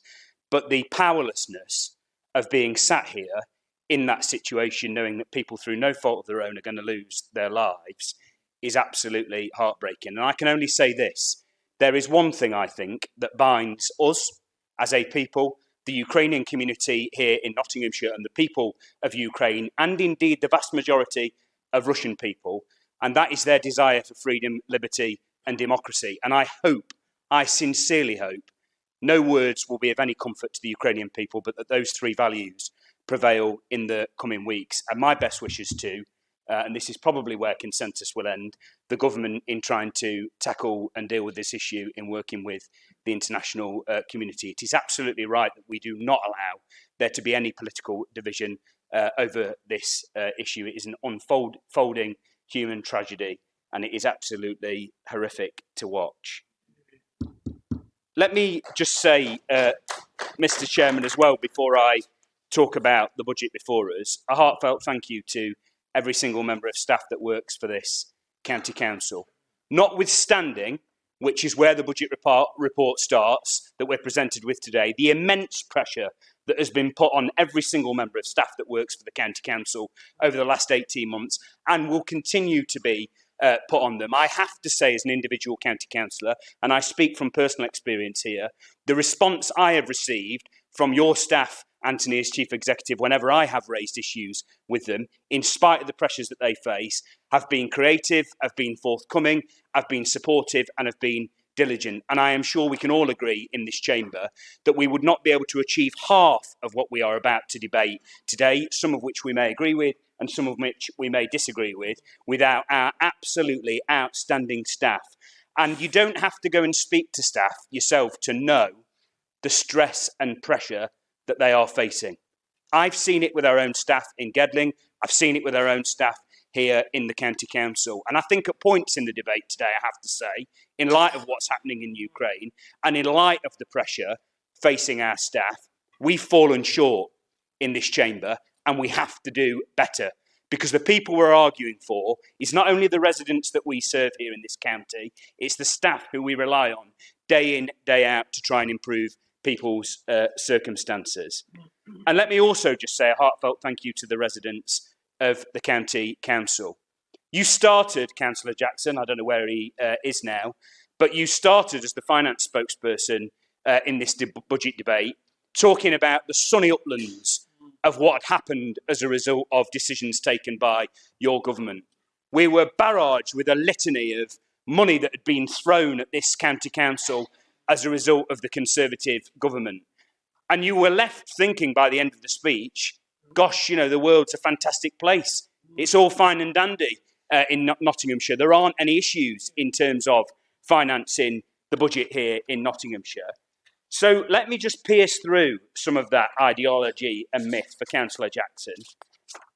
If you turn to page 43 of the budget report, you'll see that the budget this year for Nottinghamshire County Council is £559 million, £559.5 million. Do you know, Councillor Jackson, how much of that money comes from your Conservative government to fund day-to-day services? Would anybody over there like to hazard a guess and shout out what the percentage of funding that funds day-to-day services here in the County Council is that comes from your Conservative government? Come on, somebody give me a percentage. Come on, what do you think? Oh, no, they don't know. I'll tell you, Councillor Jackson, how much it is. 1.3% of the money that funds day-to-day services in this county comes from your government. It's in your own budget report. 98% of funding that funds the day-to-day services in this county council comes from two sources. The hard-working taxpayers of Nottinghamshire through council tax or the adult social care precept, or it comes from the fantastic businesses who have had it tough over the last 2 years through business rates. So when we've heard over the last few hours people standing up saying it's all great because the Conservatives have given this and the Conservatives have given that and the Conservatives have funded this, and Sam Smith said we funded that ourselves as a county council, it's absolute bunkum. 98% of this budget in this county council and the services we rely on are funded by hard-working taxpayers in Nottinghamshire, and it's to them that we owe our thanks. And you go through this budget report, I have to say, fantastic job by our 151 officer, by Nigel Stevenson, and by the team who have, I think, kept the show on the road as a county council for the last few years. But it does somewhat lack in ambition. It's about a 26-page budget report, and it mentions the cost of living crisis, arguably the biggest issue facing our country in decades, notwithstanding COVID. It mentions the cost of living crisis twice. And it does it as a description, talking about the local government finance settlement. Your administration is virtually silent in this budget report on what it is actually doing to tackle the highest inflation we've seen in generations and the highest cost of living crisis and most demanding cost of living crisis we've seen in generations. It's virtually silent. So you can get up and say, we're fitting new LEDs in streetlights. You can get up and say, we're planting extra trees that are, by and large, not just funded by the county council, but they're funded by other charities and things. But your actual budget lacks any aspiration and vision. I have to say, Ben, when you took over from Councillor Coates, and there were all these shiny new videos appearing on social media as a result of the money you've invested in the comms team, I thought there was going to be a bit of, come on, we've got a vision, you know, we're going to set out our target about what we're going to do for the county council. And this budget really is a functional budget that lacks any real ambition and aspiration in terms of talking about the individual issues. Let me just talk about one particular project that's in this budget, which has become a political football of late, and no doubt it's going to become a political football in the next 3 weeks, if any of recent events are to be judged by. The Gedling Access Road. I'll cut to the chase. There are two people who deserve thanks for the Gedling Access Road happening. One of them sits behind me, Councillor John Clark, the leader of Gedling Borough Council, who has tirelessly championed the case, including sometimes when it wasn't popular in this chamber. And the second person who isn't here today with us is Councillor Alan Rhodes. Because I can tell you in the difficult discussions and negotiations that took place, it took Councillor Rhodes' administration to be elected and Alan to stick his neck out politically and back the project to get it off the ground.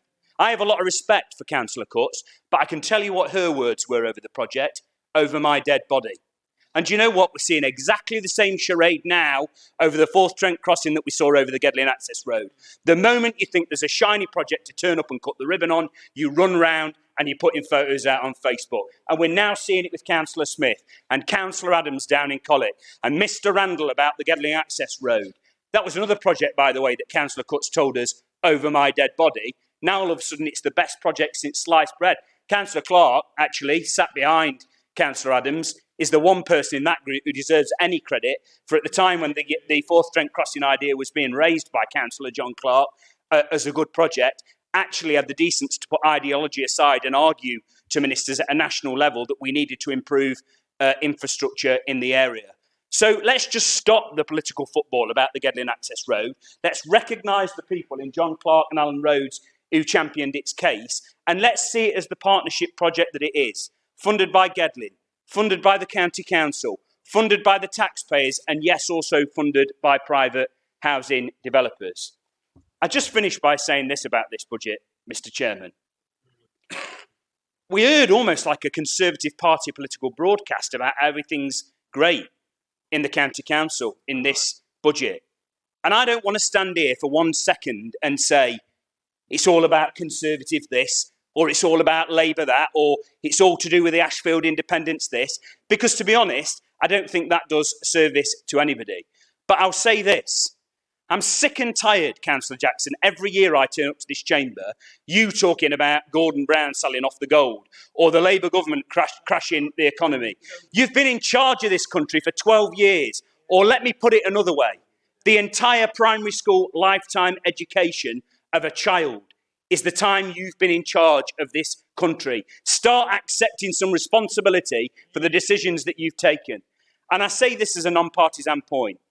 You're entitled to make your spending decisions. You're entitled to be judged on the spending decisions that you make. But the one thing that I do think is an absolute crying shame, and Councillor Shaw, I thought, hit the nail on the head, and this isn't a partisan point, notwithstanding the efforts of you all as lead spokespersons, there are far too many children going hungry in this county. There is a shameful rise in children relying on free school meals in this county. There are increasing pressures on food banks in every single one of our divisions in this county. Our roads and our pavements and our public transport infrastructure is in a woeful state in this county. And I'm not pointing the blame at a Labour administration or a Conservative administration or anybody else. But I am saying, don't you dare stand there today and crow about how everything's great as a result of the Conservative Party when we collectively in this chamber are falling short in delivering for our residents. And I'm afraid to say there is no hiding from the decisions that are taken in Whitehall and in Westminster and in the Treasury. We could have paid for this year's County Council budget with a pinch of what Rishi Sunak in the House of Commons last week signed off to fraudsters who have walked away with COVID money that they weren't entitled to. And I'm not talking about dodgy people. I'm talking about criminals who don't abide by the rule of law. I always thought you were the party of the rule of law, but that seems to have gone out the window under this lot. So let's just stop the party political broadcast about Conservative this and Conservative that and how great it is under the Conservatives. Let's recognise the reality that we face. Let's put aside the ideology, Councillor Jackson, and do the decent thing. Recognise that in the amendment that Councillor Jim Creamer proposed today, he was trying to do something for the hard-working families of this county. Debt advisors, I thought, was an absolutely fantastic proposal by him. And you say we're doing it because you're clearly rattled by the decent proposal that Jim Creamer said. If you were doing it, Ben, if you were doing it, it'd have been in the budget report. But it isn't in the budget report. Let's judge you on your words and on your actions. And I finish by saying this. You talk about 15 million for the roads. Turn to the end of your budget report where the capital monies are aligned. Some of you clearly haven't read it because I've seen the Facebook post today saying you're spending 15 million on roads. You're spending 5 million on roads and you're delaying a decision on the next 10 million further down the line. You've just gone out yet again for a shiny headline on Facebook to try and hoodwink the residents in this county who will know that the roads will remain in a mess while you lot are in charge. They're paying twice for their roads, they're paying twice for adult social care, they're going to get hammered by national insurance. You could have frozen council tax, but Sunak instead decided to spend the money on COVID fraudsters. It's a budget that lacks ambition. It's an administration that's a year in and is already running out of ideas and running out of energy. And that is why I won't be supporting your substantive budget today. And instead, I'll be supporting Jim Creamer's sensible budget that lowers the council tax burden on families and helps in terms of the cost of living crisis. I'd urge everybody in this chamber to get behind Councillor Jim Creamer's amendment.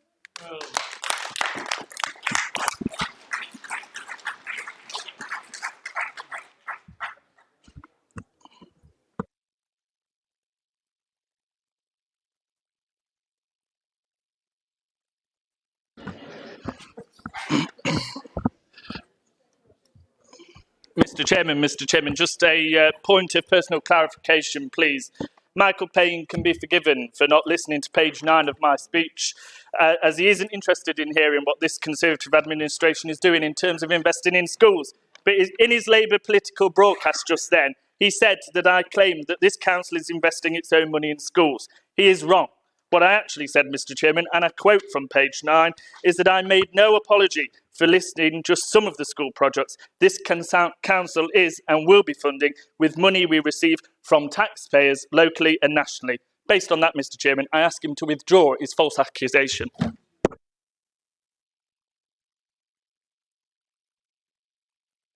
Right. Councillor Guilfoyle. Calm down, Sam. Calm down.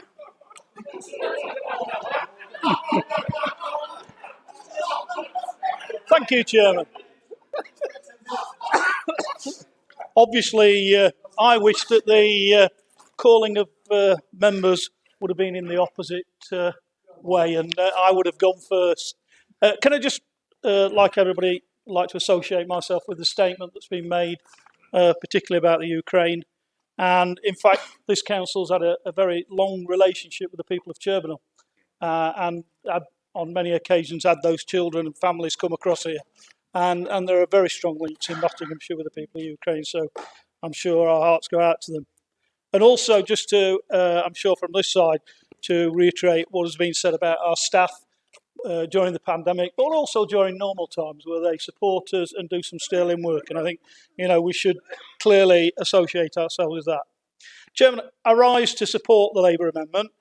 And as a council, we have no alternative but to continue with the increase in relation to social care and recognise the hard work done by those caring services and by offering a modest increase to their salaries, which is outlined in our budget amendment. I also support our amendment's cautious approach to the 15 million earmarked for highways and would suggest that some of this capital expenditure could be used towards drawing in additional monies to deal with the flooding issues, as has been mentioned, across the county. Chairman, the COVID pandemic highlighted more than ever the financial vulnerability and poverty in general of a great number of our citizens in Nottinghamshire. And in my area, 2 local food banks in the last 2 years, one distributed over 18,000 parcels to those in need, and the other assisted nearly 9,000 individuals in that period. And I know that the 2 organisations are very grateful of the support given by the County Council. But my fear for the future is that more people during the next 2 years will be in need of much of similar support. Which is why, Chairman, I fully support our aim to create 7 posts, one located within each district, seconded to existing advice services based around giving some financial resilience to our communities.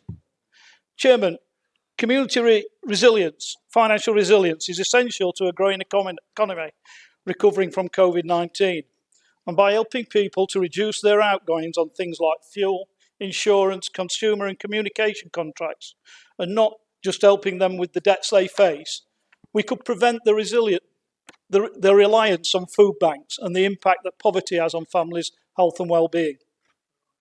In Bassett Law alone, the amount of annual debt handled by 2 current caseworkers is an astonishingly over £7 million. And the total benefits to the specific individuals they help total some 9.5 million, with approximately another 15 million made in wider economic and social benefits, including savings to governmental and public bodies. Chairman, I understand that the Money and Pension Service is currently reviewing its contracted services, which means local debt services are at risk. The MPS is moving away from local delivery to a more national and regional service. This will mean that the bulk of advice will be by remote means.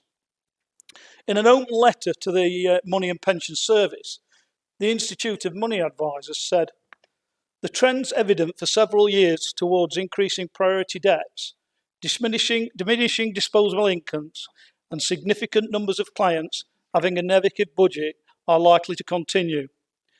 These cases frequently require extensive casework, including negotiations and correspondence with priority creditors, typically provided by face-to-face advisors. The value of local face-to-face debt advice cannot be overstated. Local knowledge and relationships developed by on-the-ground advisors with their local councils, fuel and utility companies, housing association, food banks, etc., enable the best outcomes to be achieved for clients in debt. We believe this local capability should be retained within the debt advice sector." Chairman, this proposal that we've put in relation to that would in some small way relieve the impact of this centralisation and will keep that all too important face-to-face counselling, which is particularly essential to our most vulnerable citizens. Chairman, I support the Labour amendment. Thank you, Councillor Guilfoyle. Councillor Helen Ann Smith. Thank you, Mr. Chairman. A lot's been said today, so I will be brief. But Mr. Chairman, I rise in support of the Independent Alliance amendment. We've got an opportunity today to help the residents across Nottinghamshire. We can put them first. Mr. Chairman, the biggest complaint that I, and I'm sure many people in this room hear from our residents, especially mine in Stanton Hill, Skegby and Quarrydale, is potholes, potholes and more potholes. The additional £2 million per district and borough, it won't fix every pothole that we've got in those areas, in our districts and boroughs. But it's a good way of fixing the years of via-fix, which is not fit for purpose, for the potholes that's been fixed over and over and over again, where a bag's emptied out and it's out a few days later, or if you're lucky, it's a few weeks later. But it is a step in the right direction, so that's something that we can look forward to. That's something we can go back to our residents and say, we've achieved this for you. We can do this for you. Ben, you can go and say, I've done this for you. My next point, Mr. Chairman, is at a time when money's tight, we shouldn't be spending more money on buildings. You know, when I wrote this speech earlier, it was in the middle of the day, and you could look, I was going to say, look out the window and see how many cars aren't in the car park. Because normally on a full council day, you would come in, you'd look out the window, and there wouldn't be a free car parking space anywhere in the car park. When I looked out at lunchtime today, there was loads. The car park was more or less empty. But that's because things have changed. We're not working in the same way as we were working before. More people are working from home. And that's better for some people. Some people are more productive that way. So if it works for them, I'm happy for them to keep working from home. If they want to be in the building, feel free to come back. But we don't need more and more buildings. It's a waste of money. And I know Councillor Girling said that there will be benefits to residents. I personally don't see it. I can't see that. Especially at a time when bills are going up left, right and centre. And just today, Severn Trent have announced that they're increasing the water rates by 7.1%. So that's another increase on top of the gas prices, on top of the electricity prices, on top of the petrol increases that we're constantly hearing about at the moment. People are genuinely saying to us that they're concerned about whether they're going to pay for their heating or whether they're going to pay for food for the kids. We're now hearing that people are concerned that they're not going to be able to pay the rents, pay the council tax, pay for the heating, the food, and to put petrol in the car to go to work so they can pay for the food and the heating in the initial instance. People are genuinely concerned about being able to look after their families because everything is increasing. But wages aren't going up that much. Everything's doubling in price, but the wages aren't. Wages are going up a tiny little amount. And it's always that middle group of people that suffer the most. Because, you know, we've got the council tax benefit system. So it won't affect a lot of people. The people on the higher incomes, it doesn't affect them as quite as much. But it's that middle ground that just don't qualify for that council tax benefit, that just don't qualify for that housing benefit, that just miss out on the working tax credits. It's that group that gets squeezed every single time. And they're the people that are the most let down. They're the ones that we need to be looking out for. They're the people that we need to be protected. And they're the people that the amendment from the Independent Alliance, my apologies, will help. They're the people that need it the most. And they're the people that are constantly abandoned. Thank you, Mr. Chairman.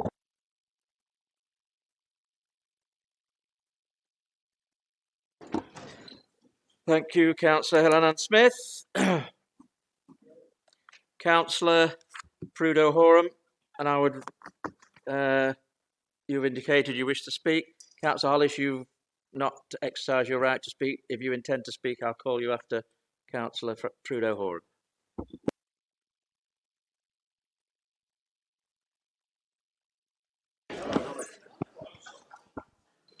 Purdue, Mr. Chairman, from French verb perdre, to be lost.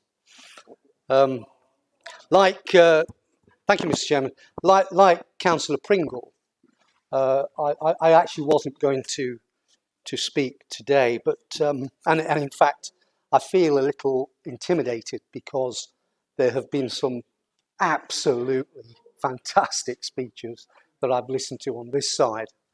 And I also want to congratulate the quality of many of the speeches from the Conservative group, and particularly to congratulate your research teams for providing you with all that material. I'm speaking, Mr. Chairman, to support the amendment submitted by Councillor Lee Walters, and I think I fall in line with the consensus that we agree to 3% on adult social care. And I know, because I've worked with him as a vice chairman of adult social care in the previous administration, I know how hard Councillor Elliott works, and of course his team and the team of officers behind them, and the pressures that the front line have and constantly have to grapple with.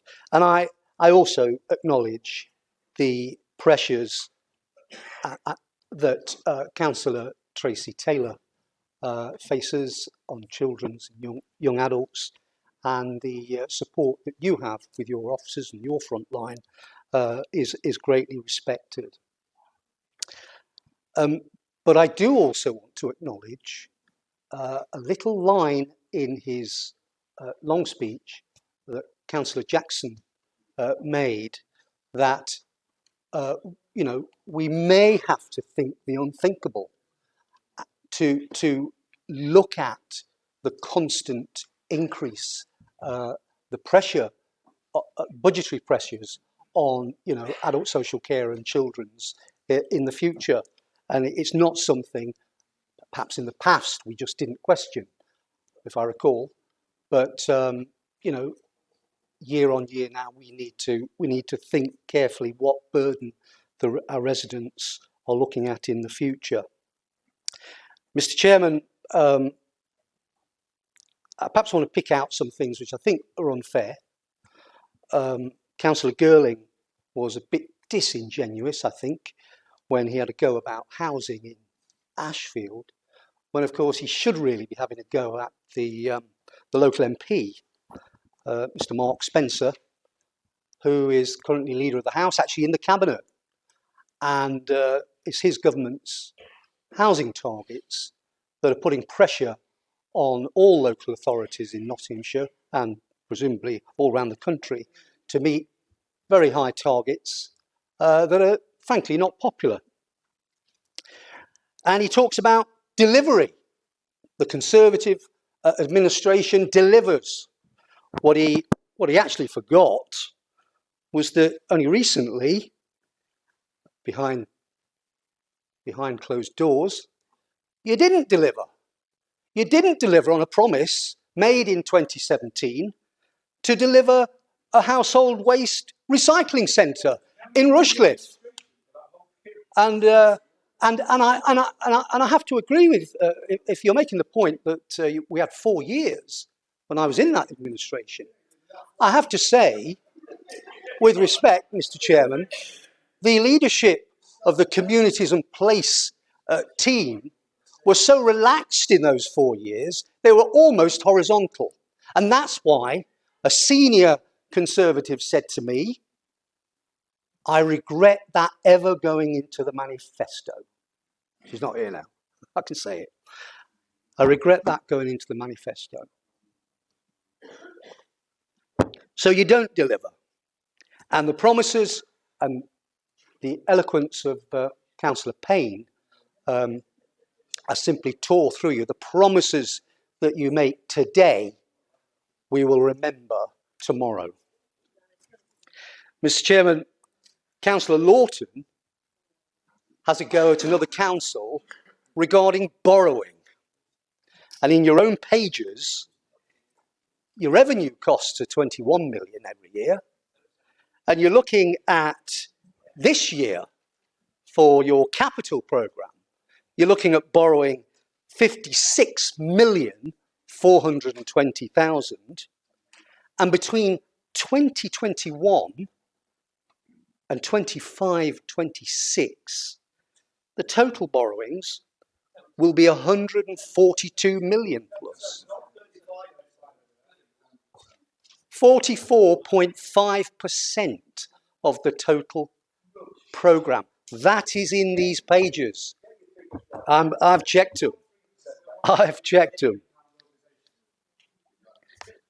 Mr. Chairman, it was acknowledged by officers, as I understand, that the future of interest rates and the economy is a risk and will have a massive impact on all councils' expenditures, including Nottinghamshire County Council. You have to acknowledge that you are absolutely at the mercy of the markets and the economy. But in that, Councillor Payne was absolutely right. If you set out in a boat to go around the world, you are going somewhere. You are out to achieve an objective. But when you get to the Pacific Ocean, you will hit the doldrums and you'll meander for a while. Mr. Chairman, this administration isn't even going on a sort of a journey, as Councillor Payne said. There's no vision. You're meandering. You're treading water. You really aren't going anywhere at the moment. There's nothing actually in the cupboard. Mr. Chairman, we bandy around percentages and we argue every year, 4% here, 3% there, whatever. The consumer price index today is 5.5%. That's the government's sort of official inflation rate, which actually hides real inflation. The old rate that I recognise, retail prices index, RPI, is 7.5. Fish and chips in Bingham, it's gone up 10% across the board. Possibly the pizza shops as well. Oil, the current inflation rate for oil is 14.5%. So if we spend £100, for those, there may be those who don't understand percentages, if we spend £100 in our petrol tanks, it's going to cost us now £114.50. Now, Mr. Chairman, these costs, and Councillor Smith said that Severn Trent are having a go now. These costs are costing people's pockets. And we know how many people are struggling and, just as Theresa May described it, just about managing. Mr. Chairman, I don't criticise the Labour amendment. We have choices to make. You've made your choices, which includes a 15 million building up in Hucknall somewhere. But we all have made choices, and my choice is that I will be supporting the Independent Alliance amendment, because I think that Councillor Lee Waters has nailed the people's priorities. Okay? And it may only be 1% that we're saying we do away with. But it's important to those who are just about managing. So, Mr. Chairman, I'm pleased to support Lee Waters' amendment. Thank you.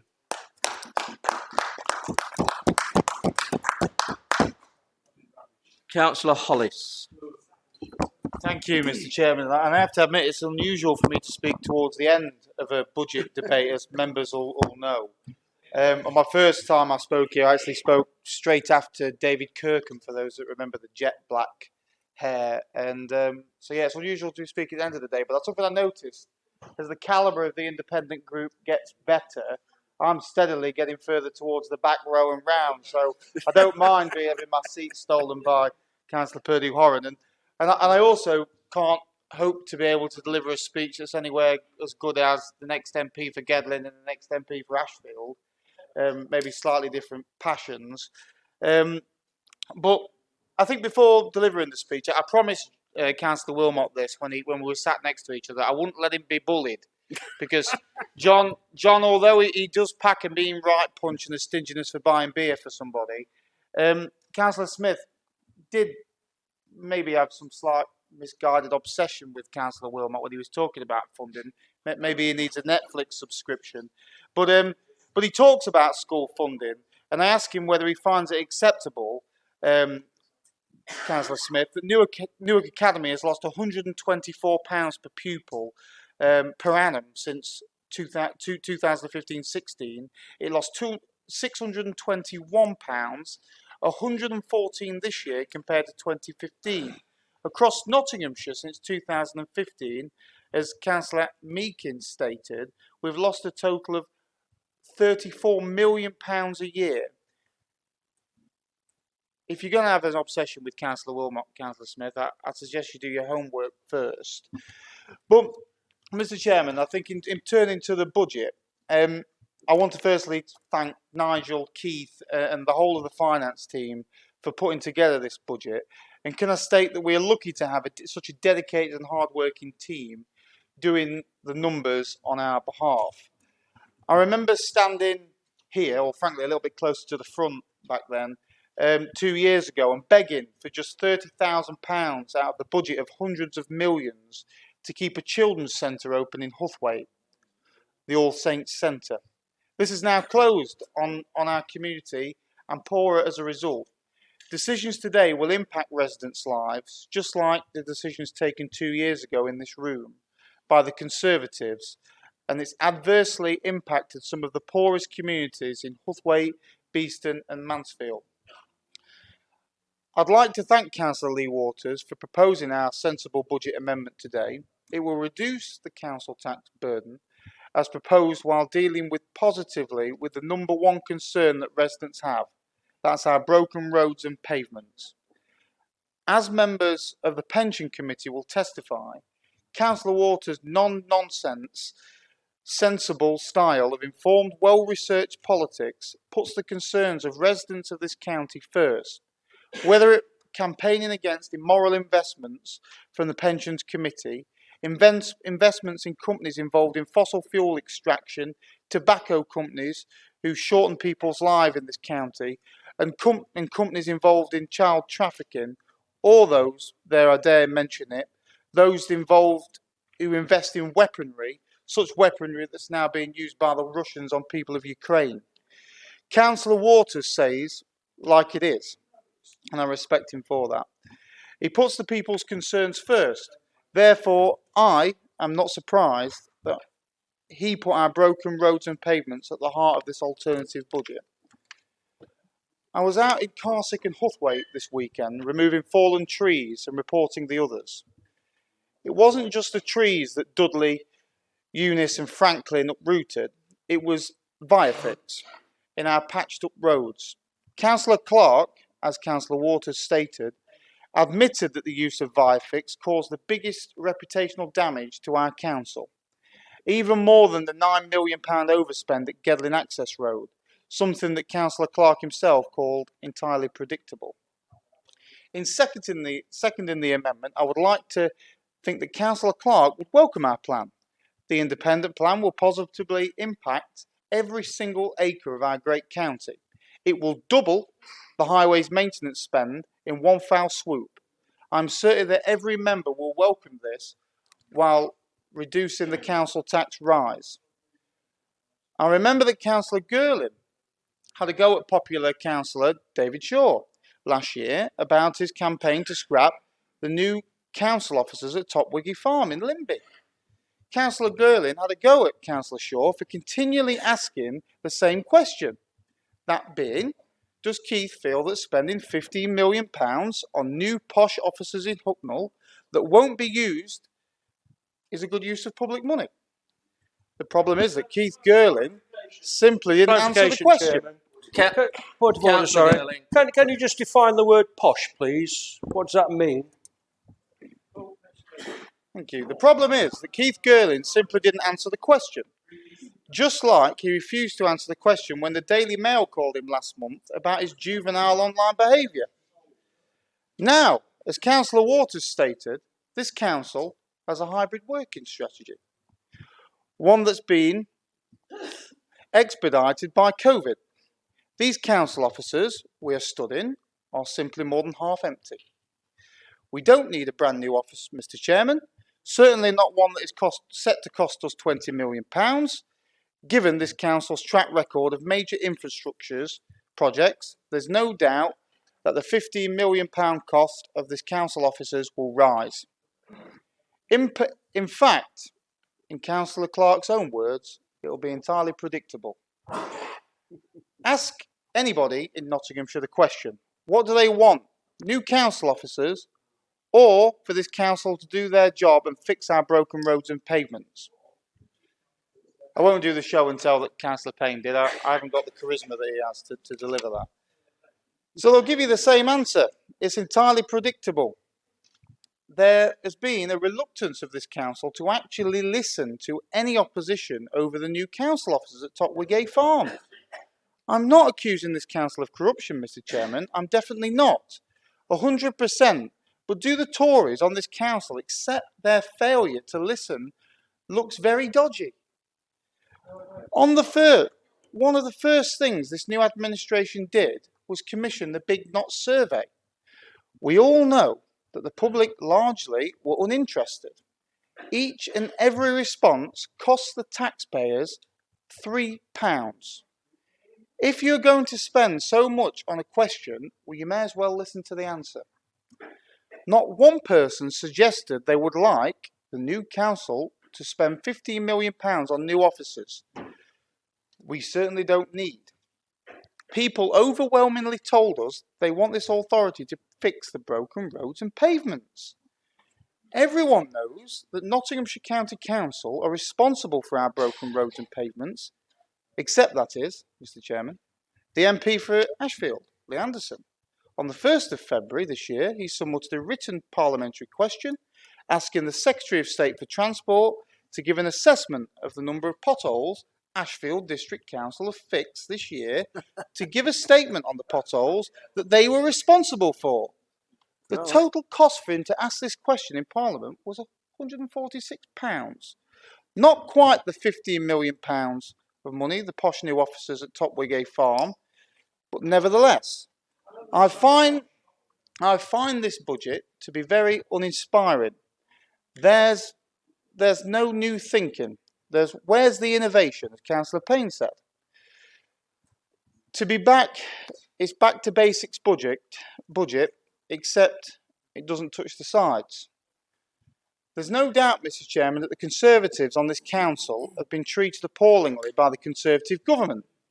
Councillor Waters has already spoken about the revenue support grant reduction. This council has seen tens of millions of pounds slashed in government support. This is the biggest single reason why council tax is having to rise. If you take the revenue support grant of 122 million in 2015 and compare year-on-year cuts, this council has lost £700 million. By the end of the period covered by the medium-term financial strategy and the built-in assumptions of the MTFS, we have lost £1 billion. To put that into context, that's the equivalent debt of Nottingham City Council. We don't need Robin Hood energy debacle, Mr. Chairman. The only debacle we have is experienced Tory austerity. This is the same Nottingham City Council that jumps into bed. I'll start again.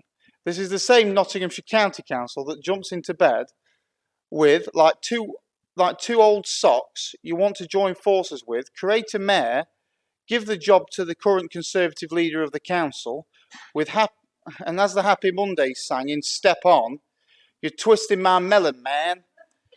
I'm sure David, the Labour leader of the City Council, agrees with the sentiment expressed by Sean Ryder, Bez and the boys with their classic hit. Nottinghamshire County Council are prioritising the wrong thing at the wrong time. I'll sing a song next to every speech if you like. People want to fix their broken roads and pavements, not create another expensive level of bureaucracy or potentially another role for Ben Bradley to do at the same time. Councillor Andy Meakin caused offence earlier this month when he compared the overspending in the Children and Young People's Department with the plight of the miners in the 1980s. He said this council were partying like it's 1999, but the reality is it's 1984 and the Tories have just shut the pits. Councillor Andy Meakin was right, and he always is. Don't want to big him up too much, but he always is. I'll give you the example of why the Children and Young People's budget is so out of control. There's no doubt that the welfare of our children and young people is rightly a priority of this council. You spend a year procrastinating over the future of Minster View in Southwall, whilst COVID was a factor in the school closing. Poor leadership and management was cited too. This council lack of decisiveness and cost this council hundreds of thousands. You are the Point of clarification, Chairman, if I may. Councillor Taylor. Had Councillor Hollis been paying attention to the papers at Children and Young People's Committee instead of just playing around with numbers because they suit his current posturing, he will find that the figures that came through show that we saved £300,000 on the year because the 1.7 million annual running costs of Minster View were being spent elsewhere, redeploying the staff cohort to other centres and filling vacancies, avoiding the costs of employing agency staff. So if he would actually get his figures correct, Chairman, perhaps we could move the debate properly. Councillor Hollis. You're also on a lottery winner style spending spree, buying houses in Sutton for double the asking price, all because the Tories want to open children's homes in posh areas. That's simply not true. They bought a house on the most expensive street in my division in Huthwaite, a £350,000 detached house on Sudbury Drive. You could have bought a similar property in a nice area for half the price and house more vulnerable children. Again, Councillor Meakin was right when he described the house buying of this council as more like Park Lane than Old Kent Road. Did this council learn their lessons? Of course they didn't. Of course they didn't. Again, Chairman, if I may, point of order, because Councillor Hollis does seem determined to continue on this path. If we are saying that we should house the most vulnerable children in the care of this authority, that he is talking... Councillor Taylor, that isn't a point of order. If you want to... raise a point of clarification, Thank you, that's Chairman. a different matter. Thank you, Chairman.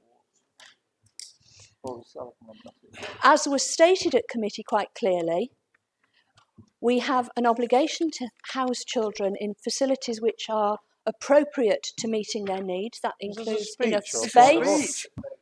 Can I carry on, Mr. Chairman? Because I don't hear the point of order. Councillor Hollis. Did this council... Councillor Hollis. Councillor Taylor is raising a point of clarification. Sounds like a statement to me.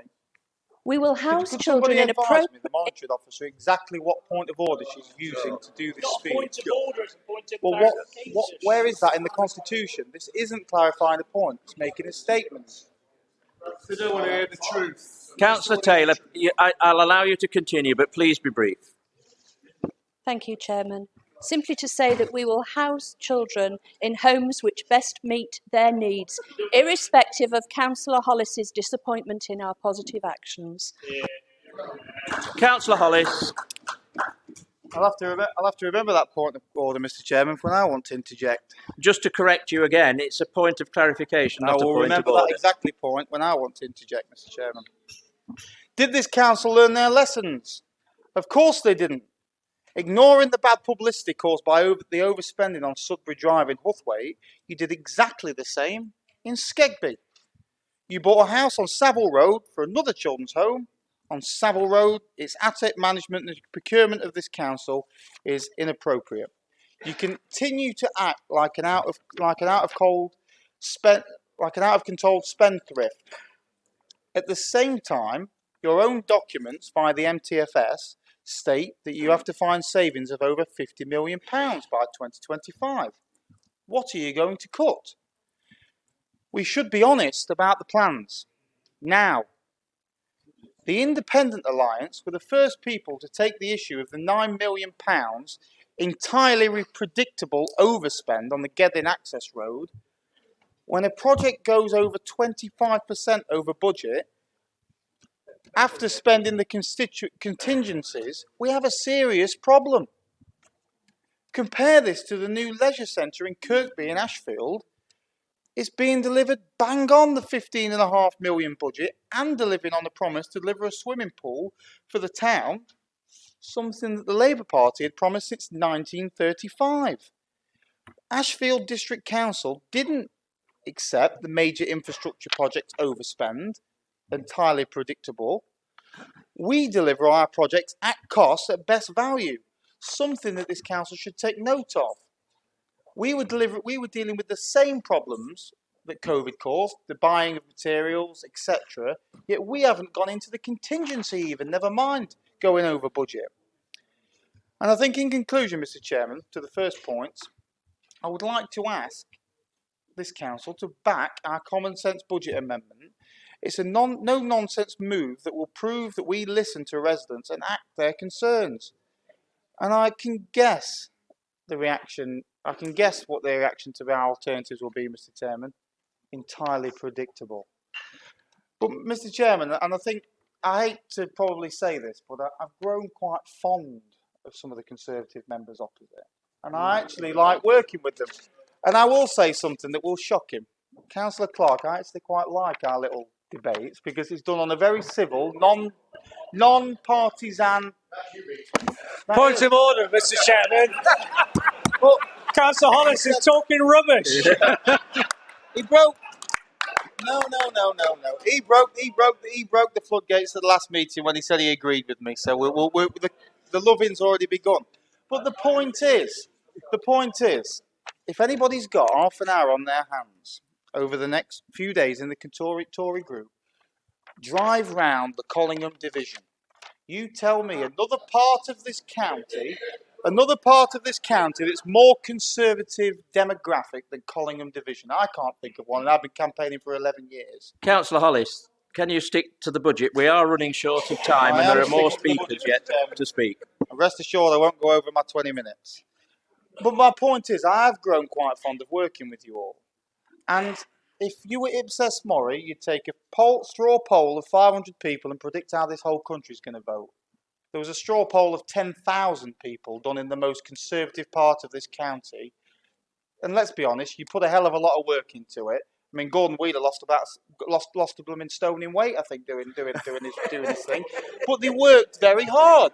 You worked very hard campaigning for something you believed in, and your vote share went down. Chairman, point of order.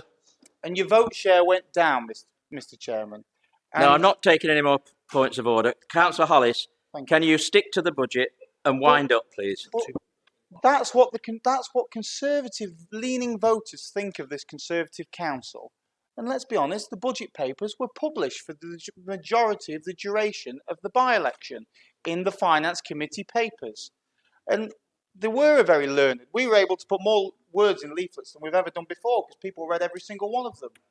But you put 5 leaflets out and knocked on virtually every door. And that wasn't enough to win you the election. You got 30% of the vote in an area you should have got 80. I'd be worried if I was Conservative. Councillor Hollis, you've got 2 minutes left. Could I please ask you to stick to the point and wind up, please? I appreciate it. You're a little bit wound up there, Mr. Chairman, I can see. But I wanted to talk probably about this misnomer about Ashfield Council spending. We do stuff. We haven't got this 35% debt that you say. We're building new leisure centres. We're pumping money into the community with new play parks and facilities and actually doing stuff. And when we told you, and Kay Cutts was sat in your chair at the time, Mr. Bradley, Councillor Bradley, she refused to make investments. We invest. We almost raise as much in council tax as we do investments. And by the way, in our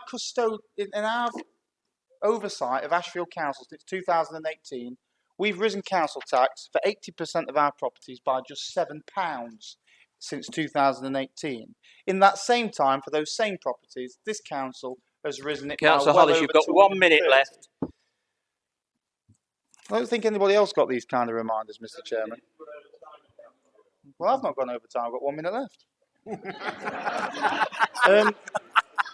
So my point being is we are delivering projects, leisure centres, and actual aspirational, generational projects like delivering work zones like Amazon, etc., for just £7 increase. You've picked the pockets for an extra £250 on what we were charging before, and what are we getting? There's no inspiration. Do something. Do something. What are you delivering for Councillor Smith's area, who I quite like as well, by the way, or Councillor Clark's, or Girling, He's is what it is. But Councillor Barnfather, he's a very experienced. What are you doing in their areas? Nothing. The roads are crumbling and you're charging their residents more. And that's why Councillor Darby's here instead of your guy. And I think you should be very worried because when somebody in the Collingham division's got 1,100 Time, Councillor Hollis. I'd be Thank worried. you. Back the amendment.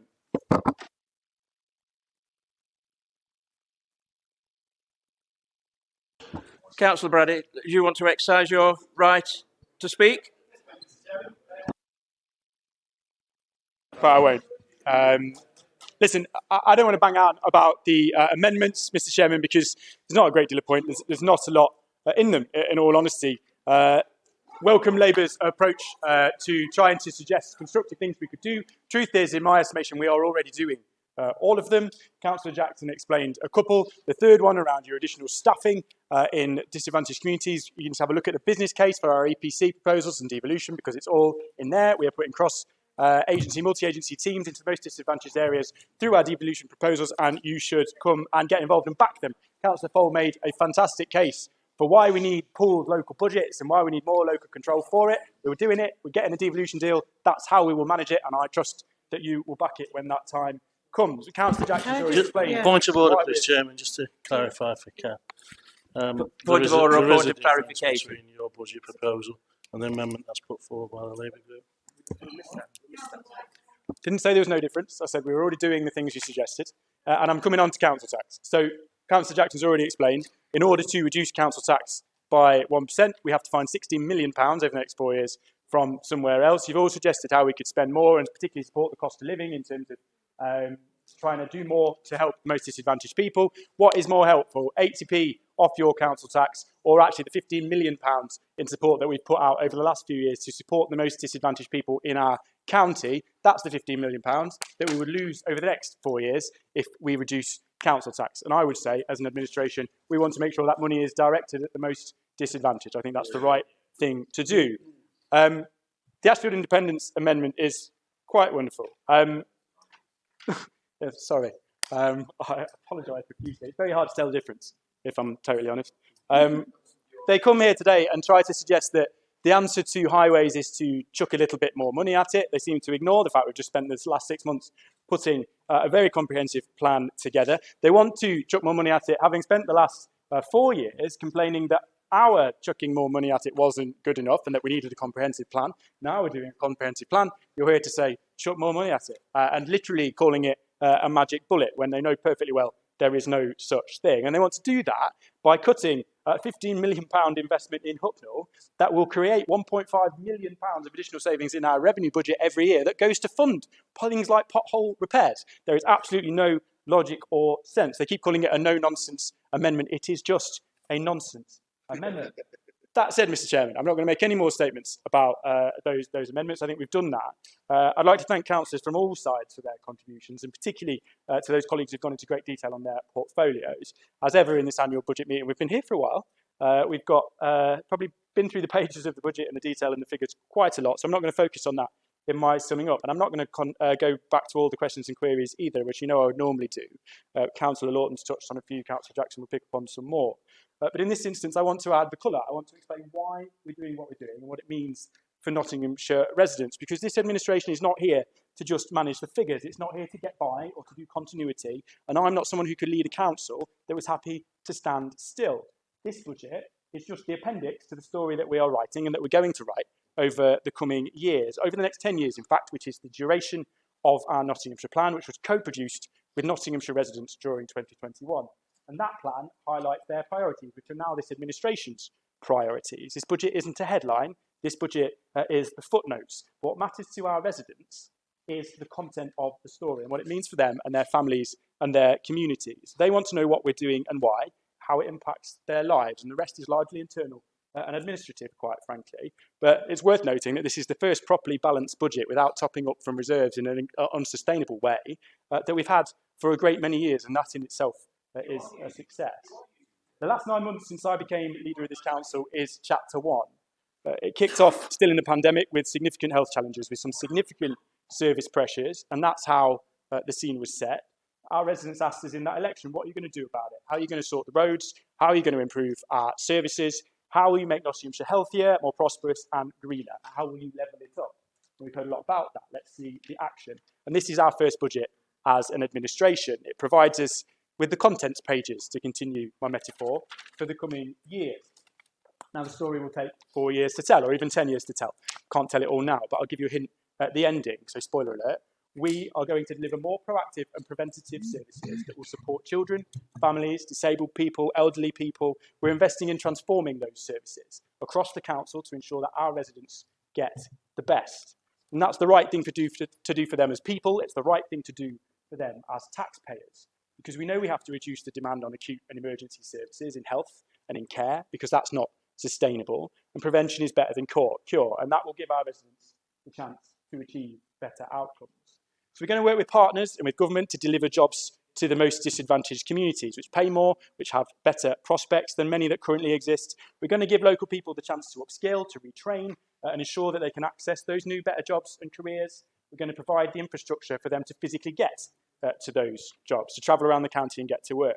Alongside the government investment in our town centres, local economies through the Towns Fund, Levelling Up Fund and others, more than 140 million quid already come to Nottinghamshire, along with government and Severn Trent's investment in greener and more sustainable communities. That's almost 80 million quid. We are working with partners to make Notts even better and ensure that our most disadvantaged residents and communities have a fair chance in life. That is levelling up. That's what it means. We're responsible for its delivery, along with those partners, with government, education providers, other councils, skills agencies, employers. It's not government's sole responsibility, it's all of us. And Nottinghamshire County Council is already playing a huge role and will continue to do that. So I'm going to talk a little bit about how we're going to do it. First, those preventative services. Many residents in our county are fortunate enough to not need to access some of our most important services. Sometimes they'll fly under the radar in people's lives, even though it's where the bulk of their council tax goes. But adults and children's care services are incredibly important to the lives and life chances of many people in Nottinghamshire. We fare better than most with our finances, actually, and with our services, but there are significant national pressures. So we're investing to transform those services, getting more into the community, offering low-level support earlier when people face challenges, and seeking to reduce the significant demand on acute and emergency services. In children's services, we can't continue to take more and more children into residential care. We can't continue to send so many to expensive external placements. So we're investing in our young people. Yes, we're investing in children's homes in Ashfield because that is the right thing to do. Those young people are our greatest asset and they deserve a good start. Alongside welcoming government's additional support for early years education, for the Supporting Families programme, for the family hubs, we'll be thinking again about how we safeguard our young people from harm. We'll be working with partners, we hope, with devolved funds and powers to improve youth services, ensure that every child has access to create bespoke multi-agency interventions in the areas that most need it. And those residents will benefit from that in the years to come. We're investing in new support for kinship carers in this budget because we know very often a home with a loving family is the best place for a child, but those grands and granddads and aunts and uncles need more support to take that on. To invest in our own high-quality residential care that will both save us from expensive outside placements and also allow our most vulnerable children to remain in their communities with family and with friends. We owe that to our residents, both those who use these services and those who fund it and expect us to make it sustainable. Our adult social care services have had a hell of a time in the last year or two and have done an amazing job to manage the stress and demand that they've experienced, and they too will seek to be more proactive. Over the course of our Nottinghamshire Plan delivery, we'll be supporting people to live independently for their own homes for longer. We'll work to ensure we can provide appropriate housing for the delivery of care services. We'll work with our partners in the integrated care system. We'll use government funding to integrate our services more effectively and to tackle backlogs caused by the pandemic. We'll revitalise our day services for disabled adults and ensure that they have a better quality of service, more opportunities to get out and about, to socialise and have the high quality kind of life we would expect for any one of our residents because we have high expectations and ambitions for everyone. None of this happens overnight. Some of it's in today's budget, some will be in next year's or the years after, but I want residents to know and take away today where we are headed. Your council services will not be standing still. Your council tax will not be managing decline. We're going to tackle these challenges head on, and our residents are at the heart of it. We'll deliver more sustainable services with better outcomes because that is levelling up, assuring that every one of our residents can access high quality local services and get the help they need. So maybe that's chapter 2, Mr. Chairman. Still scene setting to some extent. We've started work on some of these projects. We're investing, we're planning. In some cases, we're beginning to deliver, and over time, we will. What's clear when it comes to health and well-being of our residents is economic success, their general happiness, is that our places are really important to us. Our towns, our high streets, our communities, not everything is directly in control of us as a county council. We'll seek to work with partners, and I keep emphasising that here because we can't do everything alone here. On their bids and projects and investments, and as I've said, we've had more than £140 million into Nottinghamshire from various government pots in 2021. But some of it is directly ours, and residents told us in no uncertain terms last May that they wanted to see improvement to our highways in particular. Now, we have a £10 billion set of highways assets. In an ideal world, if you were a private company investing in the maintenance of those assets, you'd be putting £500 million a year into it. So we can talk about whether it's 20 or 25 or 30. It's never going to be enough, quite frankly. So you can take anybody's figures from our budget or opposition amendments or anywhere else in the country. It won't take you long to work out. We only have a small fraction of that to play with. And it's therefore absolutely not good enough. Frankly, it's dishonest to suggest you can fix all of it by just chucking money at it. You can't. And that's why this administration committed to a full root and branch review of all of it as one of our first acts back last May. That's why Councillor Clark has led a cross-party group of councillors that unanimously approved 50 recommendations ranging from all sorts of administrative behind-the-scenes things to the key message, which is that we will focus on getting repairs right first time, with long-term, better quality repairs, patching and resurfacing wherever that is possible. And we'll seek to deal with all the issues on the street in one go.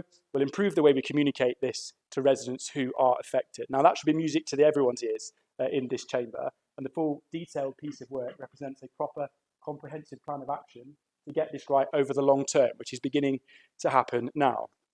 We're supporting that with £15 million investment in our highway strategy on top of existing budgets that will support wider factors like footpaths, drainage, but most importantly, will literally double our capacity to deliver these better quality long-term repairs. We have a proper, thought-out plan to deliver improvements over the long term. We're not just shifting budgets around on a spreadsheet.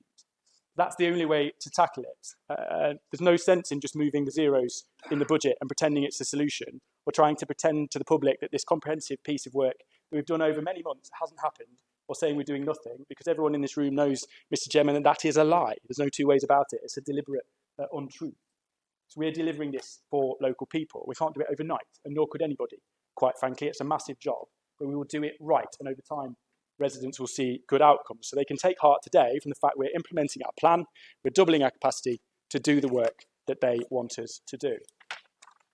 The other place we can make a huge difference when it comes to places and our economy is our wider regional and national role in bringing in jobs, in delivering infrastructure, in attracting private sector investment to our areas. And councillors will know that this has been top of my list and that I've been uniquely placed to work with national and regional bodies to bring this together because of the dual role that I am privileged to have.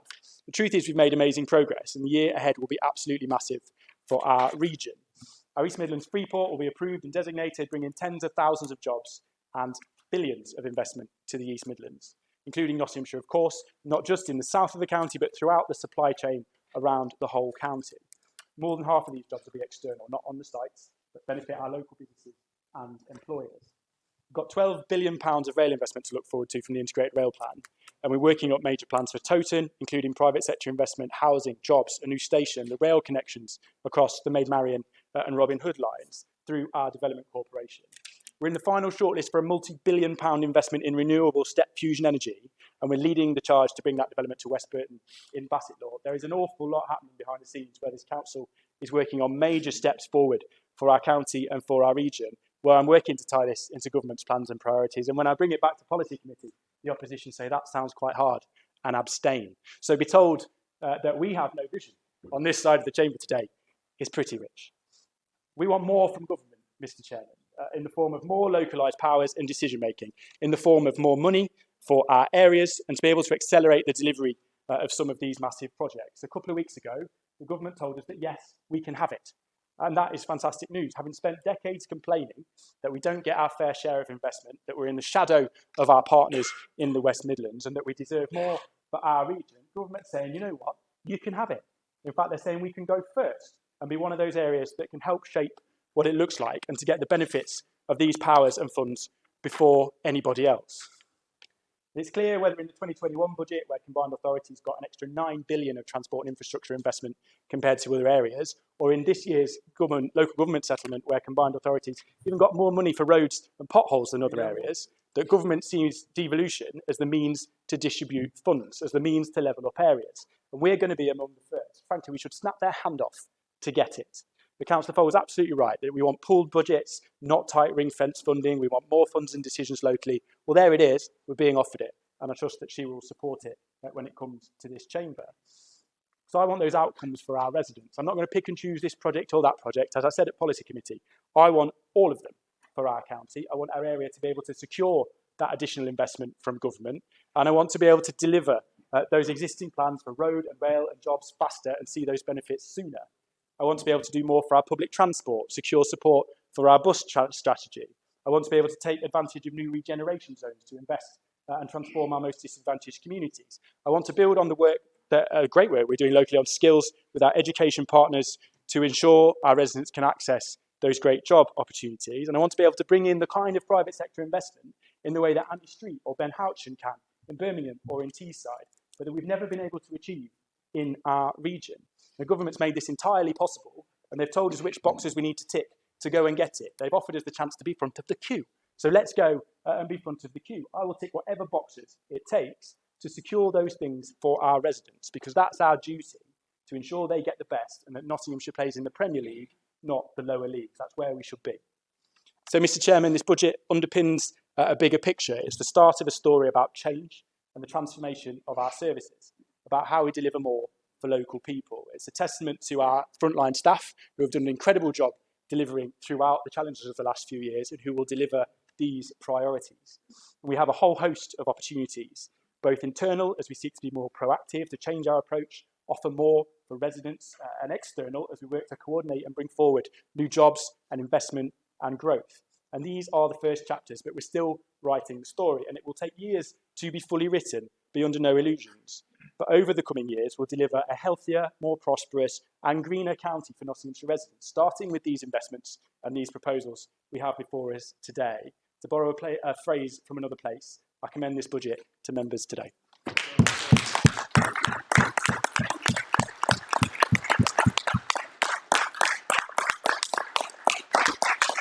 I will now call on the movers of the relevant motions and amendments. I will remind you, you have a maximum of 20 minutes, and the first member will be Councillor Creamer. Thank you, Mr. Chairman. And just say again about Ukraine, I agree with the changes it's made and totally agree with the joint statement that was actually put out. It's a very strange day. It's not just strange for the budget. Anyway, going back to the budget, I'd just like to thank members for a healthy, although strange debate in places. And it is important that we actually be able to put these amendments and discuss these amendments and have the opportunity to consider other points of view. Now, I would still go back and say ours is more a moral budget and it is affordable. If you look carefully, you've actually taken 3.9 million out of reserves anyway, so that's a bit of a mistake, shall I say, that it's actually done.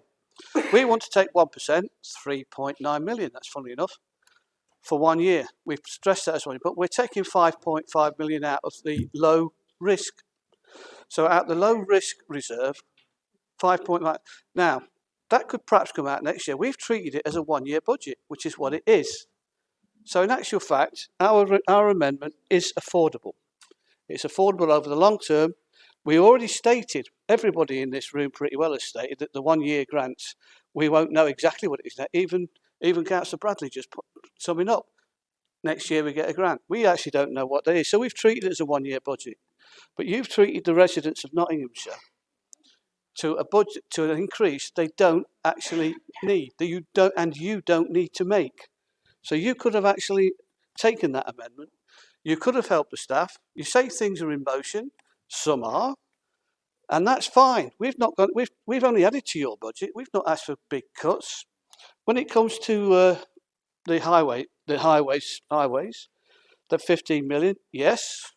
The 1 million for environment, wish it was more. There we go, no problem with that. The 2 million for lights, the extra on the 4. Again, no problem. In fact, if you could increase the actual speed it's done, the better, because that will save money. It's a spend to save issue.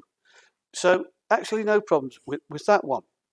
But when it comes to, excuse me while I've got my notes, when it actually comes to the roads and the £12 million, again, we've got no big problem with that. What we've put in is we want some certainty on how it's done. So it's procedural. We haven't asked for anything to be delayed at all. We want some certainty. And I'll just throw the items again. Where it's being spent, how much is expected to be spent on what, whether the money proposed to achieve is intended to do, how sustainable the outcome is, very important, and when we expect the work to be done. So they're just outcomes which, to be fair, Councillor Clark actually did mention some of the issues and pointed them out. But doubling the workforce, which we're not disagreeing with, doesn't help if the actual work standard is the same. If I've got a hole there that actually needs repairing every 6 months, I don't care when they come back 6 months later, whether it's team 8 or team 1 that does the work. They're still coming back every 6 months. So that's the way we've got concerns. It's methodology. It's nothing else. We want to make sure the job is done right first time, which again, that's what the review said as well, right first time. So we weren't asking for delays. Again, repointing out as well about the money. If we hadn't had the cuts over the last 5 years to a grant, we'd have had £115 million extra. So that would have actually helped us on our way, which I've already said. And when it comes to actually the unaffordable bit, repeating again, we're asking for 3.1 million to be taken, not spent this year, the 1%, 63 quid. That will help families. It's already been said. Somebody over there mentioned about a particular housing association putting up 4.1% their rents. That's a national one. Jigsaw's doing exactly the same in Gedling. That's 4.1% to everybody that lives in social housing, and I think that was a minimum. So, but they're certainly putting up 4.1%. So at this time, this again, strange time, the increases in rent, housing, the national insurance, which again, we actually don't know where that 3.6 billion, I certainly don't know for certain it's all going to the health services this year. Is it all going to do it next year as well and all the year after? How are they going to split? How is it going to enter hours into social service eventually? As I said in my original speech, it actually creates more questions than it actually answers. It may be the right thing to do. It may solve it. I don't know. It needs to solve it for about 20 or 30 years, so it's not just your government's problem. It's been a problem for years that needs actually looking into. Where we go? Pardon me. Yes, this bit as well. I mean, Councillor Bradley, yes, all this money, all these wonderful things that we're going to get, that we're opening the pots for, and this, that, and the other. But that's the problem with this budget. It's barely a standstill budget. You're doing what Kay Cutts did a few years ago, and I can't remember, sorry, if it's Councillor Jackson or Councillor Adair, who actually put forward a zero actual budget and left us with a £168 million black hole to fill in when we took it back. So, yes, the devolution. She was waiting for what was it called again? Wasn't devolution then? Because she was waiting for the local government alterations to take unitary authorities. So the budget's just sort of stood still, and you're doing the same again. You're planning all the hopes on the future that nobody actually knows, including yourself. I mean, I hope everything does turn out right. I somehow doubt it. I somehow doubt it. Oh, I did that. Sorry about this, but there's so many going backwards and forwards. Yeah. I'll just read out because I think for everybody here, most of it has actually been said. We will be actually obviously supporting our budget. Unfortunately, we will be abstaining on the actual other amendment. The reason for that, we totally understand where they're coming from. There's no problem with that. We understand why they want to exclude the budget, where they get a lot of money from as a one-off, etc. And for information for the actual independence, we actually did disagree with development when it was proposed part of the property transformation programme back in 2018. But the horse has bolted now, so it's done. And I have to agree with Councillor Gurley now. It's actually changing to a spend to save now. It's actually going to save money. And the point, £500,000 to actually do nothing with it, close it down, that's probably an underestimate in our opinion. So yeah, it's become a spend to save. It would be daft not to go on with it. It's going to be where people are actually going to need to go to visit it. So I don't know about posh. I don't do posh myself, so I don't know. But yeah, it's turning into a spend to save, and we've got no objections with spend to save, none whatsoever. Which is why again we're actually pushing forward for the actual for our advisors, the 7 advisors, and it's for 2 years. Now we don't know what next year's budget is. If you had accepted this, we might have actually turned around and said, well, we'll keep them. They're worth their money in gold, but it's 2 years. And we think that's a very short time and a good price to pay to actually help people in this time where their debt is actually increasing. And without stressing it too much as well, today, because of what's happened in Ukraine, Russia, the debt is going to go up significantly. As somebody's already pointed out, grain comes from there, food, there's oil, 2% of our oil comes from Russia, etc.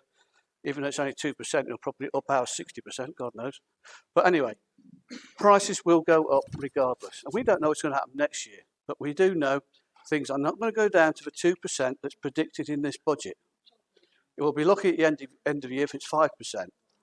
2 weeks ago, it was predicted 7% April, maybe March, but by then April, and then go back down to 5 or 6% in December. I doubt whether it's going to go back down now, but that's to be seen. That's a finger in the air job. And then going back to our budget, it's a statement of intent to actually signal to Nottingham residents that County Hall may not have access to financial tools needed to remedy the cost of living crisis. Again, as Councillor Bradley said, we have to work with others, but willing to do all we can to help in the short term. And that's the point, the short term. This is a one-off budget, it's a one-off settlement. We should be doing this one-off thing. And in particular, care services getting the funding they need. Mr. Chairman, if our amendment were to be supported, it would mean today we have come together to deliver a moral budget, a legal budget, and again, re-stressing, both our amendments have actually been legal. They've been done by the 1-5 officer, and again, I'd like to thank them for their help from our side. They've been brilliant in actually helping us put the numbers together, sort out the legality. So thank the officers, thank the council for that. a costed budget and a reasonable one with moderate but nonetheless important changes. So that's £16 million, as I said, over the years. This is a one-off, and part of our funding, where we've got the funding, this is where we're different from us. We've got our funding from a low-risk reserve, the low risk. Still leaving more in there. Now, if that can be decided next year, because this is a one-year budget, that would stay out. Then you don't have the £16. You've got you've got 4, get it out in a second, 5.5,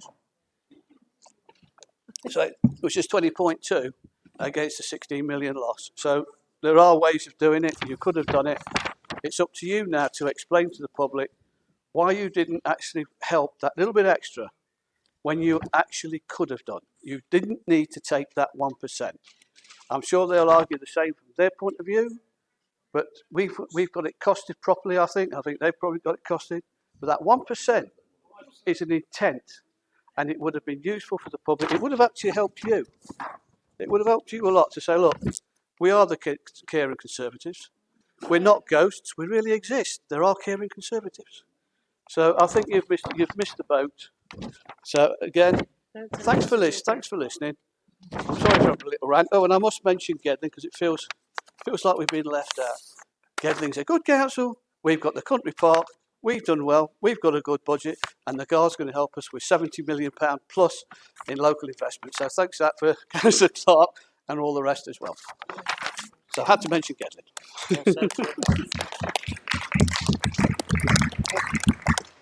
Thank you, Councillor Creamer. Councillor Waters. Councillor Creamer, could you switch your microphone off, please?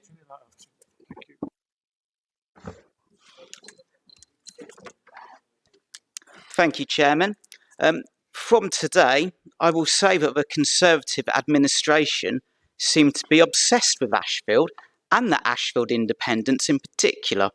I will point out that we have councillors here not only from Ashfield but from Broxtowe, from Sherwood and Newark and Rushcliffe.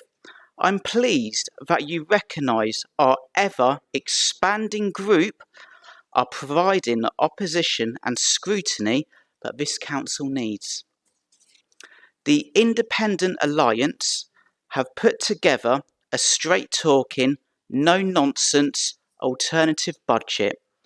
The Nottinghamshire County Council Chief Finance Officer and their legal officer have signed off the alternative budget from the Independent Alliance as legal and balanced. Let me be clear, Mr. Chairman, our alternative budget will reduce the council tax increase by 1% and eliminates wasteful vanity projects in favour of giving an extra £2 million to each district in order to supercharge the fixing of our broken roads and pavements.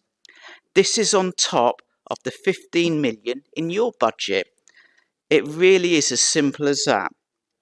If you vote against reducing the council tax rise, if you vote against turbocharging the fixing of our broken roads and pavements, if you vote in favour of higher tax increases and vanity projects like the office at the top of Wigay Farm, the results of the recent Collingham by-election will repeat over and over across the county.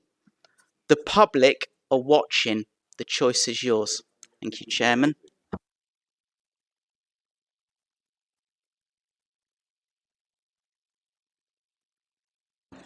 Thank you, Councillor Waters. Councillor Jackson to respond. Thank you very much, Mr. Chairman. I'm aware I've got an unlimited amount of time for this. I'm also aware of the time of day and of your request to be short and sweet. And so I'll do my best, Mr. Chairman, but there are some important things that I want to cover. Councillor Bradley has covered a lot of what I would have said in summing up today's, I'll call it a debate.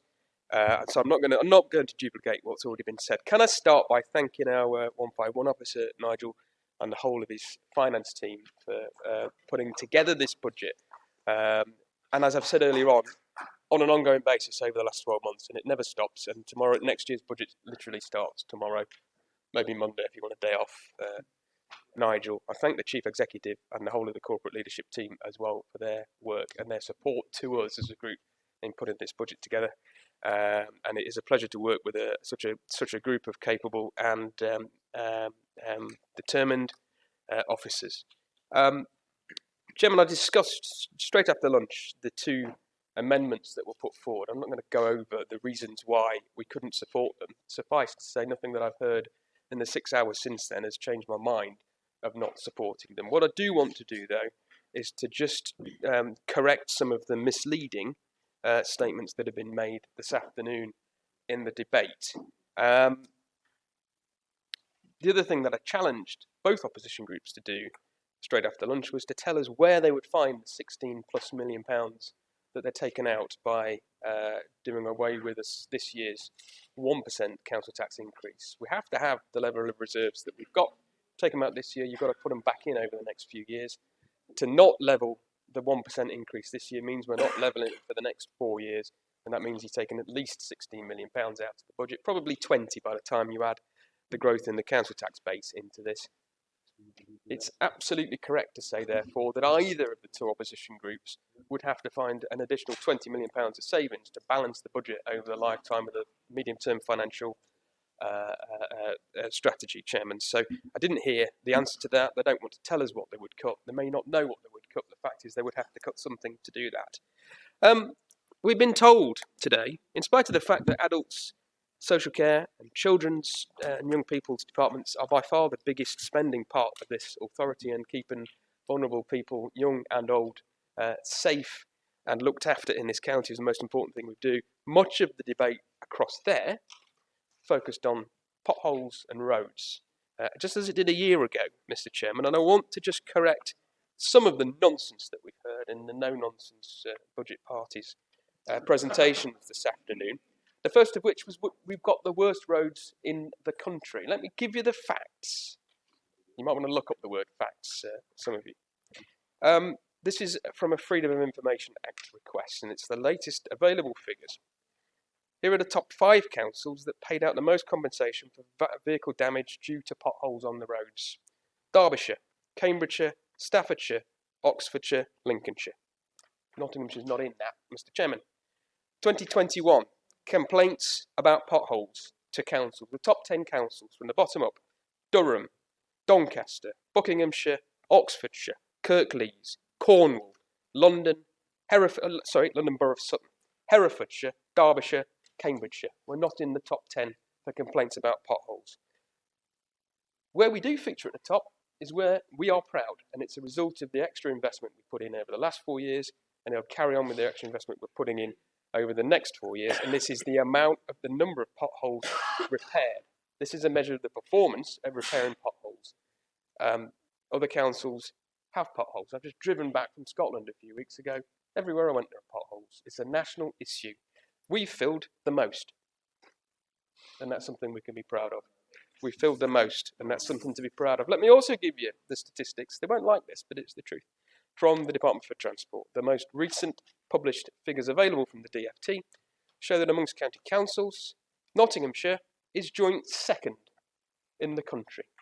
Joint second for the quality of our A roads. For B and C roads, we're 4th in the country for the quality of our B and C roads. Chairman, we all accept that potholes are an issue for the public. We're doing something about it. But let's put this into context. It's a national problem. We're doing a lot better than a lot of other authorities. We're proud of that.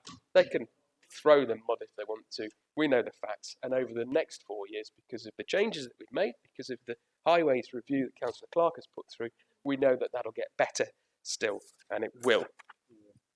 Chairman, there was then more nonsense from the no-nonsense budget party. And we've heard this before. We've corrected them before, but they carry on peddling this. This is about per pupil funding. Let me give you the exact figures, and this comes from the Department for Education. In all of the following areas, per pupil funding has increased. The minimum per pupil has increased. The basic entitlement per pupil in primary, Key Stage 3 and Key Stage 4 have all increased. The deprivation per eligible pupil, whether that's by free school meals, whether that's by IDACA bands A right through to F, have all increased. The schools block has increased. The high needs block has increased. There is a website which I think when we hear that the independent group's researchers dug this up, I think they found a website which is just full of complete nonsense, inaccurate information. That's the correct information. We can provide it to them, and perhaps they'll stop peddling the nonsense that they've been peddling. I'm really not going to say a great deal more. It's quite clear. Well, I can go on if you want. It's quite clear that at the end of the day, Mr. Chairman, and we are at the end of the day, thank you. It's quite clear that both of the opposition group's amendments will fall. They're not going to get through. Both of your alternative budgets, with your amendments added in, are actually very similar to ours. I would urge you not to vote against the budget as proposed first thing this morning, because I don't think actually, really, you want to vote against additional funding for our roads. I don't think you really want to vote against additional funding for adult social care. I don't think you want to vote against additional funding to keep children of this county safe. But let me tell you, if you do, we'll make very sure that the whole of this county knows that you voted against those things, and we'll remind you at every single opportunity. Mr. Chairman,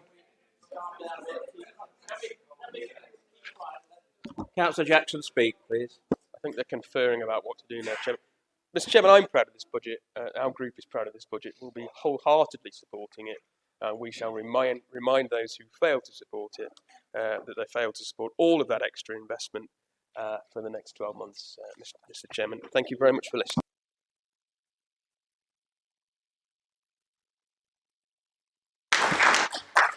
Thank you, Councillor Jackson. Now we move to the procedural bit. There will need to be separate votes on any amendments and the motion, and I will take the votes on the amendments in the order they were submitted. As set out in the Constitution and required by law, there must be a recorded vote on any budget amendment and the final motion, using the recorded votes procedure. Remember, there will be no show of hands. The division bell will be rung before the first recorded vote, but it will not be rung again. So if you come in, if you're not in for the first vote, you will not get another division bell. The Chief Executive will call the roll and will inform me of the result, and I will then announce the result and move on to the next vote until all votes are complete. Please remember to use your microphone when giving your vote so that we can hear what you're saying. Thank you.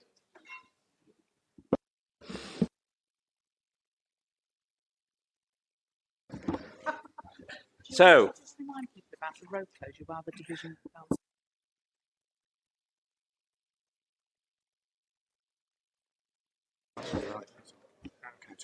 can I remind everybody that due to the roadworks,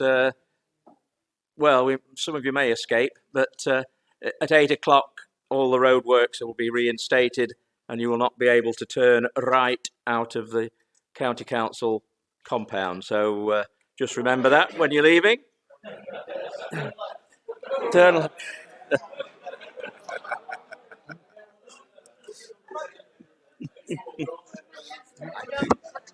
Okay, thank you, colleagues.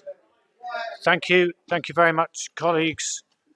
I'm going to call the recorded vote on the first amendment, which was the Labour amendment. And can I start, please, with Councillor Adair? Against. Councillor Adams? Against. Councillor Allen? Councillor Anderson? Against. Councillor Bailey? Against. Councillor Barney? Against. Councillor Barnfather? Against. Councillor Bradley? Against. Councillor Butler? Against. Councillor Callaghan? Councillor Camilleri? Against. Councillor Carlton? Against. Am I right in thinking Steve's gone? Yes. Jason? Yeah. Councillor John Clark? For. Councillor Neil Clark? Against. Councillor Corden?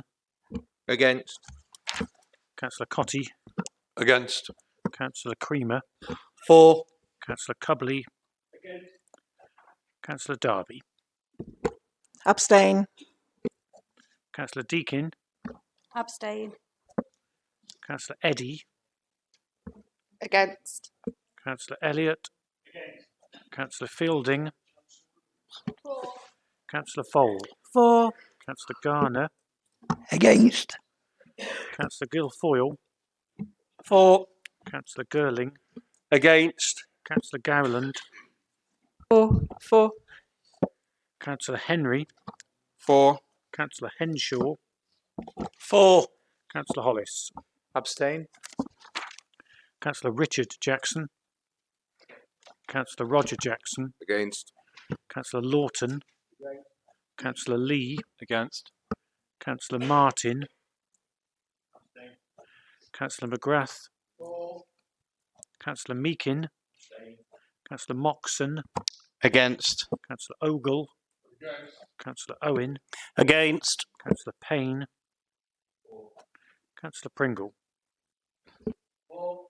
Councillor Purdue Horan, Councillor Quigley, Against. Councillor Saddington, Councillor Shaw, Councillor Hallinan Smith, Abstain. Councillor Sam Smith, Councillor Tom Smith, Against. Councillor Taylor, Councillor Turner, Councillor Upton, Against. Councillor Waters, Abstain. Councillor Welsh, For. Councillor Gordon Wheeler, Against. Councillor Jonathan Wheeler, Against. Councillor Williamson, Councillor Wilmot, Abstain. Councillor Zadrozny. Thank you.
Thank you, members. The result of the recorded vote is for the amendment 14, against 34, abstentions 12. Therefore, the amendment falls. Thank you, Chairman. So I'm now taking a recorded vote on the second amendment, which was from the Independent Alliance. Councillor Adair. Against. Councillor Adams. Against. Councillor Allen. Again. Councillor Anderson. Against. Councillor Bailey. Against. Councillor Barney. Against. Councillor Barnfather. Against. Councillor Bradley. Councillor Butler. Against. Councillor Callaghan. Councillor Camilleri. Against. Councillor Carlton. Against. Councillor John Clark. Abstain. Councillor Neil Clark. Against. Councillor Corden. Against. Councillor Cotty. Against. Councillor Creamer. Abstain. Councillor Cubley. Councillor Darby. For. Councillor Deakin. For. Councillor Eddy. Against. Councillor Elliott. Councillor Fielding. Councillor Fole. Abstain. Councillor Garner. Councillor Against. Guilfoyle. Councillor Girling. Against. Councillor Gowland. Abstain. Councillor Henry. Abstain. Councillor Henshaw. Abstain. Councillor Hollis. For. Councillor Richard Jackson. Councillor Roger Jackson. Against. Councillor Lawton. Councillor Lee. Against. Councillor Martin. Councillor McGrath. Councillor Meakin. Councillor Moxon. Against. Councillor Ogle. Councillor Owen. Against. Councillor Payne. Councillor Pringle. Abstain. Councillor Purdue-Horan. Councillor Quigley. Against. Councillor Saddington. Councillor Shaw. Councillor Helen Ann Smith. For. Councillor Sam Smith. Against. Councillor Tom Smith. Against. Councillor Taylor. Against. Councillor Turner. Councillor Upton. Against. Councillor Waters. Councillor Welsh. Abstain. Councillor Gordon Wheeler. Against. Councillor Jonathan Wheeler. Against. Councillor Williamson.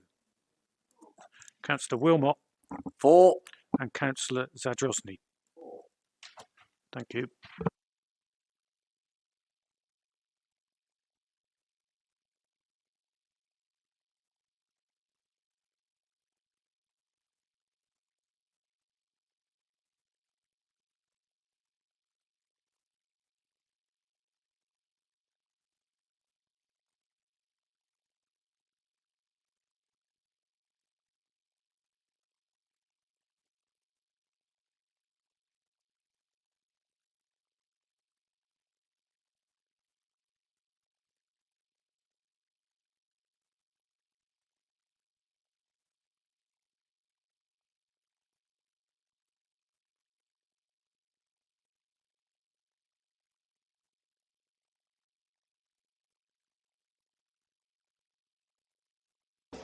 Thank you, members. The result of the recorded vote: for 12, against 34, abstentions 14.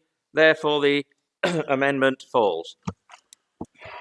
Thank you, Chairman. I'm now taking the final recorded vote, and this is on the original motion. Councillor Adair.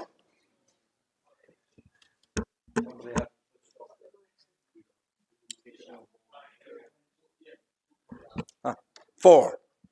Thank you, Reg. Councillor Adams. For. Councillor Allen. Councillor Anderson. For. Councillor Bailey. For. Councillor Barney. For. Councillor Barnfather. For. Councillor Bradley. Councillor Butler. For. Councillor Callaghan. Councillor Camilleri. For. Councillor Carlton. For. Councillor John Clark. Councillor Neil Clark. For. Councillor Corden. For. Councillor Cotty. For. Councillor Creamer. Against. Councillor Cubley. Councillor Darby. Against. Councillor Deakin. Against. Councillor Eddy. For. Councillor Elliott. Councillor Fielding. Councillor Fole. Against. Councillor Garner. Councillor Guilfoyle. Against. Councillor Gurley. Sorry, 4.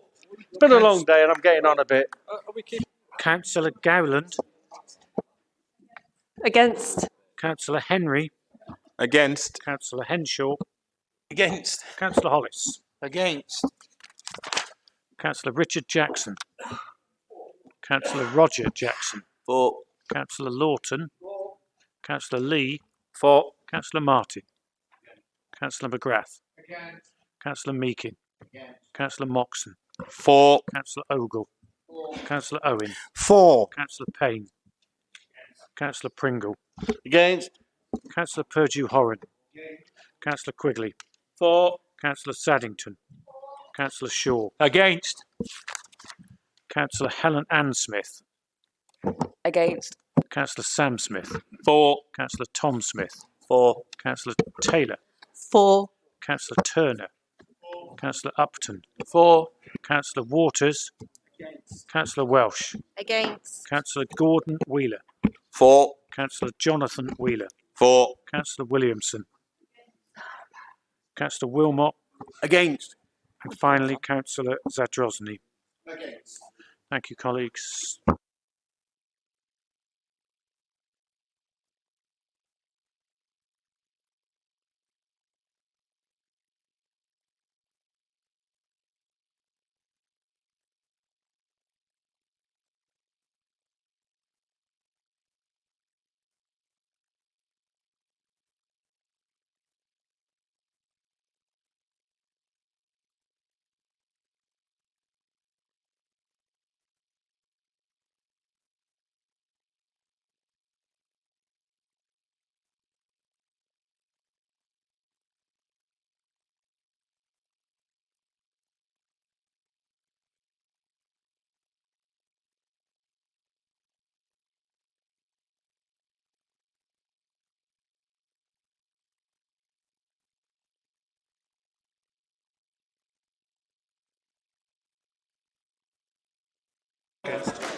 Thank you, members. I know it's been a long day, but we need to go through the formalities.